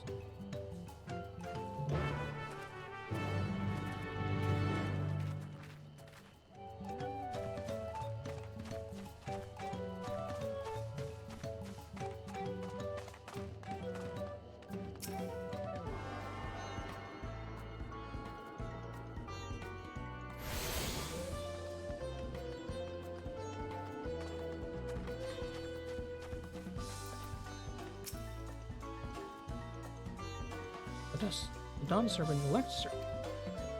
I thought you were a new face in town here. Right of succession, I take it. Me, I don't much care who sits the throne as long as they keep Tural peaceful. People tend not to be in the mood to relax and sip excellent mezcal once arrows and spears start flying, if you know what I mean. Speaking of which, would you like a cup? A joy shared. Joy double, I'd say. Don't accept drinks. Oh right, yes, you were asking about the Elector business. Being but freshly returned from my trade route, I have heard that there's a contest afoot, but not much else. Head leader, Tobley could probably tell you more about it.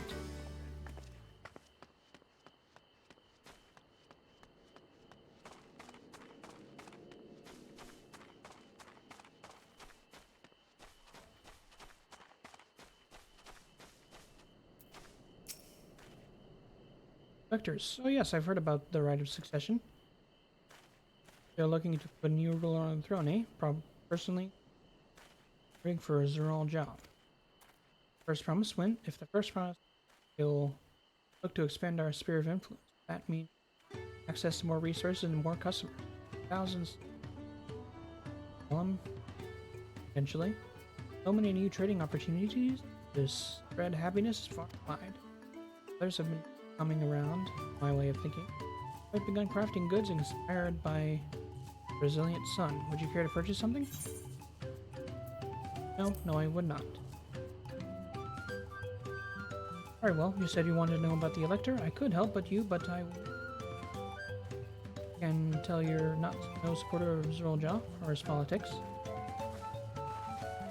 For you then. Oh.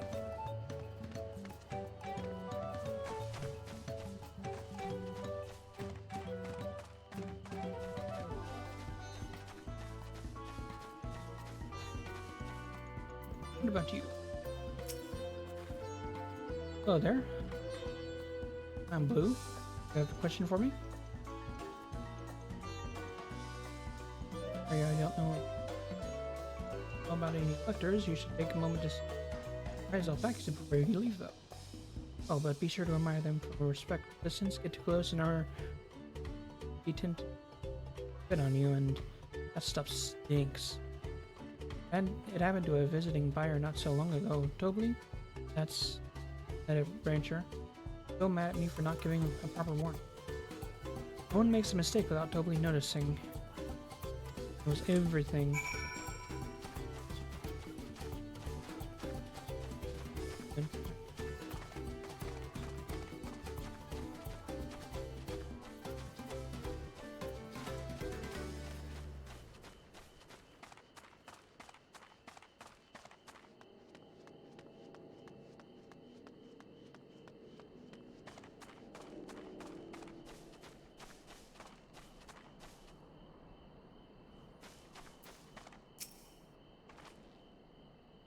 You really have to watch yourself around these silver-tongued critters. I almost put up out of a mezcal. Static of blankets. And then there was this ornament. Anyway, did manage to learn that Toby, the man to talk to about the contest. Now, if only this head ledger of theirs is to be found. Really? Also the head ranger. Well, the alpaca not far from here. Do we pay you to visit before the others return?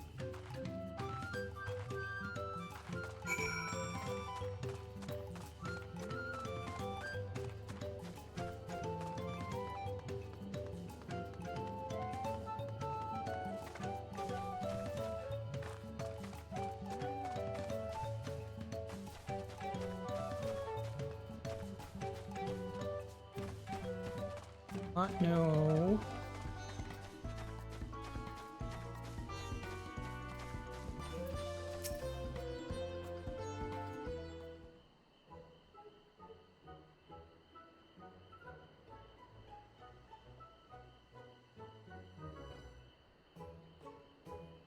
That is a lot of alpacas.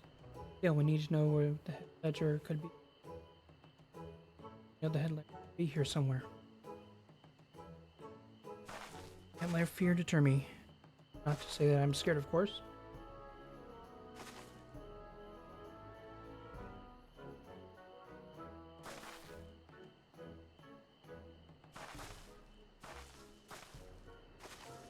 Excuse me, is one of these workers Tobley? Tobley? Oh yes, he likes to mingle with the ranch head. Things I can't tell you which one he is, though. And is that part of the contest? All I can say is that Tobley often mentions his favorite puncheons. He also can't resist a profitable trade, though, telling us good. Am I right? Still, if you're bringing a very good deal, might let his identity slip.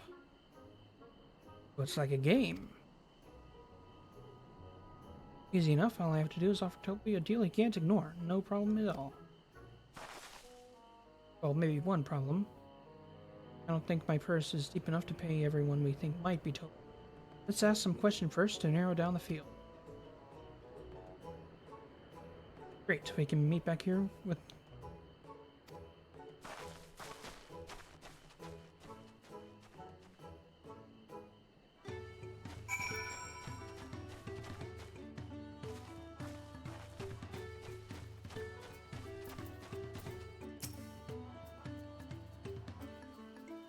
If I'm not mistaken. 1. The alpacas will spit if you startle them. I suggest you keep slow and deliberate.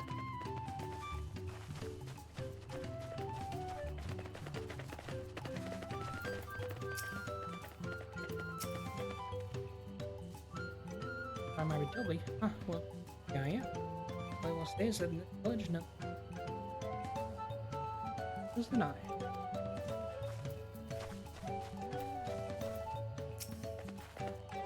Am I Toby? Yes, yeah, that's me. Third promise. Dark instant. Awakeness.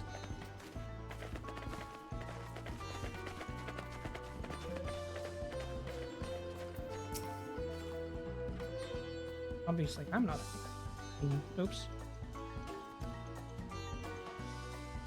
And to find out who Toby is.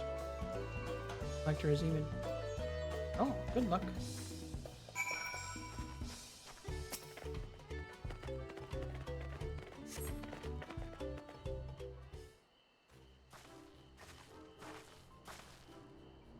We're both done with our interventions, so who do you think? My suspicions, but let's hear your pick.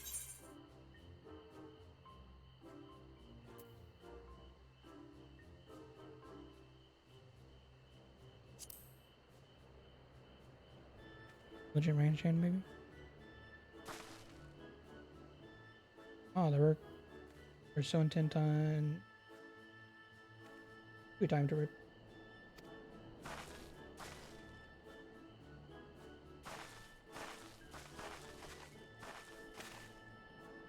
You know what, you Toby? Prove it, I propose a deal. I generate some of the coin for...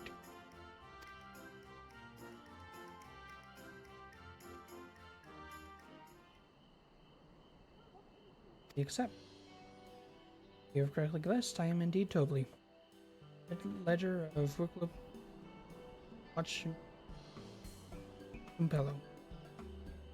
Head rancher of the family ranch. I'm also one of Blue Jaja's chosen electors. Ah! A place speared by featured in the Tuli saga, just as we thought. I was right to trust your instinct, and I wager this won't be the last time.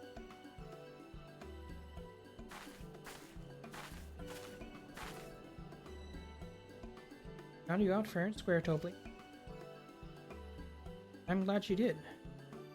Would have been abandoned it here.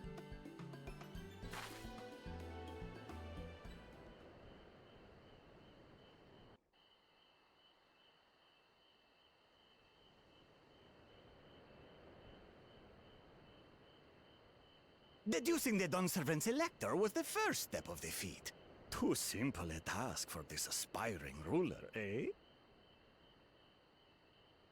Right. Not hard at all.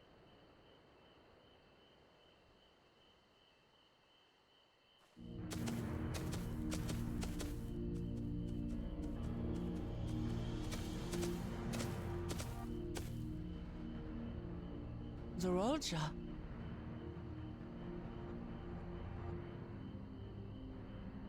I am told the head ledger, Tobli, is to be found here. You have to guess which one of us is Tobli. That's part of the test.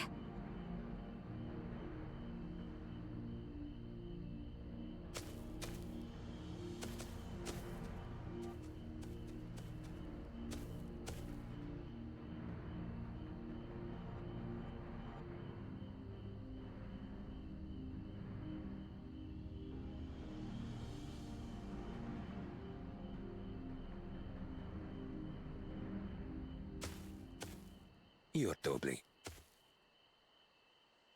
Without even asking a single question. Very impressive indeed. With that amusing prologue out of the way, we can proceed to the actual challenge. Per the Dawn Servant's instructions, I was free to devise any manner of feat. I considered a number of possibilities in the 10th column. But I think I have a good one.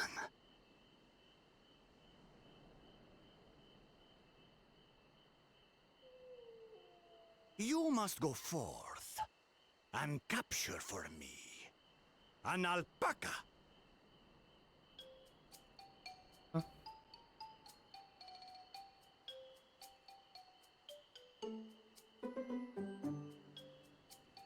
While I've not had the best experiences with alpacas, aren't they generally docile creatures? That doesn't sound like much of a challenge.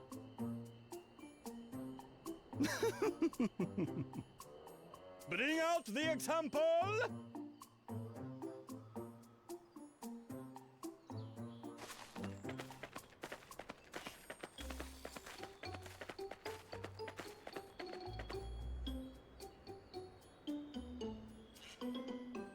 This is a special kind of alpaca.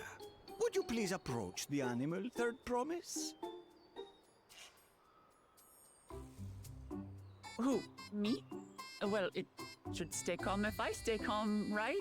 That's what Erinville said.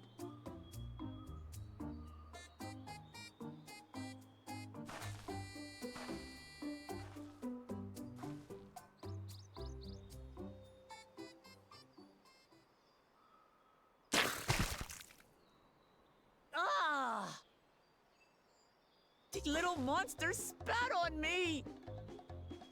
Ah, oh, that stinks. I can't.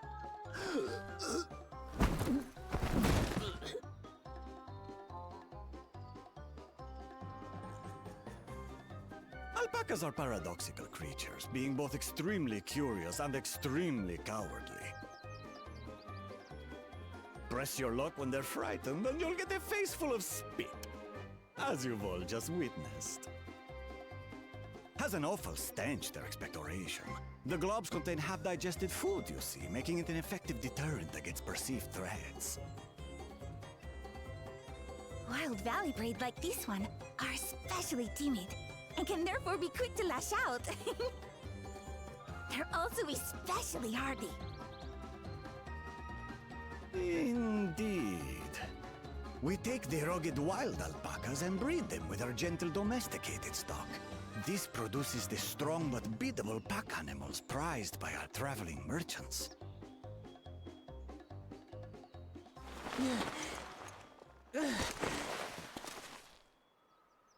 That's all well and good, but did I need to bathe an alpaca spit for you to make your point? So, the task is to catch a wild alpaca. That is correct. But be warned that it is a feat easier said than done. I suggest you prepare well before you enter the valley where the creatures dwell. And by you, I mean the claimants only. Allies are not permitted to assist with the catching. The alpacas will help me judge which of you is worthy of receiving a keystone.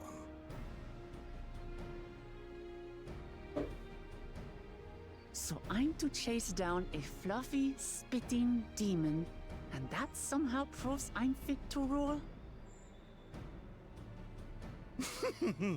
As I said, the Dawn Servant granted me the freedom to decide my challenge.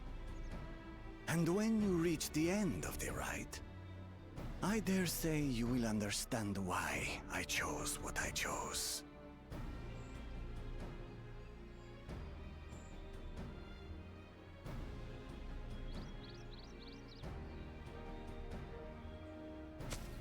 Very well. This won't take long. Wait! Didn't I warn you this was easier said than done? There are preparations to be made, factors to consider. A beast is a beast. all yield to strength.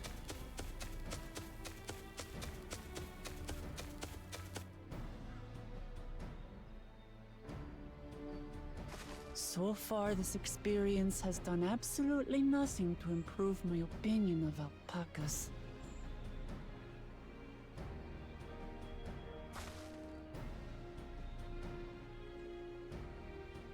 But that doesn't mean I can't do this. Revolting spit aside, they're just another animal.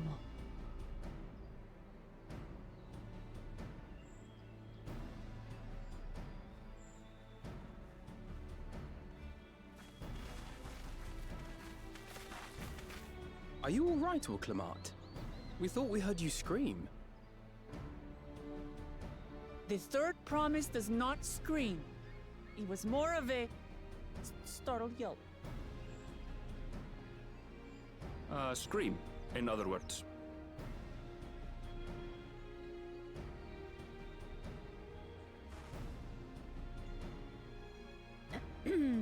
Did you find the Elector?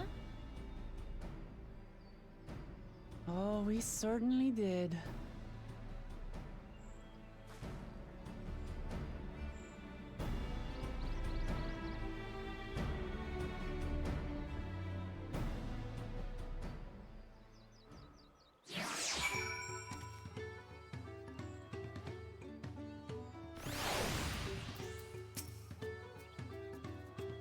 To go and wash that nasty stuff off my face. I think I got it all. I think I got all of it. But would you mind taking a sniff for me just to make sure? The stench has ruined my sense of smell. I saw that look.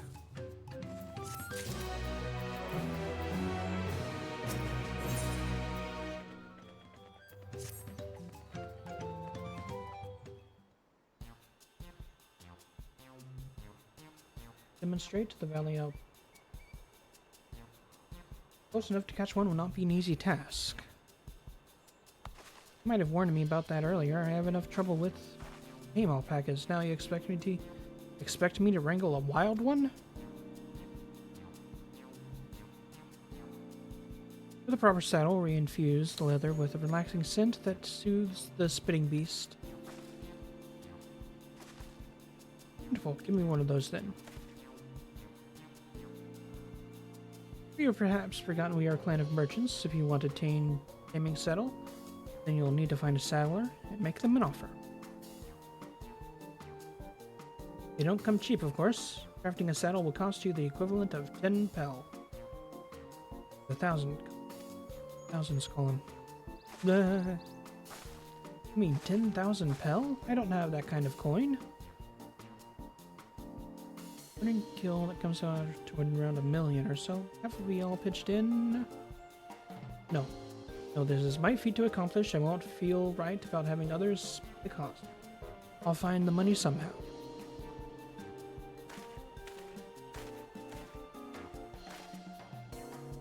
In that case,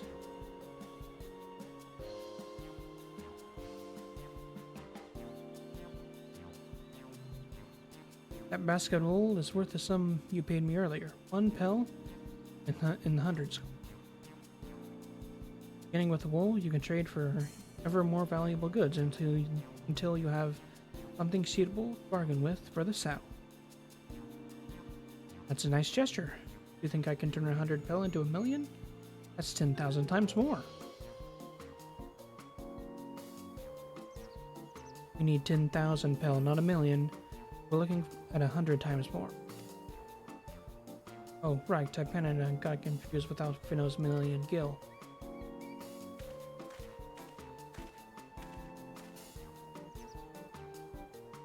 So sure about this trading idea. We were almost talked into buying a cloak you didn't need more mere moments after you arrived. But I hate it when you're right. Well, let me help you with your deal making. Oh, hello again. Blue. I work here at the ranch hand, but I've also learned a lot about the peddler passion.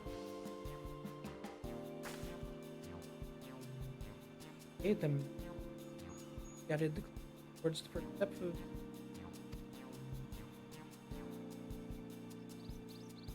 Aunt goes alone to capture her alpaca. She's free to accept assistance from whoever she likes. Hooray! Let's see about getting you that saddle then. I don't know why you made your offer, but I could use an ally with a beak for bargains. Welcome aboard, Mabu. Cool. Would the rest of us stay behind, perhaps? Maybe easier to haggle over a price without so many voices coming in. Yes, stay here and pitch in branch work. Well, Mabu gone, I'll need your hands to attend to the alpacas. Hardly, although you should go with Wuklamat. You've seen markets and bazaars rolled over and surely have sage advice to... Gosh. In that case, you should also hold onto the alpaca wool. Placers. Oiled doubly. Have nothing to bargain with.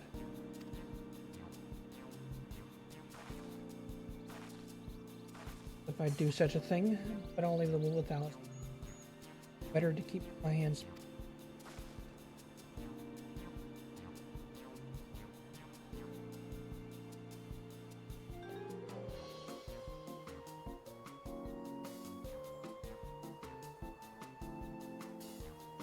Again, I suggest we try trading the wool. The deal, of course, but it will give us an idea of how much he'll accept for his wares.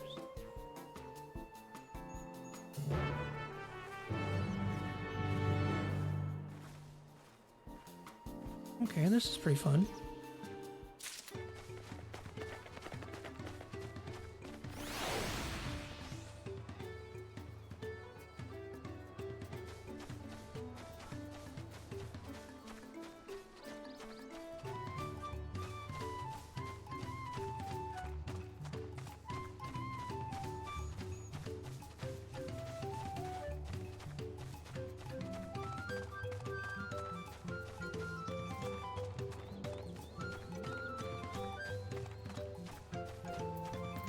Okay, happily.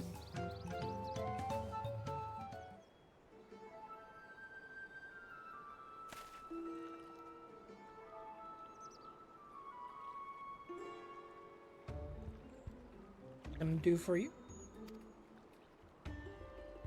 I've come to Margan. Need one of your special taming saddles to catch a wild alpaca. Saddle, is it? And how will you pay for it? Asking. Oh.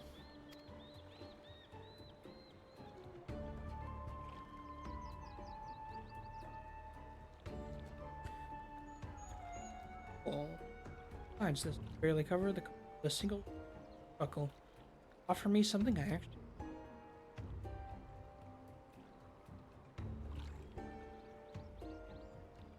What might that be? Mezcal. Like to nurse a cup at day's end while I inspect my finished work. Bring me a jug of quality stuff and get yourself a deal.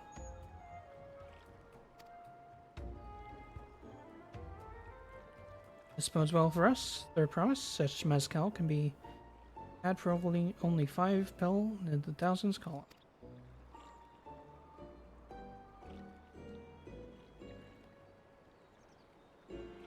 Hold on, did you say third promise?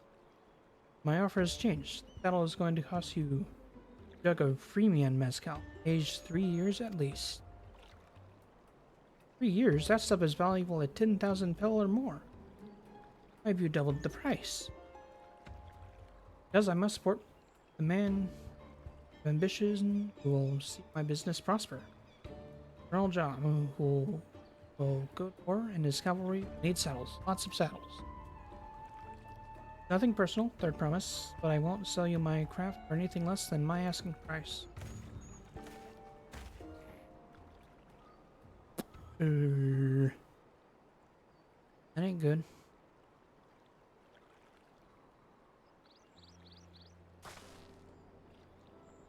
Not that I blame him. I'm known for championing peace, and peace is unlikely to bring him more customers. Those of our grandparents' generation remember the dark days when the clans were at war. Many of these Pelu pray for your victory, Lamont. The younger ones, though, to them, strife and bloodshed are as children's stories. They think themselves safe from these horrors. Take these we now enjoy for granted. Still others are unsatisfied with this quiet prosperity and crave the future. Second promise visions. They've become obsessed with innovations like the dirigibles that have made trade swift and easy. Then you have those like Havel, convinced that the first promised plans for conquest will afford them opportunities of great profit.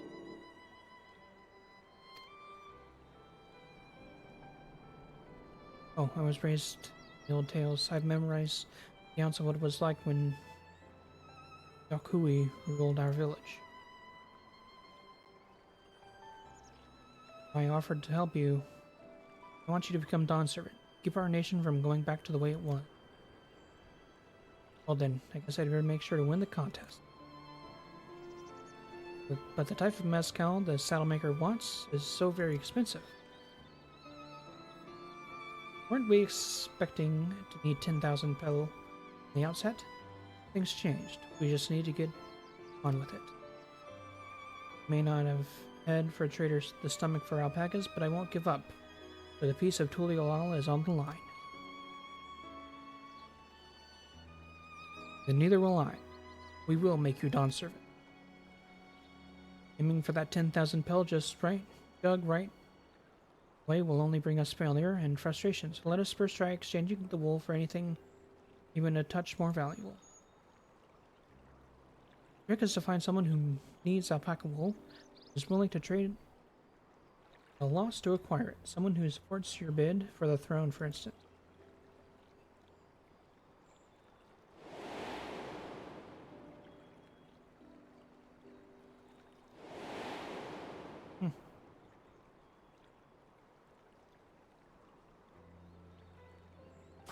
Of course.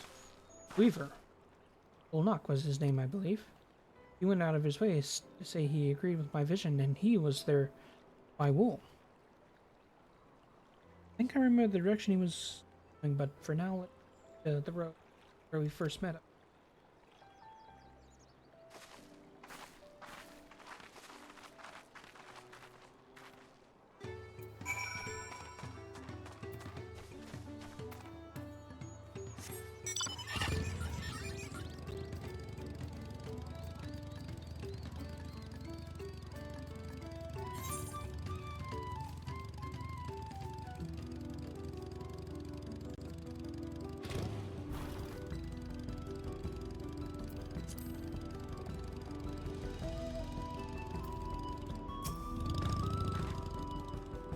This is the spot. After Ulnak talked with us, he was walked off to the south.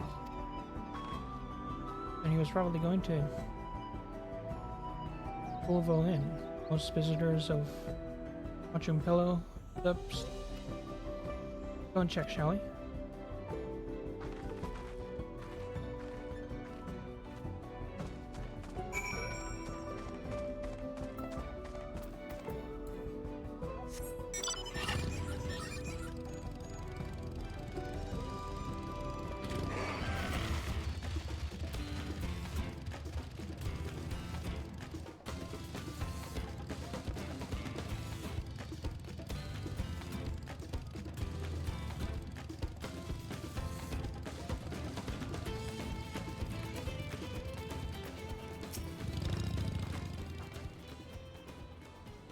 Ask it, Allison.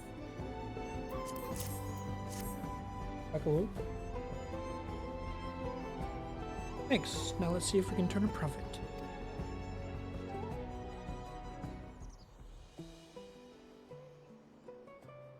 Well, Knock, I'm glad we found you. Been making a trade?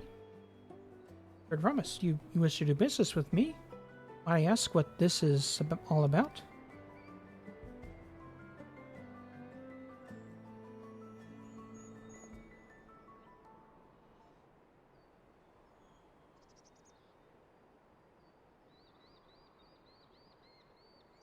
see, so the goal is to turn that basket of wool into a jug of premium mezcal.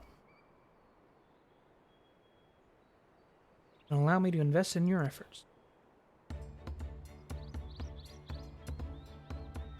Peace in Tural is what allows me to cross freely into the lands of my suppliers. Naturally, I would prefer that one preserve that peace the throne. Thus do I humbly offer you this wool poncho, a small token that I pray tributes to your.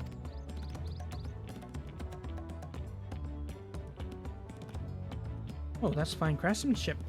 A garment like that would easily fetch 5 pel in the hundreds. Very generous, Knock. Thank you. I promise I won't let you down. I have every faith in you, Third Promise. May fortune bless your future and dealings.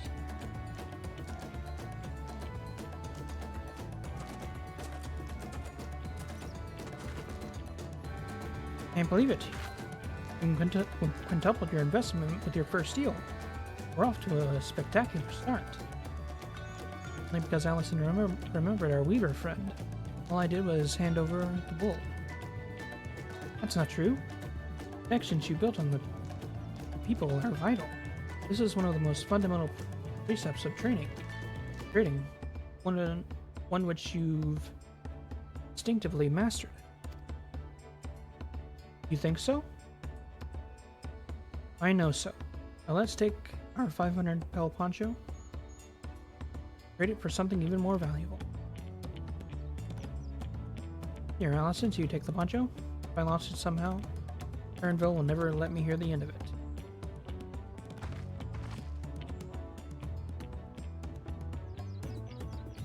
All set, our next deal is waiting to be found.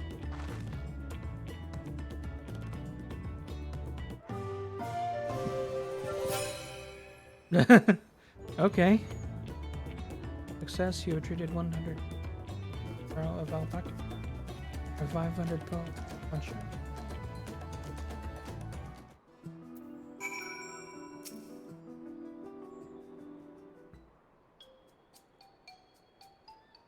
Leveraging connections is sound strategy. We should also consider supply and demand. Individual and urgent good poncho and offer more than a merchant simply looking to stock his shop. That makes sense, but how do we know if someone needs a poncho?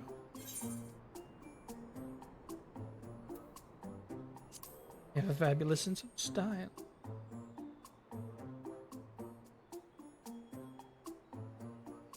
It's a nice, sturdy poncho, but the design is traditional. Only those people with practical need would be interested. Wait, that's the obvious answer, isn't it? We look for a person without a poncho. Hope they're able to buy it. Yes, there you go. We find the demand for it. Oh, we're effective buyers. Places. Yeah.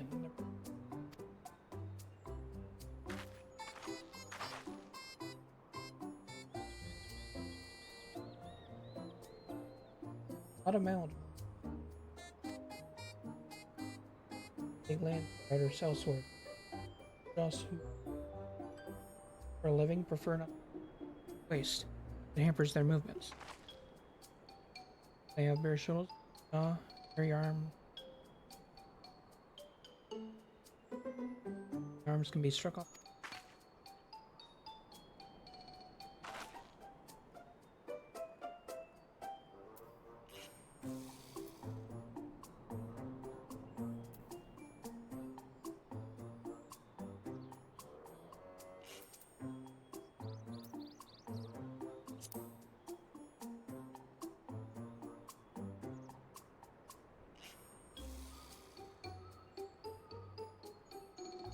Oh, we might. Oh, there, friend.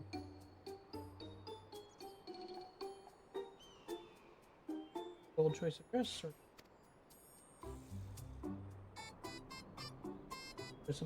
lead me. Was attacked by beasts on the way here. They barely escaped. my scales intact. My coat was not so lucky. I'm actually a tool maker from Tuliolal. I was dressed quite smartly. Elevator to show the Pelu I am a man who takes pride in his appearance and therefore his work as well. But now look at me. Well, sir, it's your lucky day.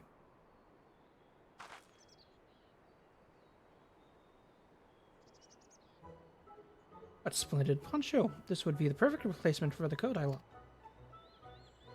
You willing to part with it? Make a trade for one of your fine tools. How about this hatchet? I crafted it myself and vouched for it.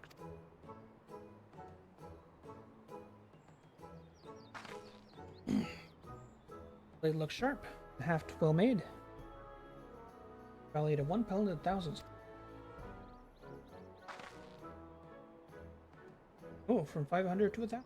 Have a deal. Wonderful. Fine garment. Just as this should put me on even footing with any Pelu merchant. The eponymous owner of Mapelu's mate garden for one. Her field hands, whose hatchets harvest mate. And I thought to impress her with the tool. Better, I have other wares to sell. Glad I am to have met you.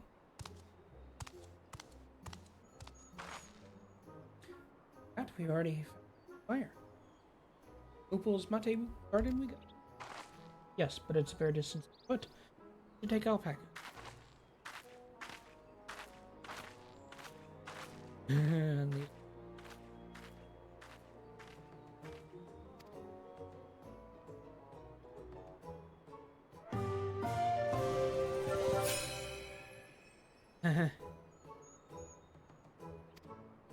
okay, this is fun.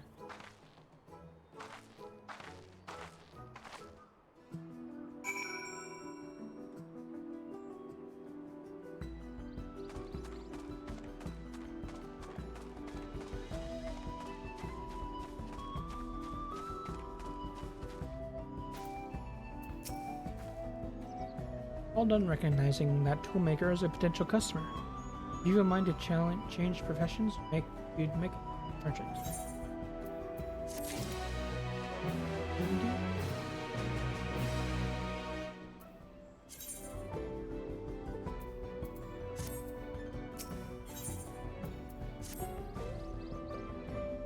Before we get moving, you should be the one to hold this. Hold on to this.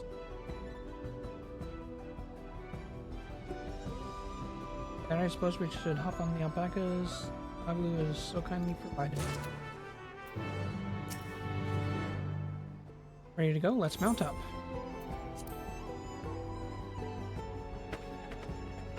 Off with Monte feet. Go. Don't spit, please don't spit. We'll be fine, these ones are accustomed to people. Still don't trust them. You have a knack for writing, no matter what you say.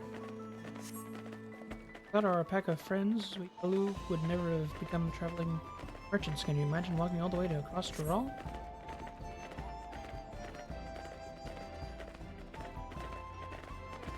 Where that mountain is too tall to be.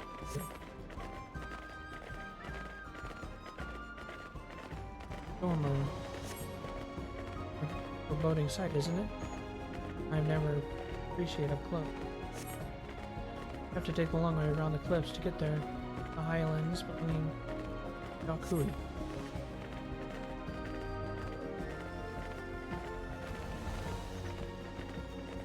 Well, Malby, you said you were learning about the peddler profession. You don't care for... No, I love it. I love working with the alpacas. But becoming a peddler has always been a dream of mine. Just, I'm not so sure I have the talent for it. I can help you by a taming saddle, though. It'd be proof that I can do this all after all. In that case, you'd best get ready to be a merchant. Look, we're almost there.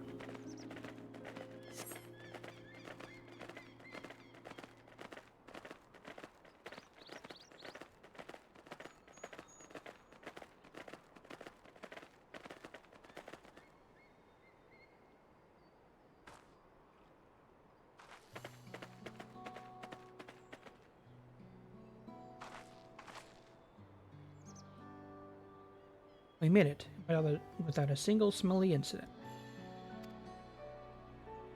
Then the alpacas back to Novo's Inn, so we'll walk along the main road when we return to the village. Speaking of roads to travel, you were adopted by the Dawn Servant, weren't you, Third Promise? That I was. And perhaps you understand. I was an orphan too, you see. Tobly took me in. Took in all the ranch hands, actually. All of them? Yes, and everyone works hard at their chores, grateful for the opportunity to repay the Ledger's generosity. Here I am, the only one wanting to go off and be a merchant.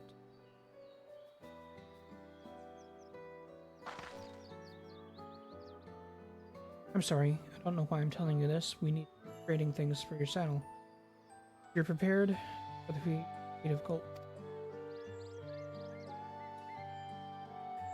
As it's mate harvesting season, they can't have too many quality hatchets. Add to that Wilclamot's way with people, and we should have no trouble making a favorable deal. That Meepoo. That's Meepoo herself over there.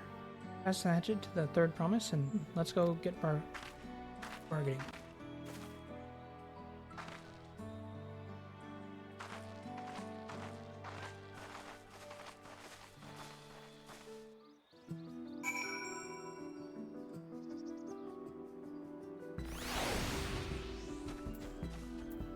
But definitely see the Pillow being the Gatherer's tribe, right? That whole trade UI. You have that little axe for me? Oh. Gatherer or crafter? The crafter? Next, now see what we can get for it.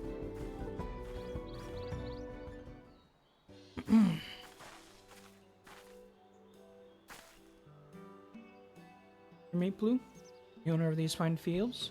I have a mind to trade, if you're interested. Well, the Third Promise. I might be convinced to entertain a proposal. What do you have to offer? A hatchet, forged by a seasoned artisan. The razor edge. This exceptional tool will make light work of your crops.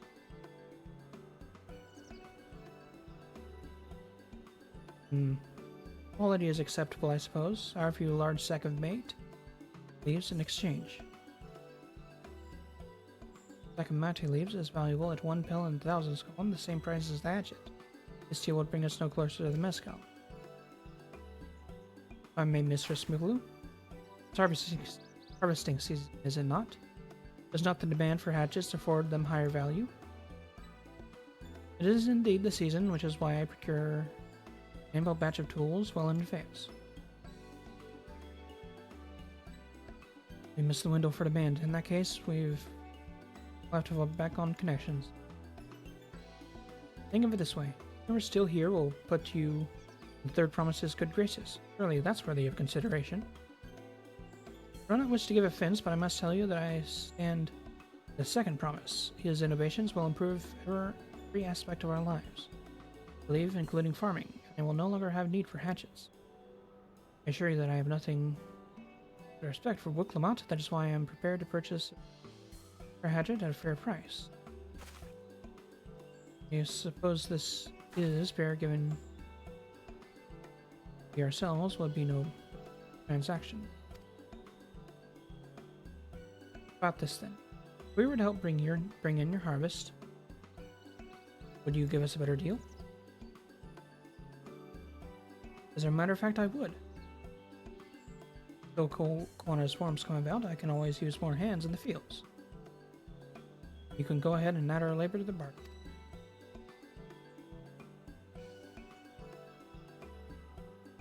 Add value to tip the scales. But I've forgotten one of the most basic rules of trading. You can rest here if you like, Melvu. Alice and I have made together.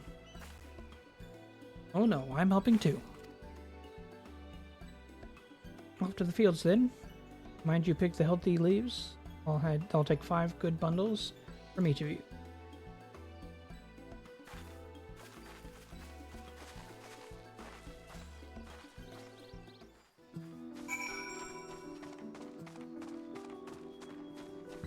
You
brought me some leaves then.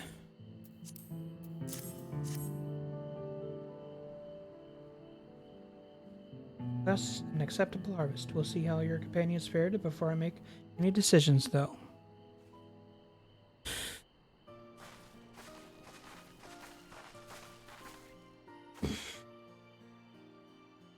Here, we've brought our share as well.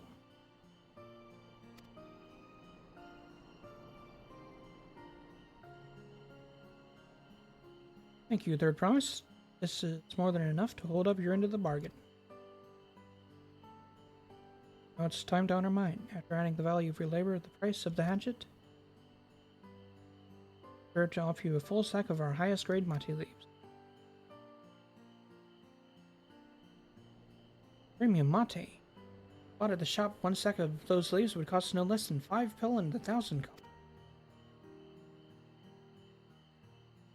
We can bid farewell to this hatchet.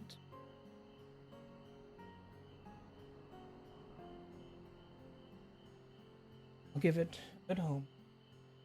Talk of the contest aside, I'm glad we could have a mutually agreeable trade. As am I. All the best with the rest of your harvest.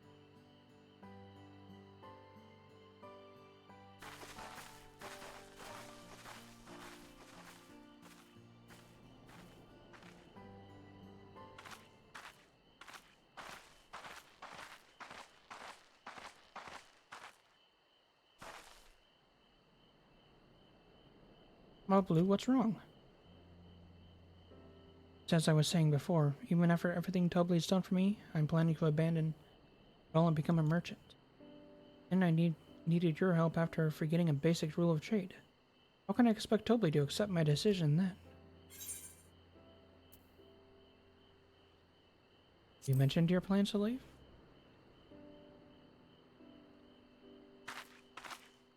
Not exactly. I wanted to prove I could succeed as a peddler before I declared my intentions. I seek to follow in my father's footsteps, not because he expects it of me. I want to preserve Tural's peace and become Dawn's servant. Happens to be the best way to do it. You should live a life your own choosing. I wouldn't be surprised if Tobley felt the same with me, so talk to him. You're right. It's better to find out for sure than worry over what he might say. Thank you for your advice.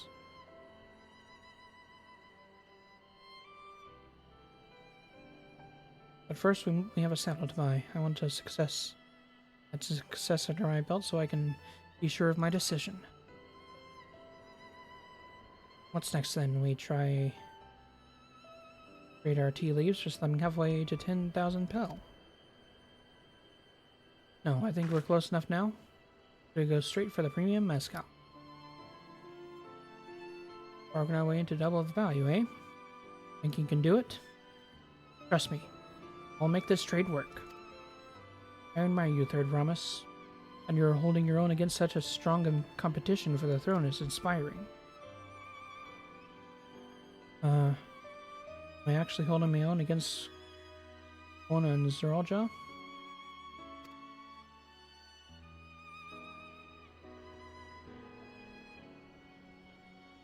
I mean, of course I am. I'm Muluk Lamat of the Dawn's Promise, after all.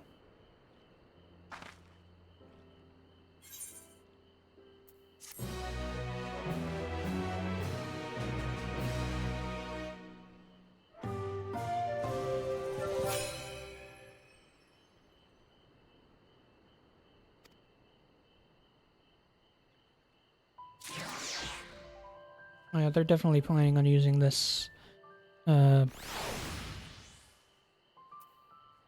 that successful trade UI for the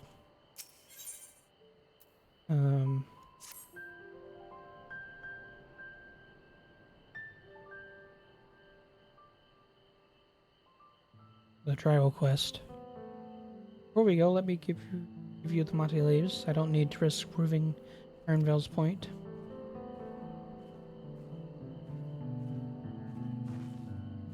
Ready then? Our next stop is Mezcal Distillery.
I want to speak with a man by the name of Gobley. I mean, among his fellow distillers, he's regarded as a master. He knows the value of his product, so if we can convince him, trade for twice what they're worth, or targeted information. Asking awesome.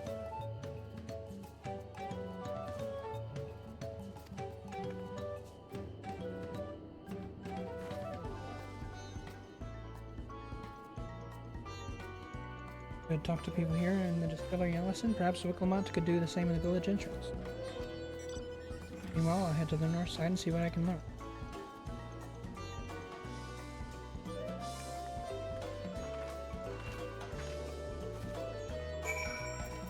Do the selfish again. Me? I'm a chief from Tuliol. I often come here to buy Oli's mezcal. Finest in Tyrol, according to my customers. Always springs on dug during the dealings, but I can't handle the stuff myself.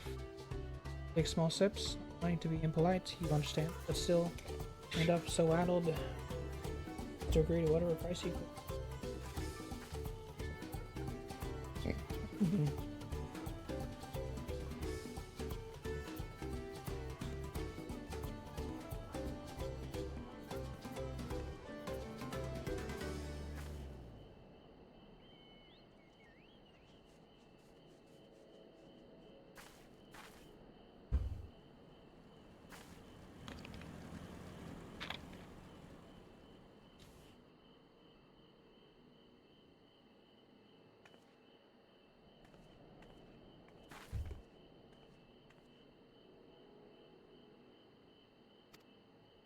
It would be nice to have less potent refreshment during such conversation, else I might have to seriously reconsider our agreement.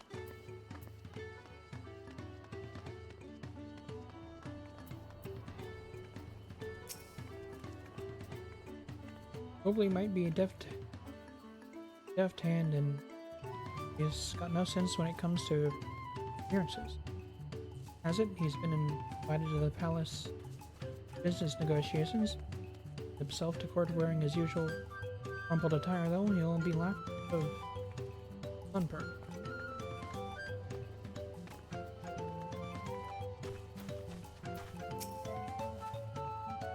Not much I can say about Gobbly, but I can tell you what Gobbly is saying. The other day, he was muttering about monsters crawling around the garbage jar. That's the field where they gather as for mezcal. Presence has made it hard to procure said ingredients, and thus driven up the price of his product. Soon, some might argue it's hard to celebrate when it affects the work that it does. You can't rightly bring joy to people if you can't keep this up with love. Well then.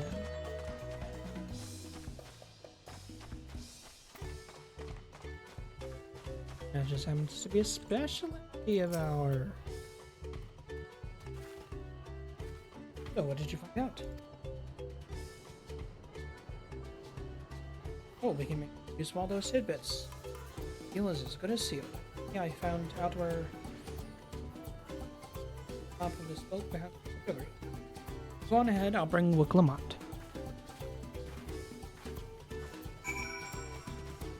Oh.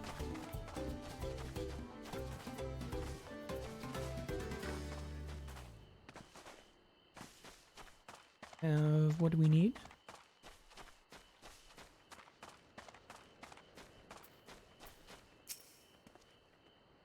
You have business with me, madam? Why don't we talk down below? It's not to just be off hack from his work.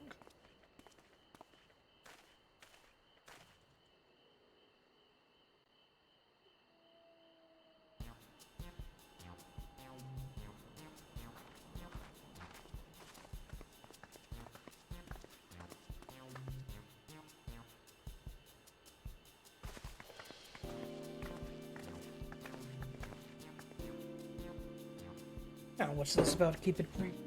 If you would, I'm a busy man. We're here to market a 3-year-old jug of premium mezcal, assuming you have any on your hand, then.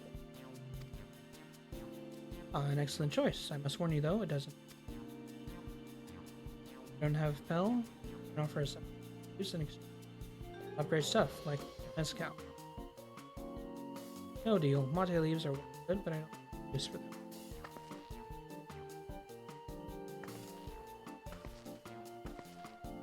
Just like that. Still, I'd hate to send you away empty-handed. Why don't we sit for a cup of mezcal? Bargaining begins. What cards do you want to play first?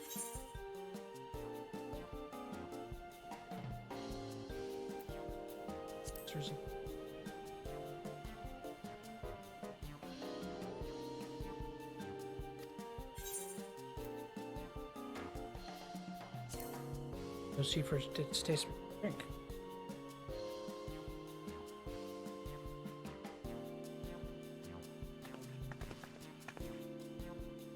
I appreciate your husband. I've heard one of your regular customers, a Hob Wigo Chief, is the same.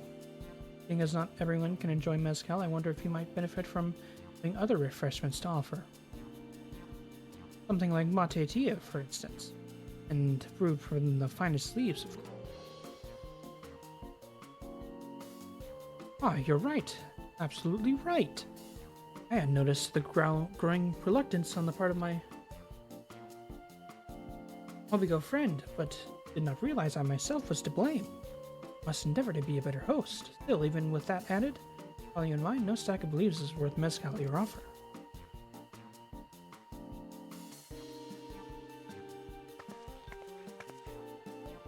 Tropical monsters. Trouble? Not yet. We'll keep that card of our sleeves until we need it.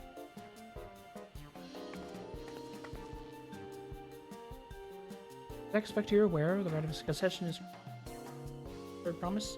It's graced us with her presence. Last contest is just in. The subsequent ascension ceremony and banquet will be a prestigious affair. If your mezcal were there to be served there, it would bring measurable. Wait, could it be that your rumored petition to the palace is to discuss that very possibility? Matter of fact, yes. I must admit, I'm still reeling from the abruptness. It would be a great honor and opportunity if I could secure that deal. Well, I should think your exceptional mezcal would speak for itself. That said, no such thing as being too prepared. First impressions last. You'll want to be wearing your very best when you walk into Volok's Usa. It would be such a shame to miss the chance of a lifetime simply for want of garment.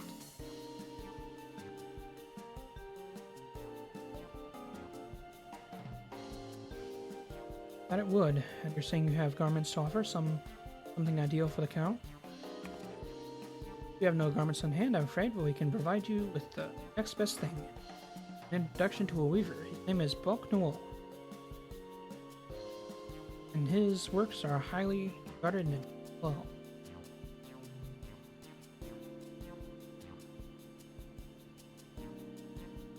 As a supporter of Wiklamat and a keen observer of palace politics, he will doubtless be happy to guide you in the selection of an outfit fits this golden occasion. Certainly a proposal and advantage of. Skills still aren't quite balanced.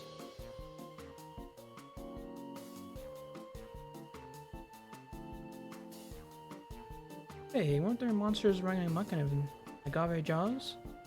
That's a problem we could easily solve for you. Really, I would be most grateful for your imminent assistance. I was resigned to hiring sellswords to clear them out. Factoring in the saved expenses and introduction to a trusted weaver, it is shaping up to be a sound bargain. Alright, you have a deal. Yes, I knew you could come around. Give us a moment, Allison and I will take care of those prowling nuisances. In the meantime, I'll use the pen. I use the time to pen an introductory letter to Ulnok.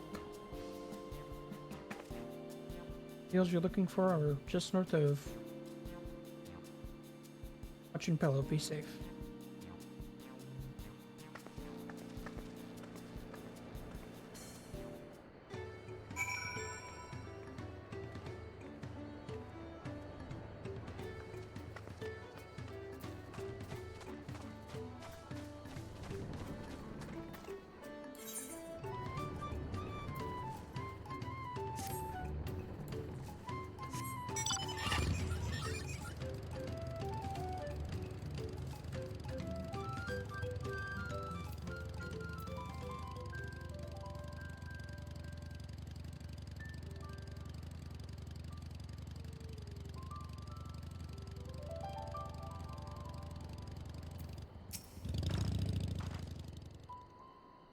Alright, I'll just go faster if we split up.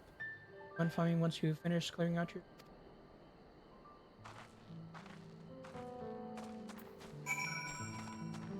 cuckoo. Cuckoo stuff.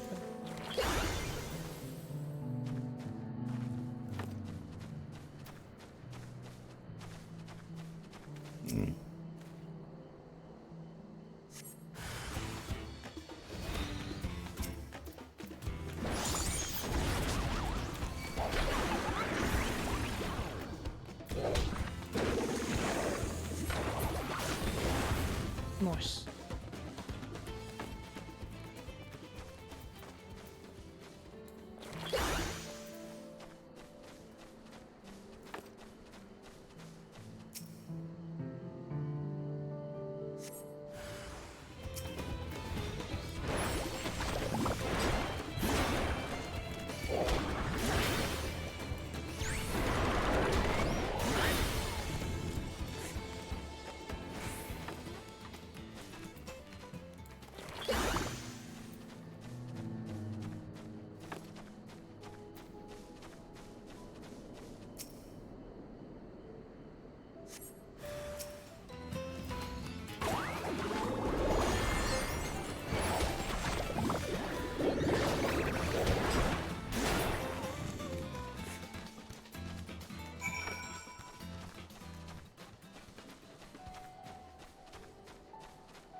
Courage of the creatures I hunted with Papa. This was no challenge at all.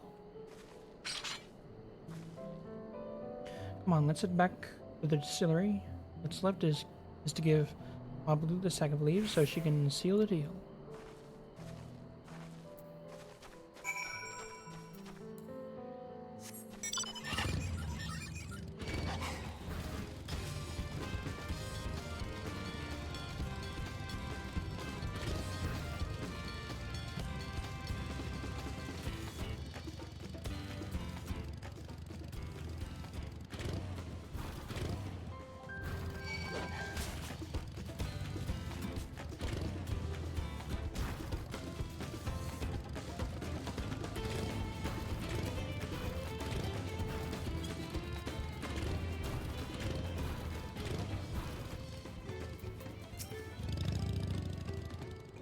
Monsters are no trouble for you, it seems. Oh, if I could just have the sack of leaves?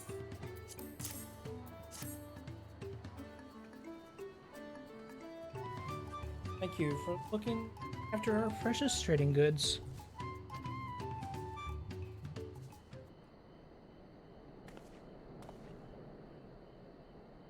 Monster problem is solved, Master Goblin. Here are the mate leaves and the written introduction to Pokemon. We'll knock as we agreed.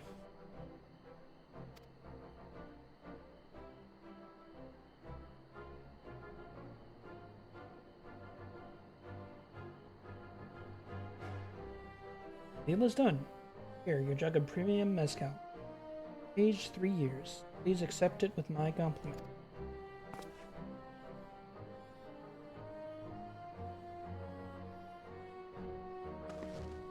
Yes. We finally have the mezcal. Great work, especially you, Mablue. You're the one to inspire me to come this far, third promise. But let's not celebrate until we have a saddle in hand. Mablue, is it? You drive a hard bargain, young peddler. I look forward to doing business with you in the future. Thank you, but truth be told, I'm just ranch hand for now. Should I ever become a proper merchant, though, I'll be back to strike more deals with you.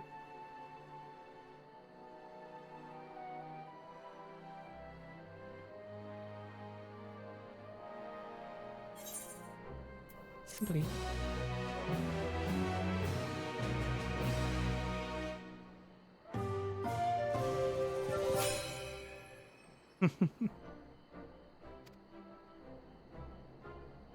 That's funny.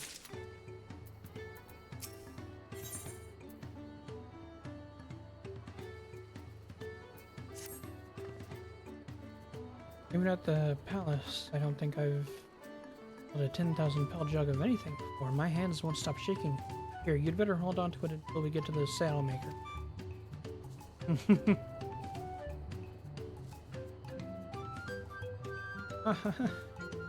Can you imagine if we dropped it and had to start all over again? Luckily, Havel's place is not far. We just need to get across the plaza.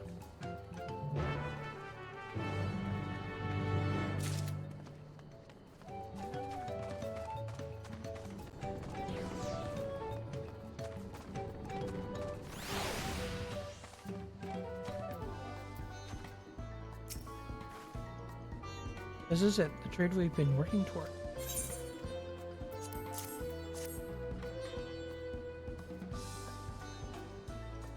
Phew, still in one piece. Right, time to make our deal.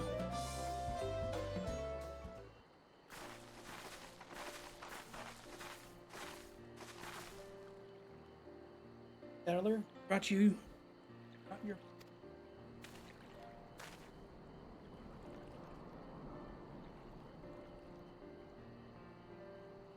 Wait, you actually got your hands on a jug? You got nothing. I've used measly clumps of wool. What we had was an aspiring trader with a gift for negotiation.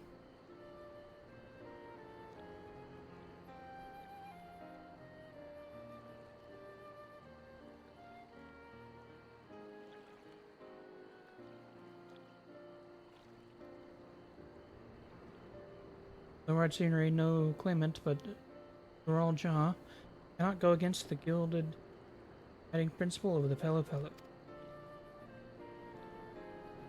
Trade is a fair one. Now craft your saddle, third promise. Great. Stay and wait if you like. I'll have all the required materials, so this won't take long.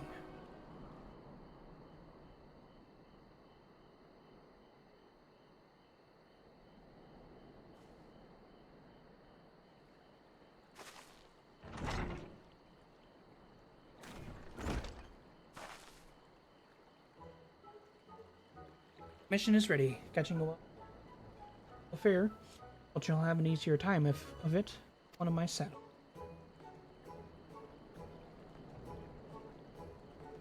Now, if you don't mind, I have other work that needs.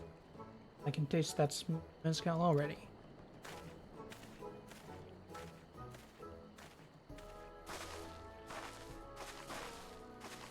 We did it! The saddle is ours!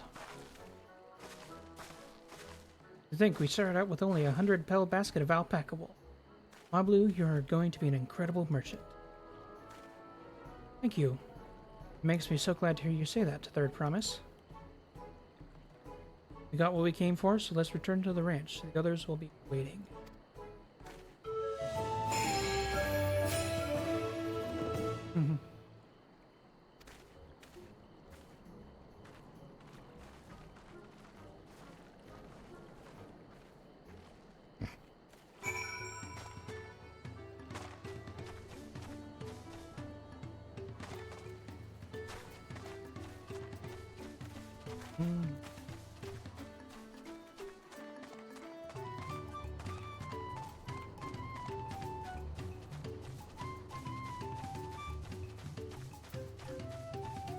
This will probably be a cutscene, voice cutscene. I can relax for a while.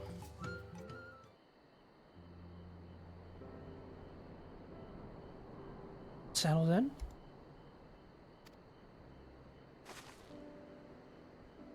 Yes, and thanks in no small part to Mablu.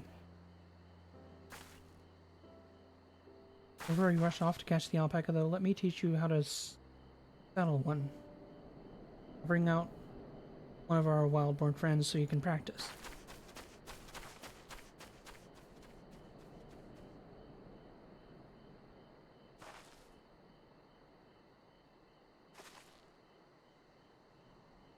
I know, it's something I need to learn.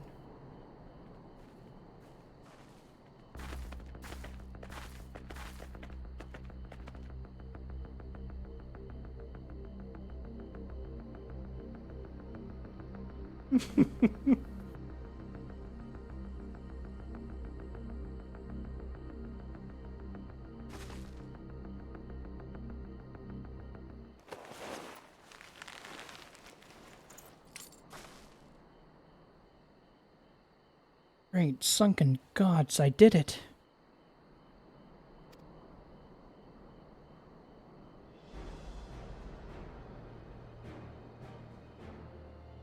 He hardly seemed bothered, much less inclined to spit. Seppi was completely accepting of Wiklamat's touch. That is because of the singular scent which the saddle has been coated. Alpacas find it very soothing.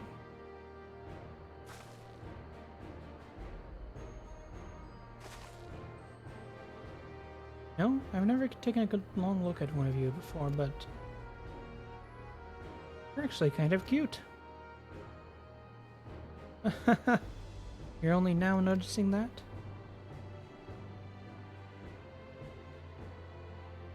Colonel John, he's back.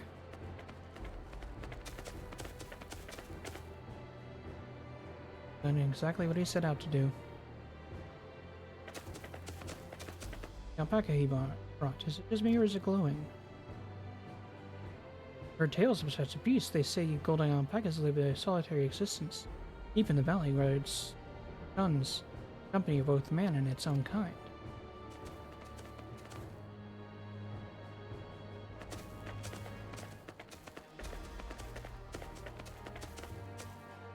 How did he manage to snare the prize like that? Beast knows its betters. Faced with overwhelming strength, will yield rather than risk death. An apt illustration of how greatly the power of the first promise sees yours will. Strength alone won't win him our father's throne. Probably want to find the Golden City, then Tural can remain at peace. An everlasting desire for peace can only be forged in the fires of war. Unite as one. Fought, suffer, horror, and the hopelessness. Say. Exhaustion, long conflict, wages of useless. What join in founding legal law. All those. Consider the younger generation of this village. Since birth they have basked in an unbroken harmony. And behold, regard war not as tragedy, but opportunity. Thus does the resilient son seek to provide education. He offers much needed lessons in realities of conquest and a renewed application for peacetime. Appreciation, my is true wars, misery, rage and longing for peace. I've seen with my own eyes what becomes of an empire forged through the violence you propose, the rebellions it spawns, and the ruins it leaves left behind. The Garlean Empire was a congregation of simpletons.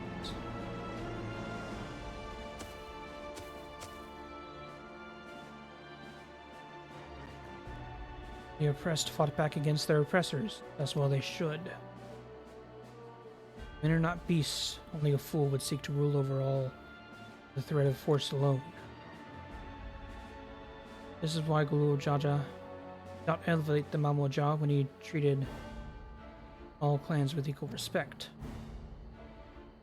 However, First Promise has his gaze fixed upon more distant horizons. He will unite not only Tuliolal, but the star in its entirety. What? Why? Need not explain myself to you.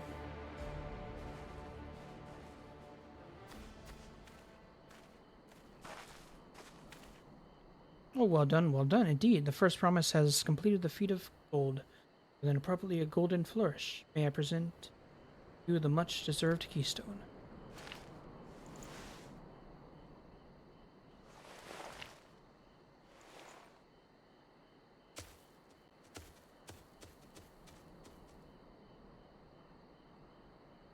Been like that. Never sharing his innermost thoughts with me or anyone, even with Luana. Like we're not even family.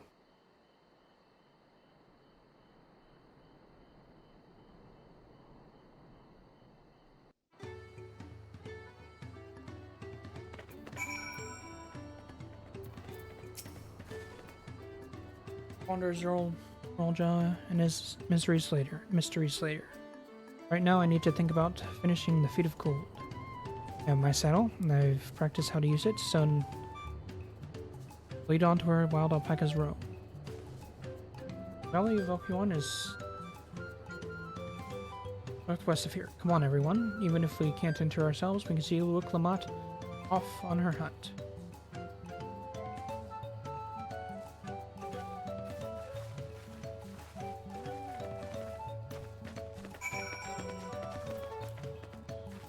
I wonder if this is going to be a role-playing thing.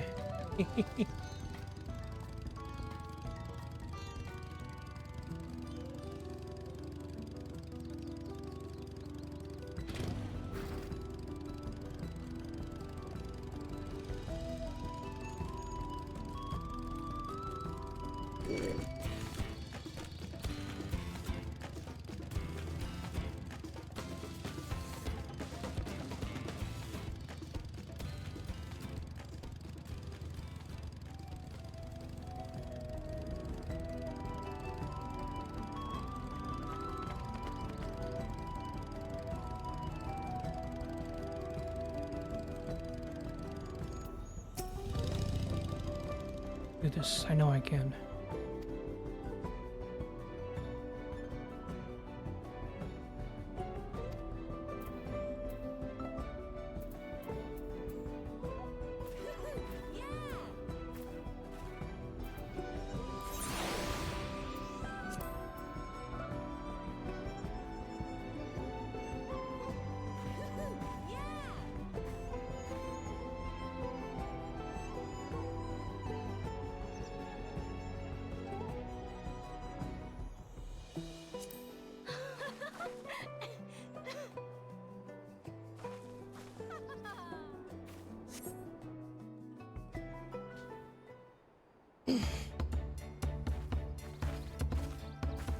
Good luck there, Promise!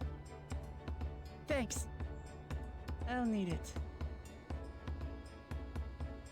Truth be told, still not sure about alpacas. I'd rather not go near one if I can help it. But if I'm to rule this nation, then I'll need to learn how to live with them. Tural is their home too.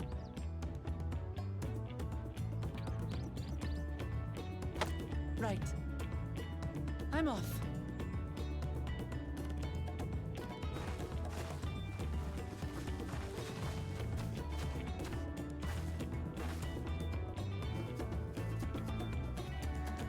So, shall we head back to the ranch, or...? I'm staying here. As will I. Wooklamart is alone in this. The least we can do is stand watch and await her return.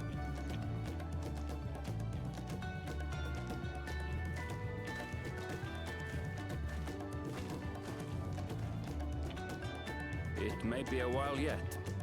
Help me pitch the tent.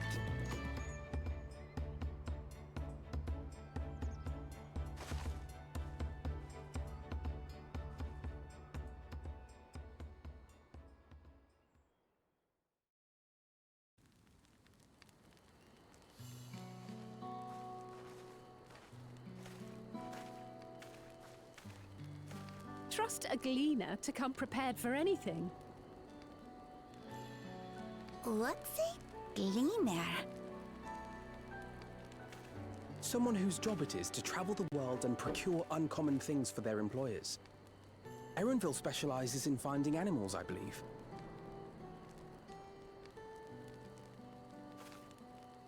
But aren't you a Shaitana from Shak Tural? Why did you cross the salt?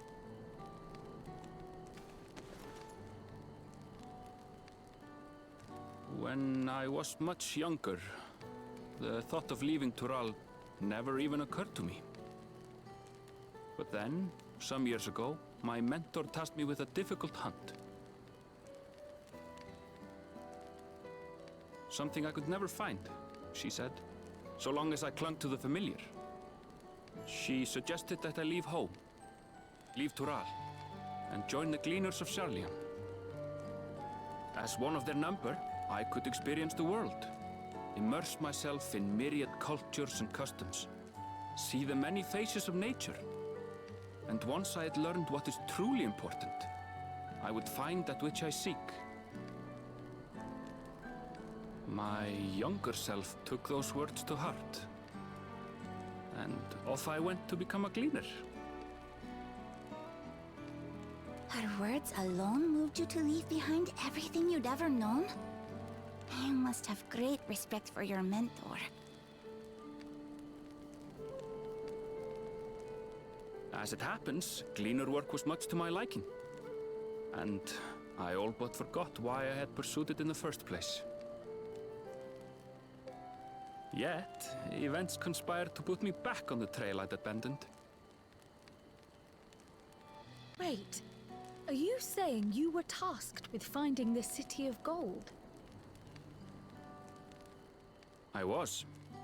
And though my hunt is now entangled with the rite of succession, I mean to see it through.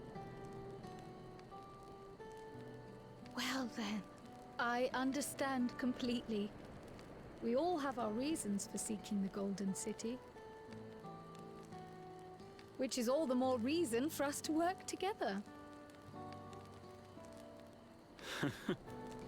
Just so.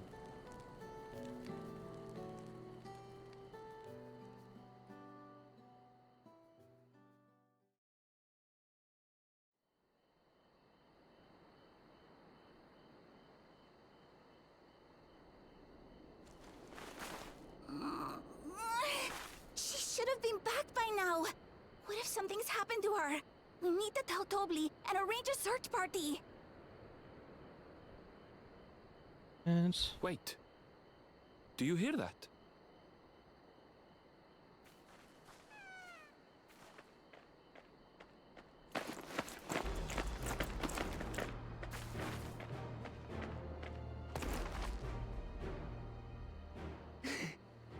I did it.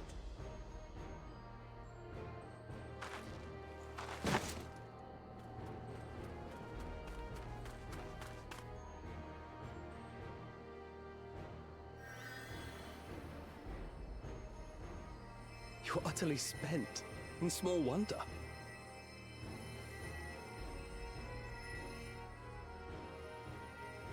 Well done, Third Promise. The ranch isn't going anywhere. Take a rest in the tent.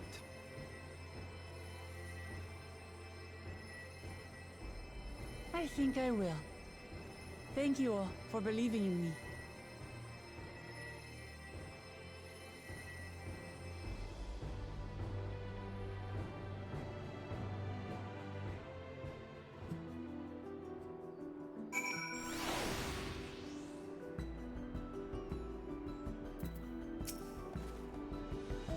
I'm so relieved that Third Promise came back to us safely. The alpaca she tamed is a healthy-looking beast. Surely this will be enough to satisfy the feet of gold.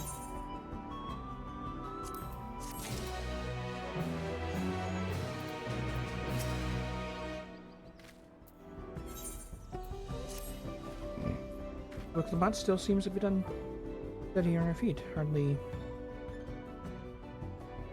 rising after she spent the night chasing alpacas. You know what will melt away fatigue like magic, though? Latte tea. I'll run to the ranch and get hot brewing. That way you can take your time and tea will be ready when you arrive.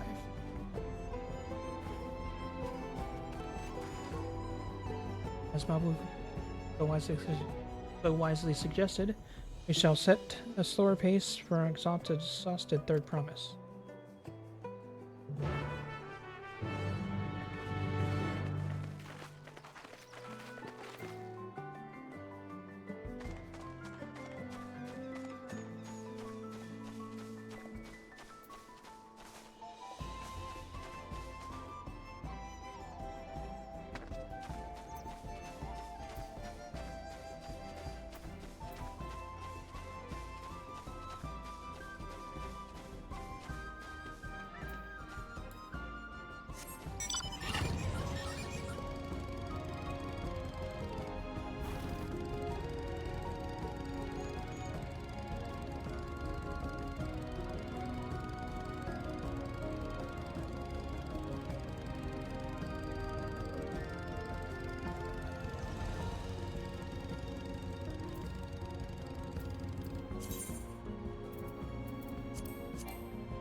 Came back ahead of the others, did you? I should hurry along with the tea. Then, Wilclamot can't be that far behind.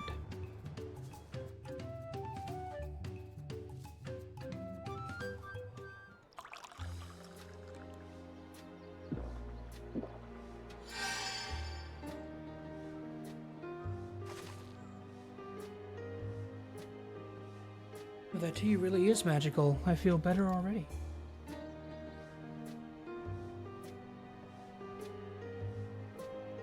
I see you've become more comfortable around our fuzzy friends. Watching this one taught me a lot about alpacas. What grass and fruits they eat, what sounds they react to, their adorable little quirks. I guess I've grown quite kind of fond of them. Welcome back, Third Promise. Accomplished the feat of gold, have you?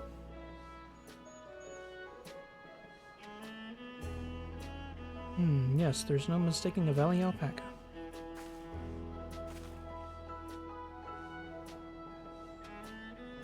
Commend you on your success. Well done.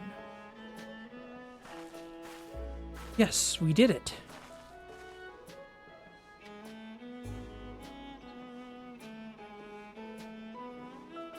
Although I couldn't find a shiny one like Zoraljaw did. I'd be surprised if we had. Golden alpacas are born once every few decades. They are elusive, solitary creatures that are rarely seen, much less captured, thanks to their innate physical and magical gifts. Only a single other person has never caught one before, that would being Gulul Jaja himself. Papa was chasing alpacas too? My grandfather's stories say.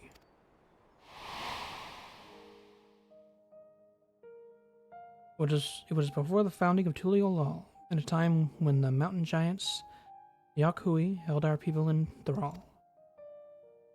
Compelled by their overlords, our forebears would ride their alpacas' mounts to highlands, deliver gifts of food and other tributes. Those are wretched days, your grandfather tell of it. Then along came young Gulul Jaja, yet unburdened by the mantle of dawn service.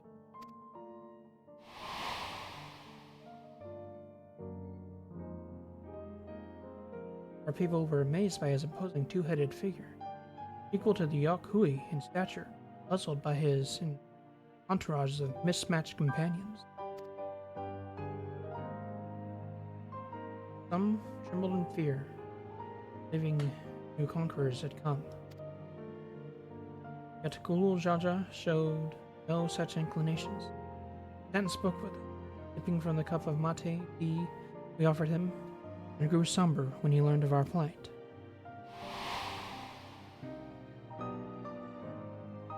None could have anticipated what their visitor decided to do next. Gulul Jaja ascended the cliff to face the giants and freed the Pelu Pelu from the Yakhui's subjugation. He then turned an appraising eye upon our riders and proposed we take to the road to peddle our beverages. Suggestion seemed obvious for one who traveled as he did, intent on fostering amity between the clans.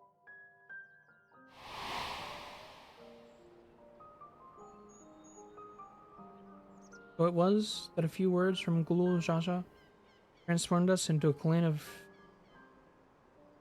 itinerant merchants.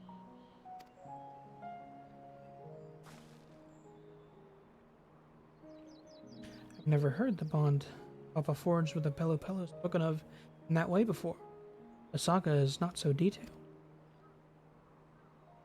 You may not know that Gulul Jaja sought a sure-footed guide for his trek up into the highland. Thus did he capture a golden alpaca.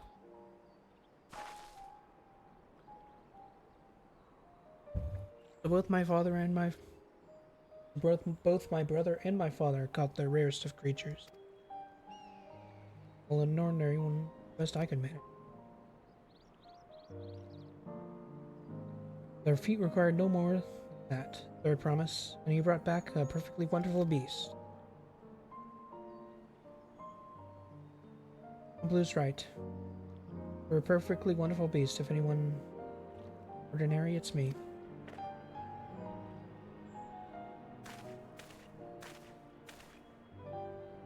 Not only did you accomplish the feat of gold, you also made many trades and brought joy to many people in true Pelu fashion. I sorely doubt your sibling could have achieved the same result. You should be proud of the accomplishments earned you your keystone. Mm-hmm.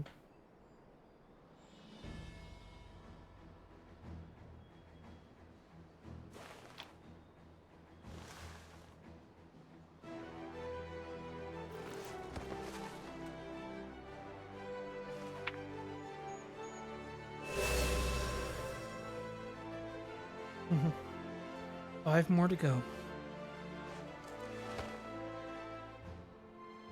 You're well on your way, Third Promise.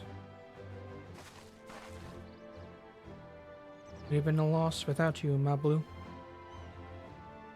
Thanks to you, I learned so much about the Pelu people and your customs. It might seem obvious, but I've come to realize the importance of properly knowing something. It was because I didn't understand alpacas that I was uncomfortable around them. I'm thankful to you as well, Wooklamat. Given me the courage to say I wasn't sure I could ever say.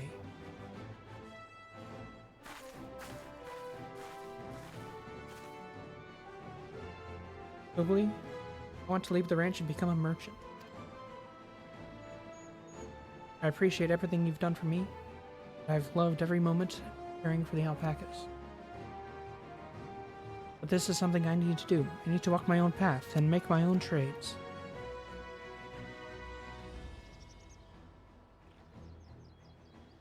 As your parent, allow me to say one thing. I've always tried to give my wards lives filled with as much happiness as I could provide. And never once have I wanted to be the only happiness you knew. Yeah, you have my blessing to walk any path you choose, Mablu. It glads me to hear you found a calling you wish to pursue with such passion. You will make an exceptional peddler, I'm sure of it.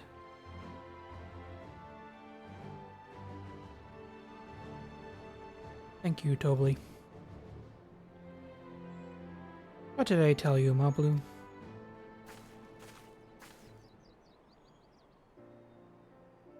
There's one last thing I can help you with, Third Promise. You need to find the Golden City, right? That's the end goal.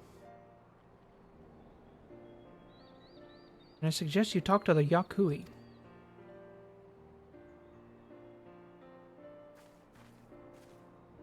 They once ruled over far more than just Uklopacha and the Pelu.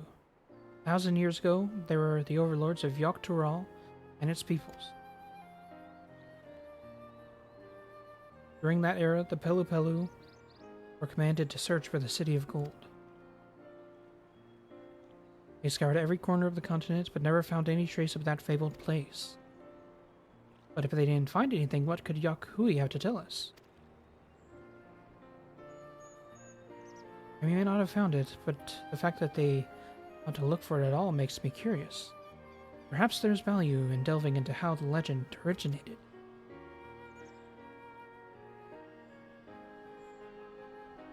Well, there's nothing from asking questions. Besides, if we're determined to follow the path of the saga, we'll be visiting the giants eventually.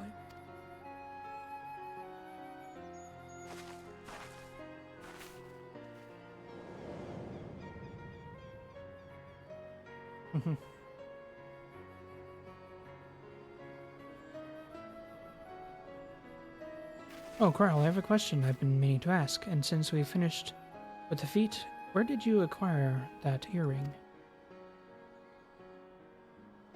My earring? Do you recognize it? Yes, pieces just like it first became fashionable in Yogg-Tural around 20 years ago. Since then, it's become common to wear one as a charm for your safe travels.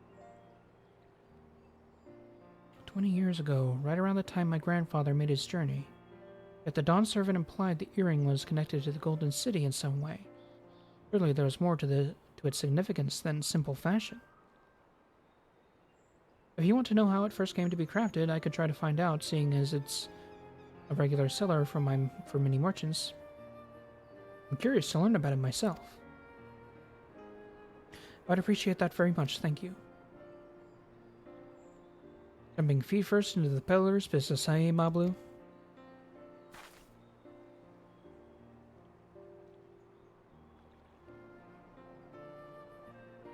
Right then, that's 2 keystones down.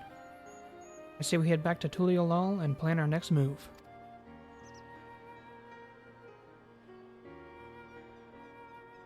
Very well for now, and thanks for all your help.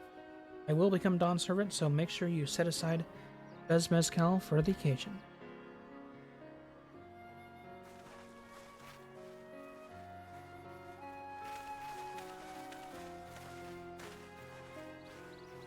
He has a fearsome opponent in that brother of hers. He even brought a golden alpaca to heal. But you've heard Earl Jaws and supporters talk. They might see opportunity in his expansionist ambitions. They find the man himself intimidating, terrifying. As I've grown to love Wuklamot, everyone she meets will come to love her too. That's why she'll win the throne. You might be right, Mablu. You might be right.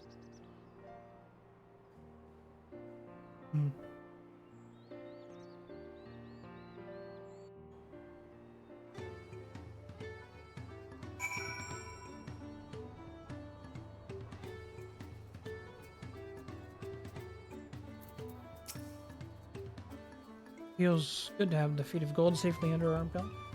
Bit of my victory pills besides Zoral Jaw. And a shiny golden alpaca. I know I shouldn't let it bother me. Gods knows. Oh, you've all been so supportive, but I want to be strong, or otherwise, like my brothers, they promise people respect. Not likely if I stand here carrying on about things. Let's move on. Back to the lovely TA with us. The contest has hardly begun.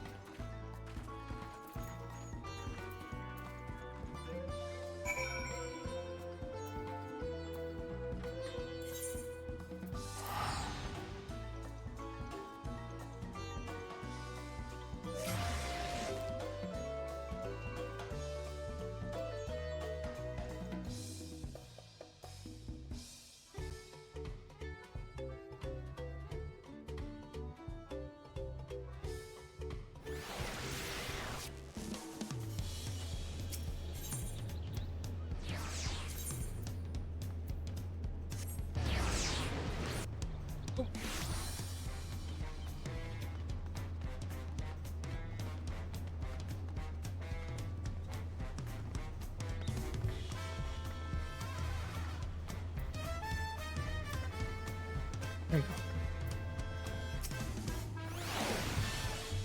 go. Look at us.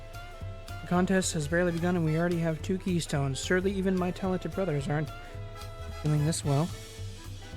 We can only hope.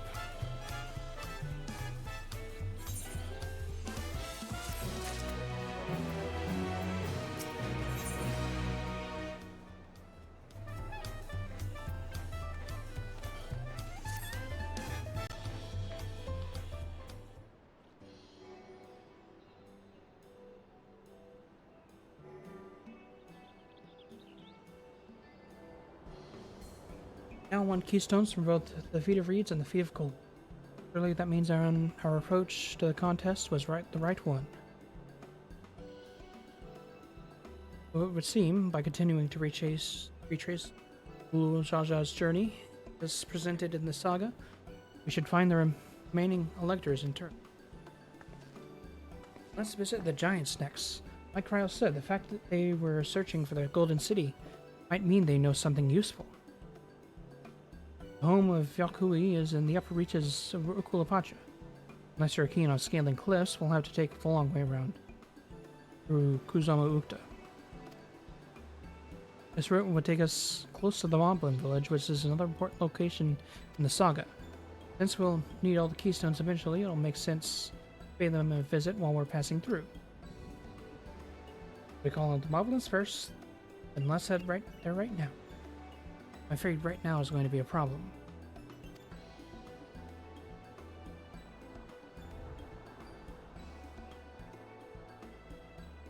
The flight of wee wingless, the great stairs leading to Moblin settlements collapsed in the storm. What are we to do then?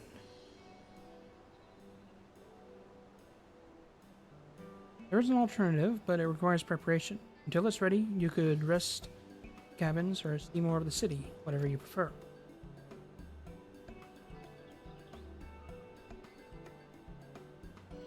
Just be sure you'll accept any method of travel as long as it gets to our destination. Of course. Who do you take me for? And as your guide, I will see to the arrangements. Well, it seems we have some free time on our hands. Let's make the most of it.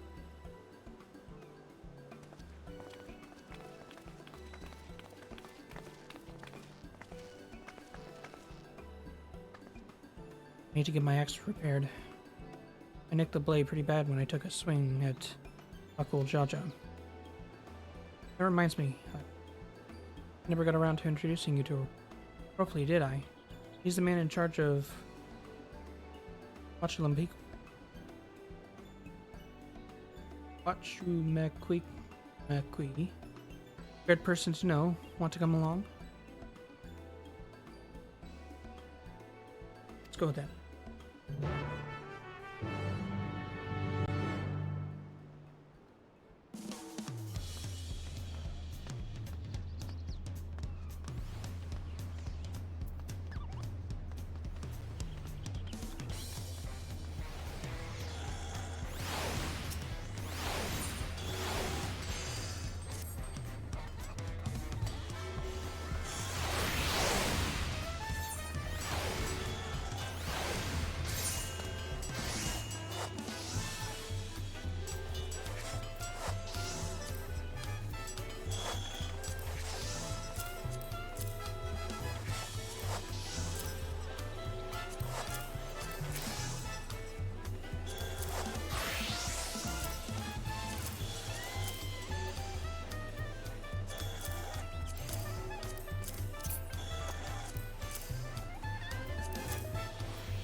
Okay.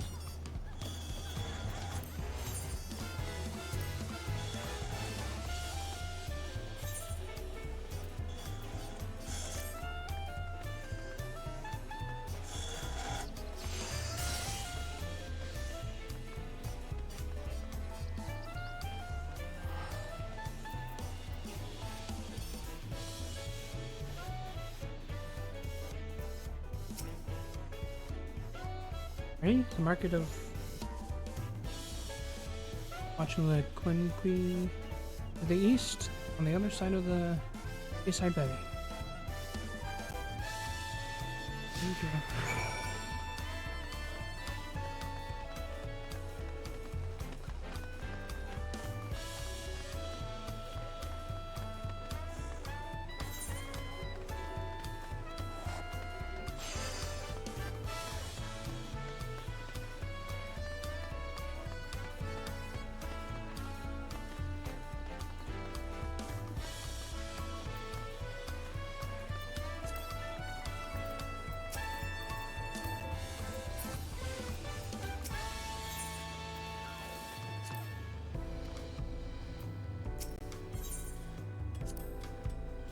This is on Tails Tacos, named Sports Owner here, the lovely Isil. You're after the best tacos in Tulio. Place sits at the top with Block the attire. You say that third promise, but you only ever eat old Brook Eva's food. Come and buy mine for a change. Totally sorry, Isol, it's been a while, hasn't it? I swear I'll stop by for a bite once the contest is over.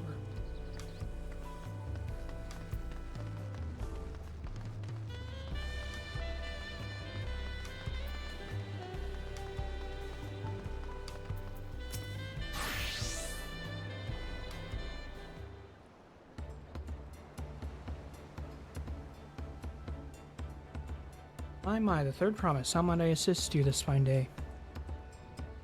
Well met, roughly. Need to buff a nasty nick out of my axe, but... Yes, it's been chipped quite terribly, trying to cleave rocks again, were we? Something like that. Think you can fix it? You stand among Tural's most prestigious gathering artisans and ask this question? It is child's play. We'll have it repaired for you in 2 shakes of an alpaca's tail. Good to hear it. I believe in your capable hands. Who's your companion, if I may ask? This is Allison, great adventurer. I recruited her from across the salt. I brought her here to meet you, actually, though she might have reason to visit Watchman McQueekly sooner or later. Allow me to introduce myself. I am Roughly, humble representative of this grand center of trade. Pleasure to meet you, Allison.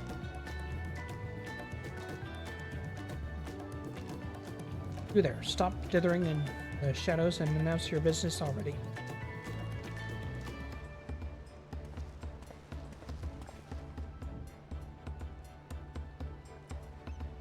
I've seen that man somewhere before.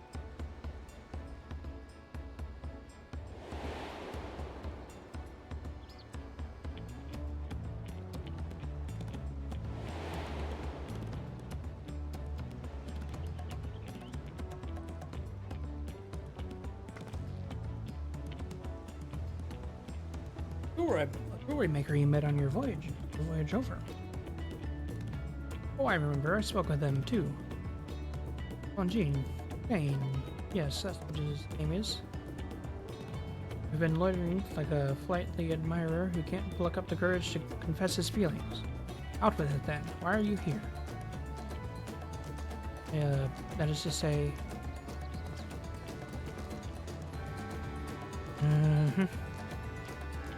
We're no closer to solving the enigma. Wonder if you could use someone to talk to. I say we go ask. Let me know by link pearl if you find him first.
You were conversing with the Master Ropley. But wait, we've met before, haven't we, on the ship?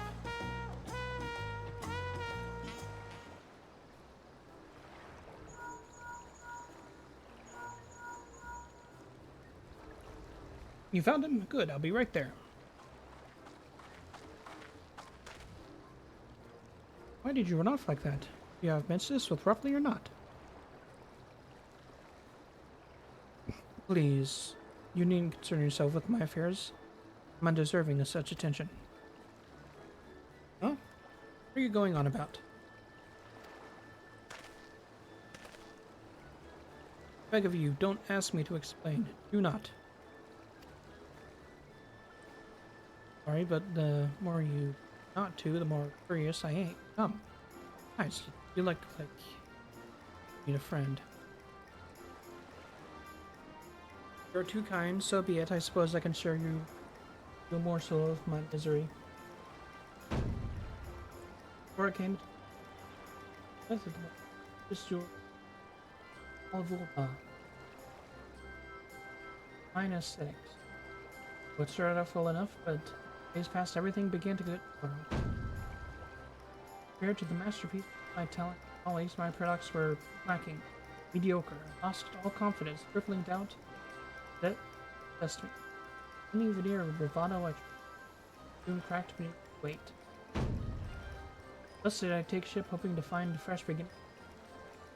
But as you witness, I lack the courage to even approach a potential stand before a man following in the wreck of his ill-spent existence. Alright. Offered a morsel, then served us a full course. Must have really wanted something for your story. Like, I'd try and give you a few words of advice. I have experience with my predicament, feeling terribly to your undeniably superior peer. I'll put it that way.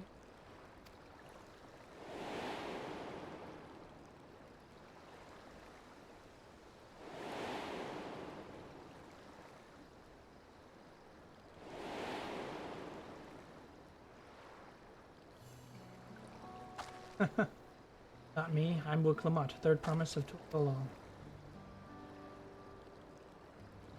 For the Dawn Servant. Oh, of course. I remember the royal family. Please forgive my presumptuous. What have you? Have you ever measured your work against that of your colleagues and found yourself wanting?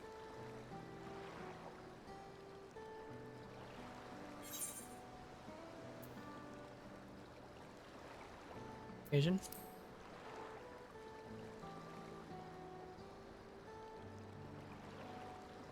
Now, third promise can. What hope is there for me? I must question why I bothered become a goldsmith in the first place.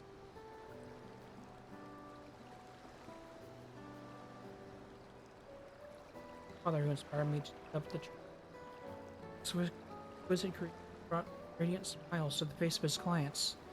I admired him deeply for it. In the course of striving to be a great goldsmith, as I lost out my original, I ever wanted to spread joy through my craft.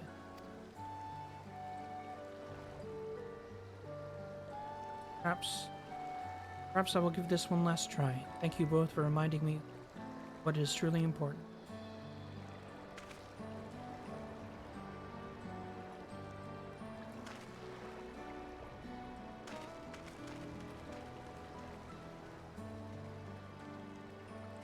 Important.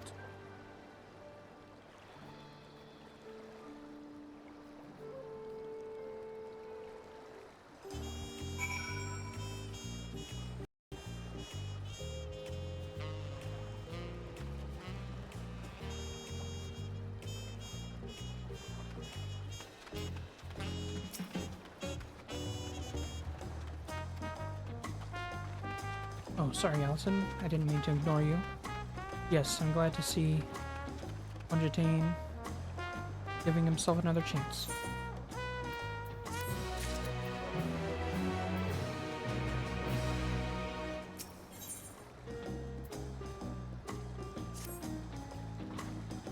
Can't help but wonder if on D'Artagnan will follow through. Let's see if he's actually gone to talk with properly.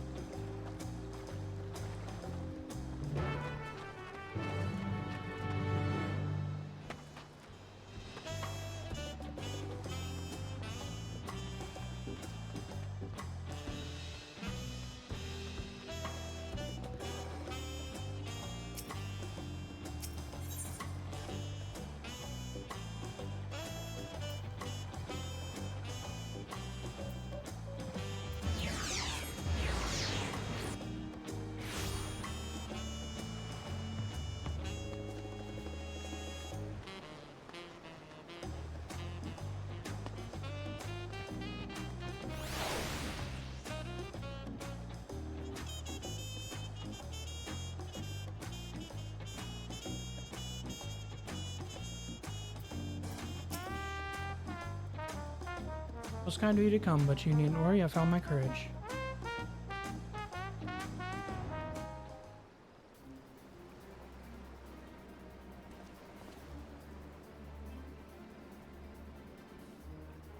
Accept my apologies for my earlier behavior. My name is Fonjetiane, and I'm a goldsmith from Ul'dah and faraway Eorzea. I realize this gold request, but I should like to continue practicing my trade here and watch the McQuick. If you will have me, I ask only for the opportunity to bring happiness to others with my creations. That's what this was about. You're looking for work. Consider yourself hired, Rock. Quinqui, always in need of skilled craftsmen and women. I'll handle the necessary paperwork. Can you start tomorrow? Yes, of course.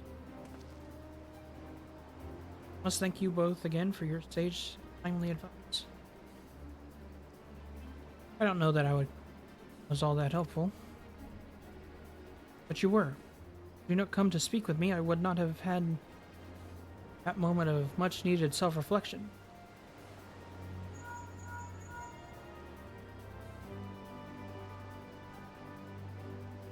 The arrangements have been made. Come and meet at the entrance of High Tide Harbor.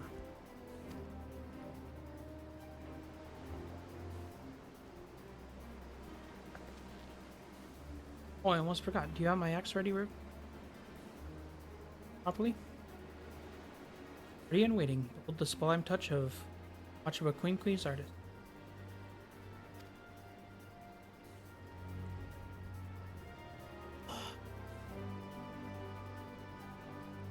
Oh, it's as sharp and as deadly as the first day I held it. Thank you.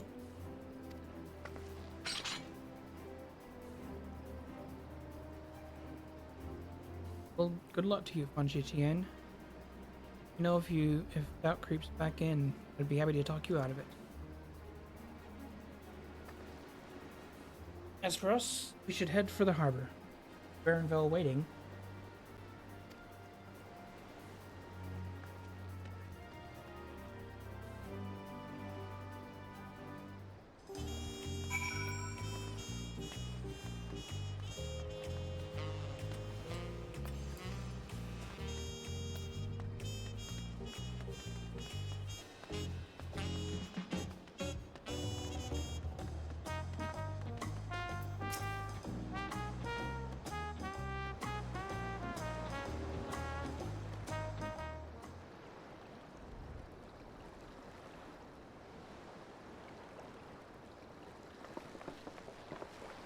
Enough of the secrecy. What's the big plan of yours?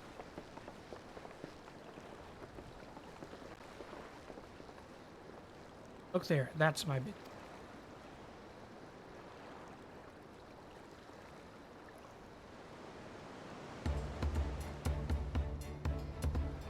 What? What is that?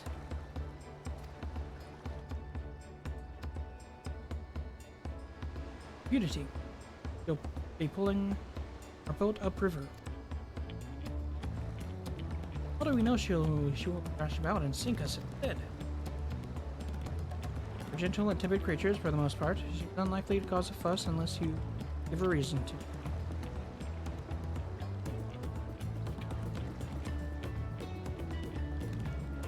First alpacas, now unities. We're relying on a lot of animals for this journey. You'd be thankful we have an animal as our guide then.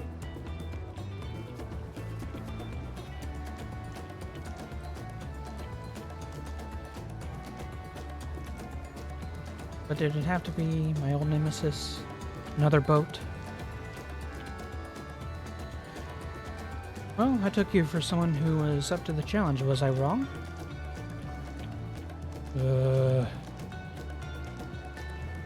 Long ago, when fighting still raged between the clans, the inhabitants of Ozama Ukta rode these river boats to move swiftly through hostile territory. The vessel sees little use with we're all now at peace, so I was able to borrow one of the few which remain. I did consider it dirigible, but the pilot warned me that the updrafts near the falls would make landing difficult.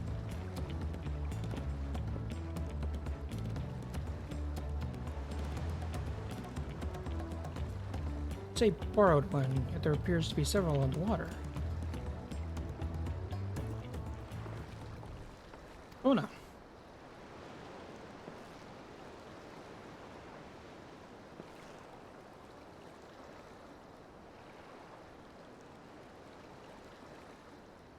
Teal. Traveling up the river, I presume? Seems that way. Does this mean you have in 2 keystones already? I can't believe how well you've managed despite undertaking the contest alone.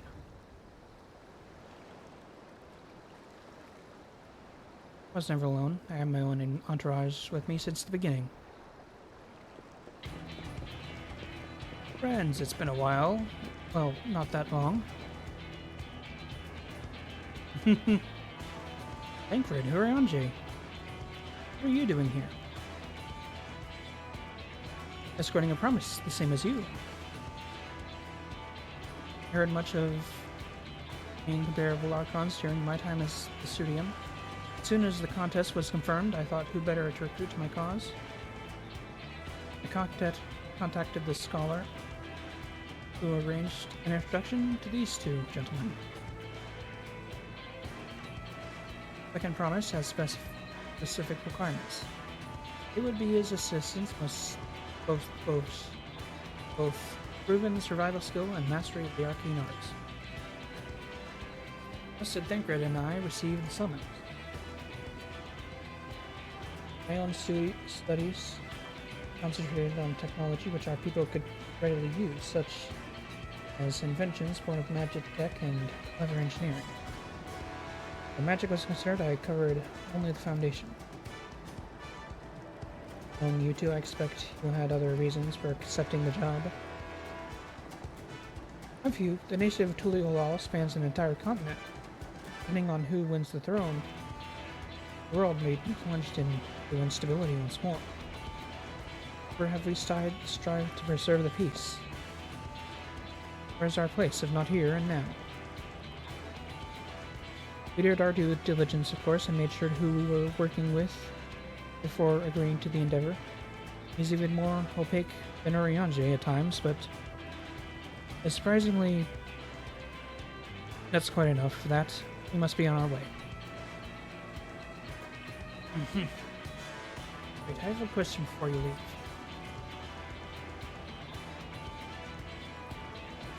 One of Wuklamont are vying for the throne. On his entourage, did that mean we resolve to defeat all his opponents, including us?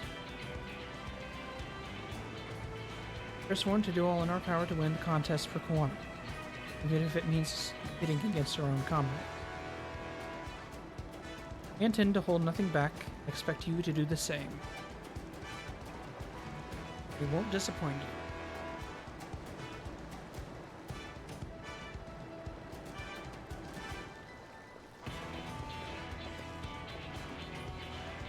I thought you were taking a boat.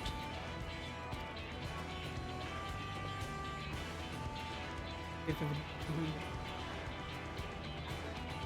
first will begin locked and risk confrontation with a leaky barge with no possibility of retreat.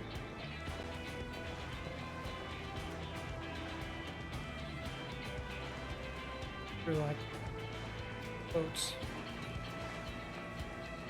I trust the route Bill has chosen.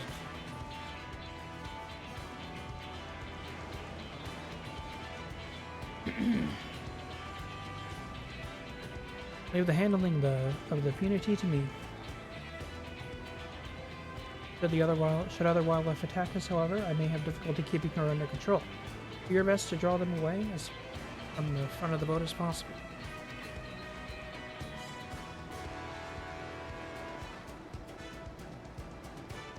We shall remain on deck and stand guard, although it may be wise to at least one of us sit up front with Aaron Vel just in case. I'd like to stay on deck. I'm eager to put my pictomancy to the proof. I'll take any chance to show you what I can hold. Battlefield. Infernal will stand on guard with Allison.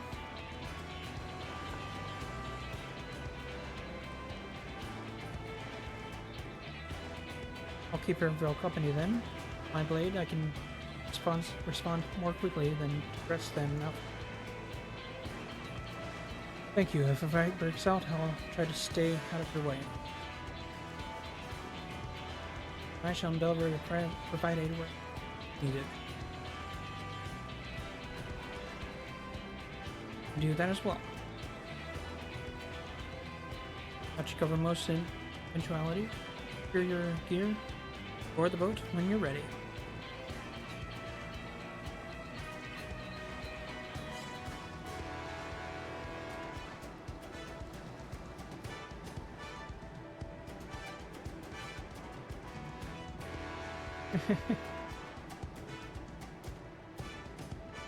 The hunt begin.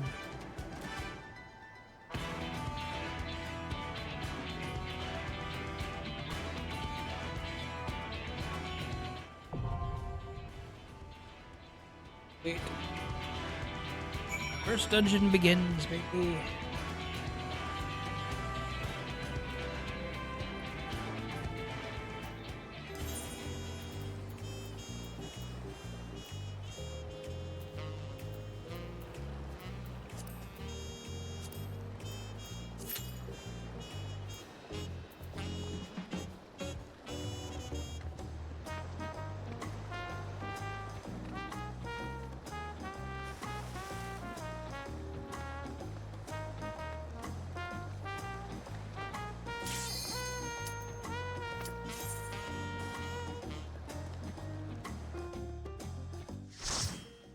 Let's go, baby.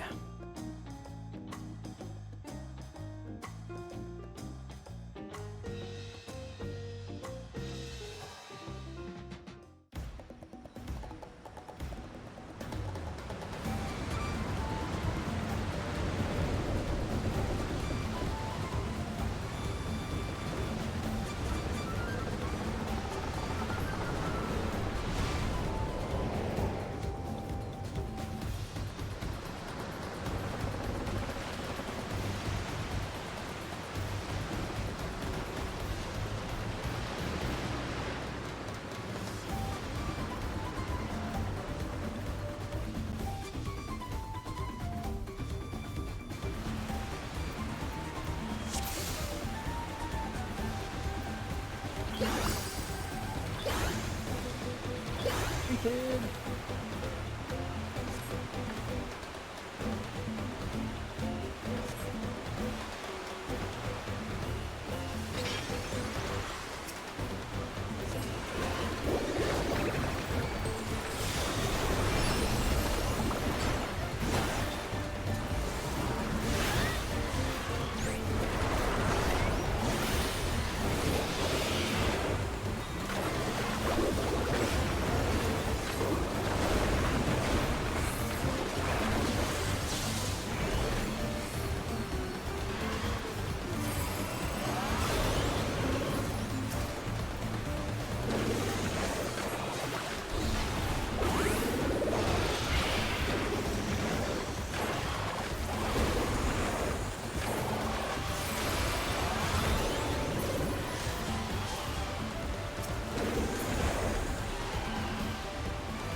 Leon.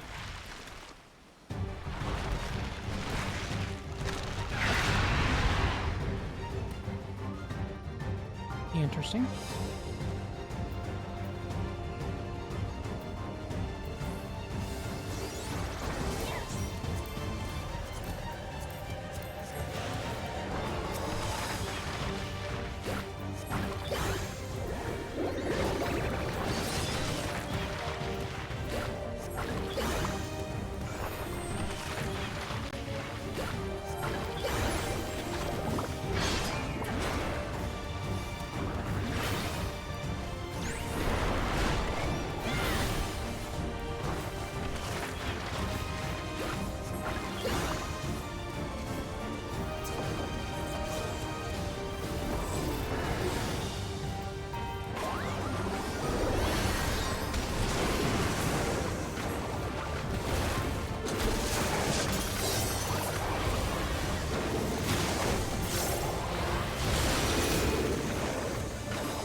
Awesome.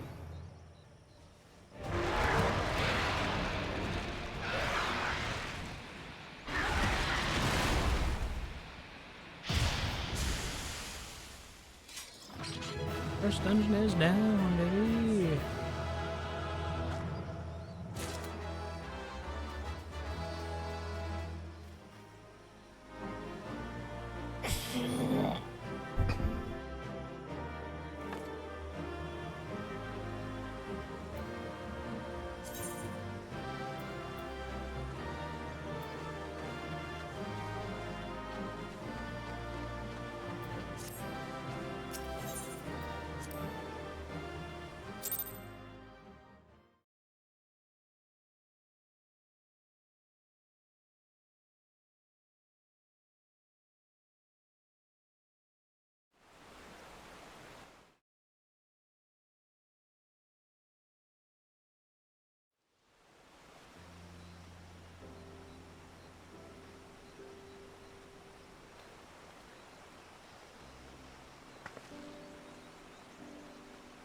This is as far as we can go on foot, it seems.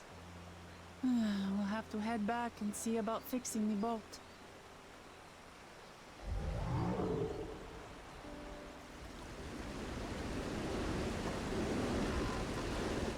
Hey!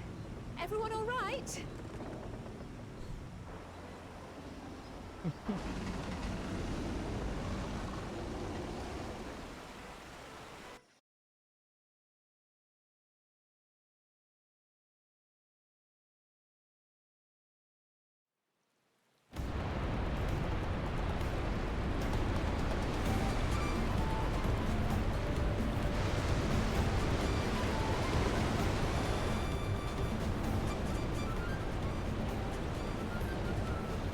How's what we're doing?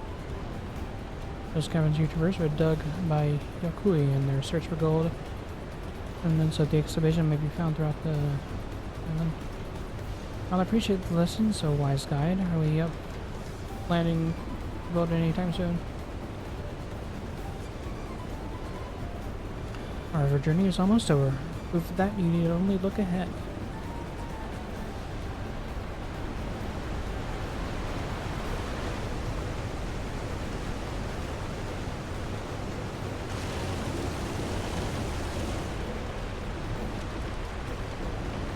Walls are impressive enough from a distance. It's almost too much now.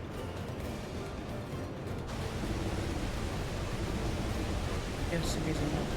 Off.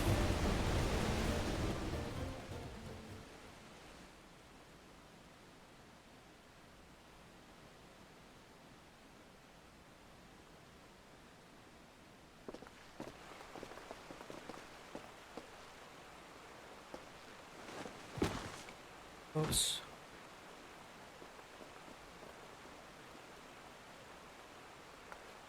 Are you? Oh, you're not alright.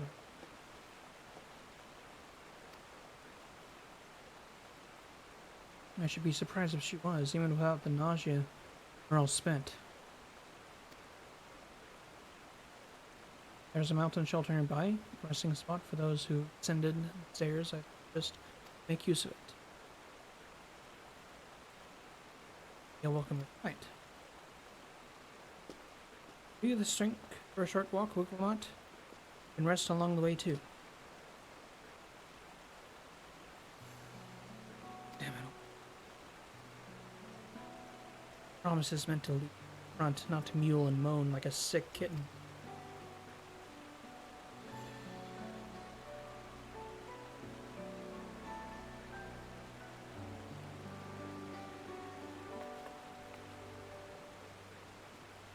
I'm not.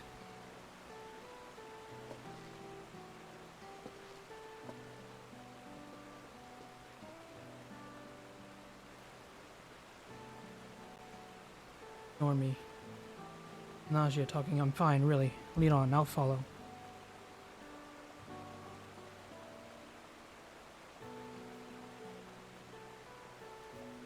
Very well. If I might say one thing. Just because you're a promise or claimant for the throne doesn't mean you can't be seen to struggle. You didn't bear this burden alone, so please don't hesitate to talk to us. We're always willing to listen, lend an ear.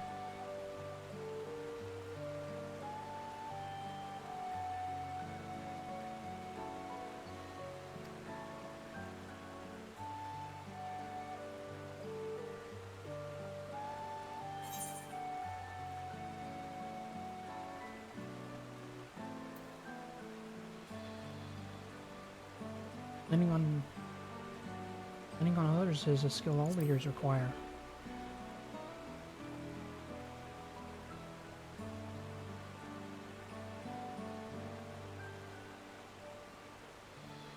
As well, Allison? I always believed this is my problem alone. But perhaps you have the right of it.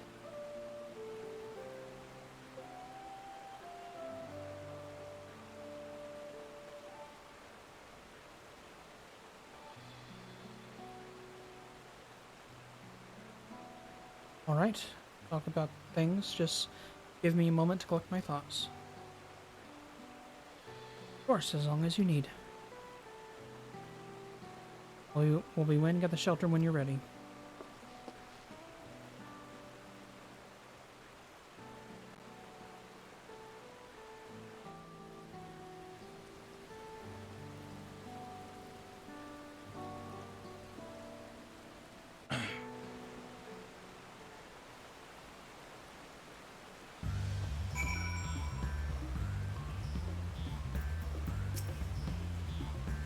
I felt that I could never tell anyone when I was confused or hurting, that admitting to weakness would bring shame to Papa's name. But if you say you're willing to listen, then there are things I would like to talk about. Come on, let's catch up with the others.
Fine.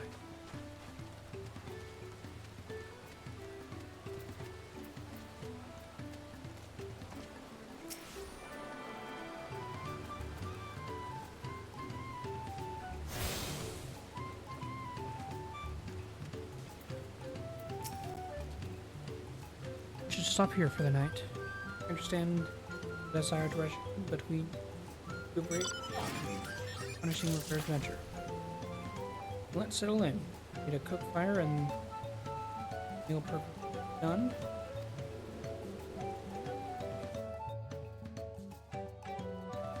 Oh.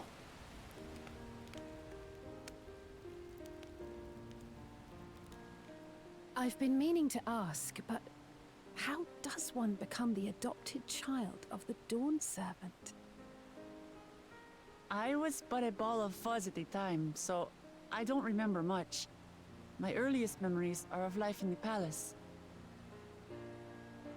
All I know is that I was born in Ikbrash, a village in Yaktel. But I've never bothered to return there. As far as I'm concerned, Ulul Jaja is my only parent. I quite understand. I have no memories of my birth parents either. For a while, I wanted to learn who they were. But over time, that curiosity waned. Galuf was my dear grandfather, and he was all I needed. So our situations were quite similar.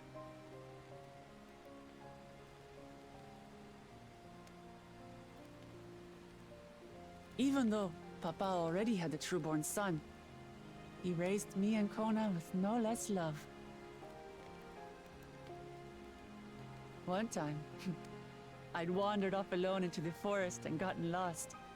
Before I became a meal for some beast, Papa dropped everything and came to my rescue.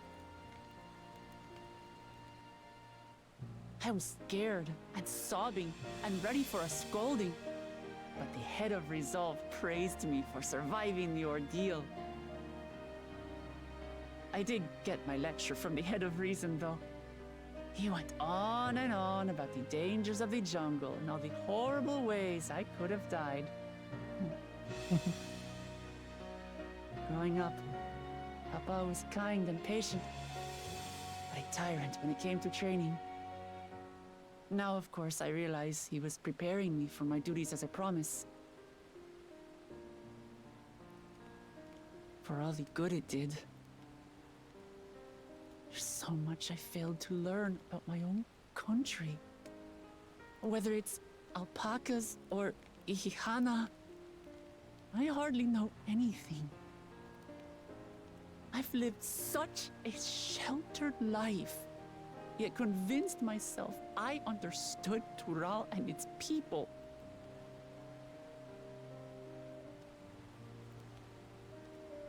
I don't have Kona's education, or Zoralja's strength.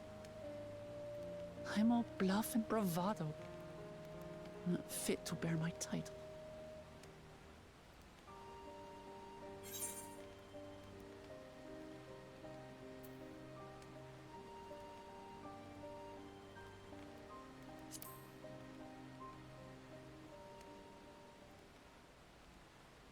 Why?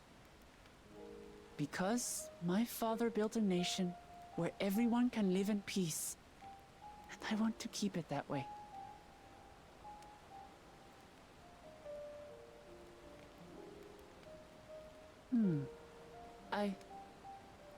I think I see what you're saying. My reasons for joining the contest have nothing to do with my brothers.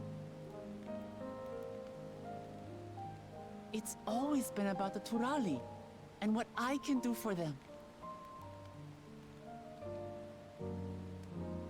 You said it yourself. How important it is to properly know something.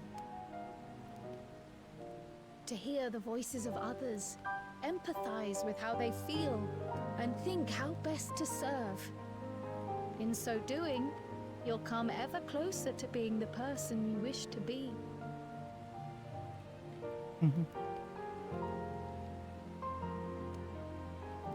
I'm sorry, everyone. I've been a fool. From this moment on, I'll stop trying to be the promise I'm not. I won't feign strength to hide my weaknesses. Step by step, I'll learn all there is to know and love about Tulihyolal and my fellow Turali.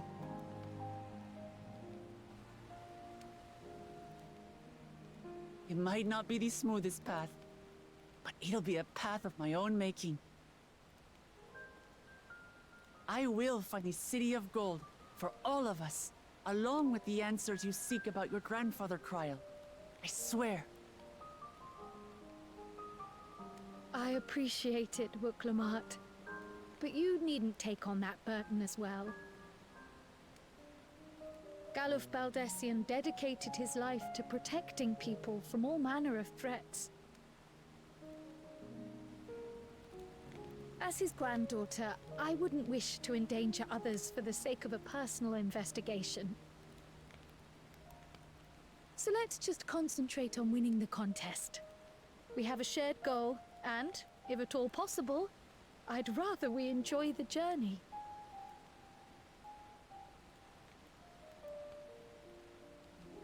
Hear, hear. We are companions on the same road, bound for the same destination. With our combined talents, nothing will stop us from reaching the Golden City. Thank you. Thank you all. I am proud to call you my friends.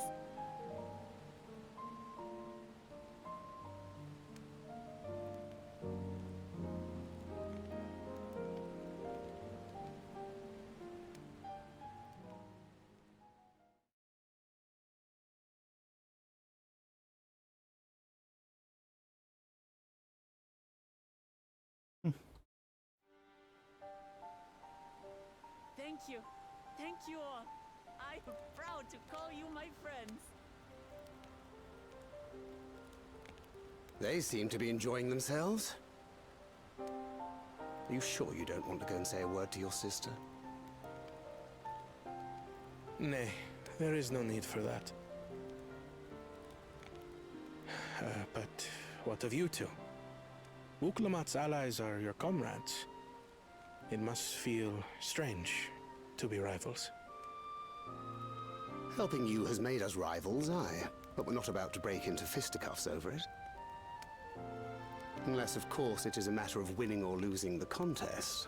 Then I'll have no qualms about putting Alizé on her rear.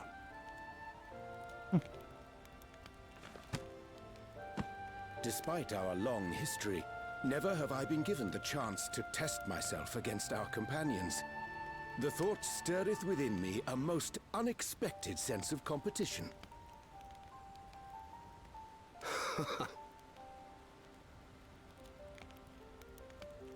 Lamachi has surrounded herself with distinguished figures indeed.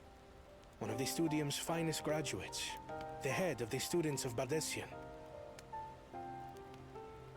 And then there's Eorzea's vaunted champion. If she's half the hero you say, then the odds are stacked against us. Not that I've any intention of bowing out.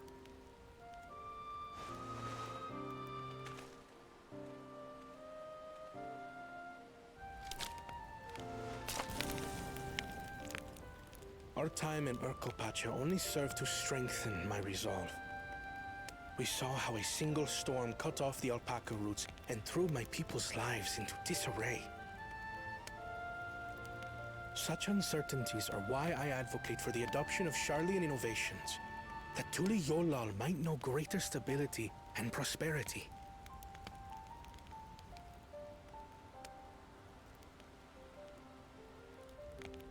Our nation can change for the better, and I will be the man to change it. Well, it's a start. I imagine your experiences on this journey, all the things you'll hear and feel and think, will help you refine that approach.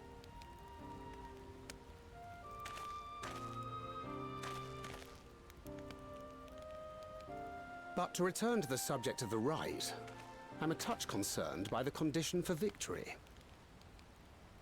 The claimant who breaks the seal becomes Dawn Servant, not the one who performed the 7 feats first. The would-be victor need only possess the 7 keystones.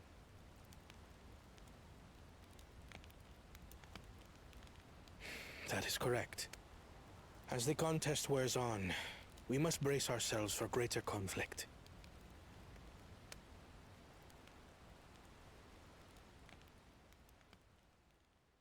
Mm-hmm.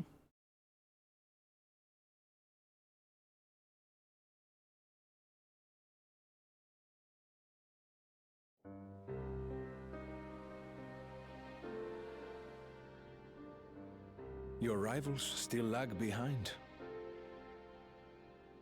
The second and third promise may have recruited competent lackeys, but none compared to you.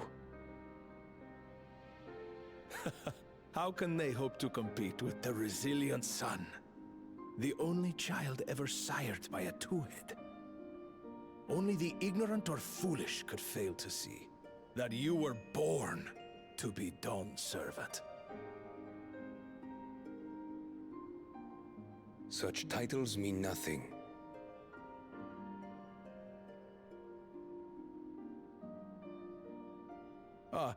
I neglected to mention, when I first heard the rumors that the contest involved the Golden City, I spoke in confidence with Gulul Jaja's inner circle. They all agreed on one thing. Whoever reaches the City of Gold will attain a power so great, it can dictate the course of history. If this power truly exists, then I humbly beg a fair share of it.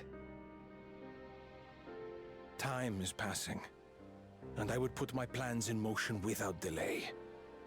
The useless tool is cast aside after all. And just so there is no misunderstanding, you consent to this course, no matter who is made to suffer. In battle, everyone bleeds. The Dawn's promise is no exception.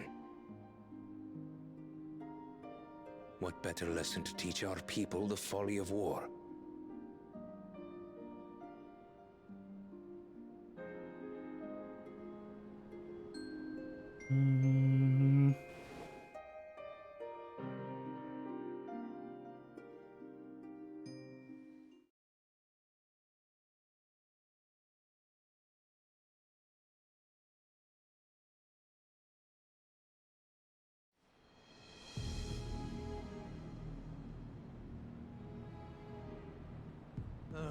was hoping for a good scrap, but this bloated sack of bile was no challenge at all.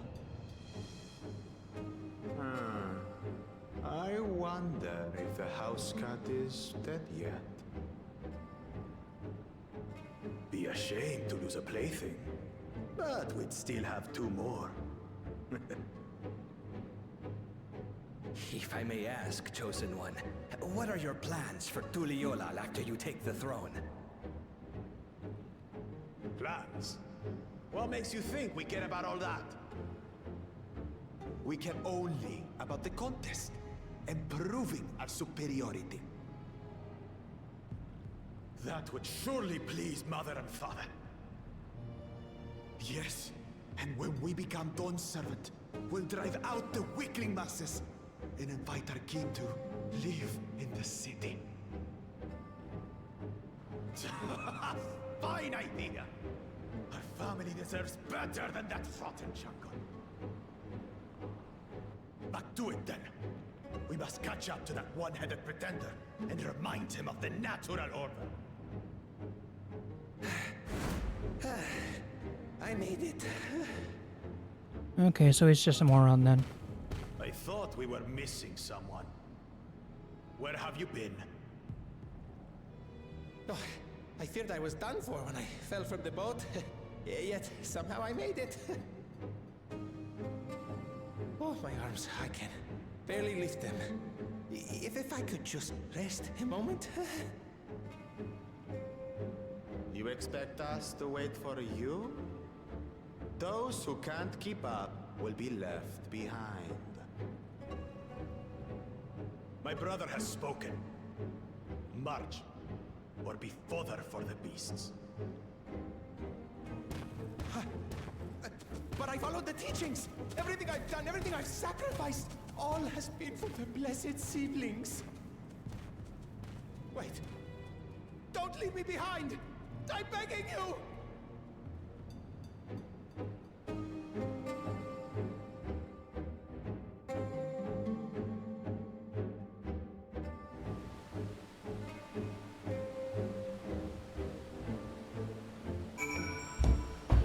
Oof.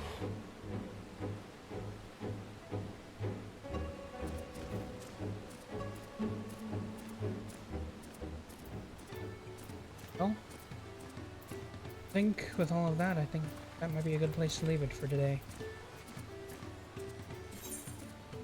I'll be back later. Tomorrow, probably. I'll see you then.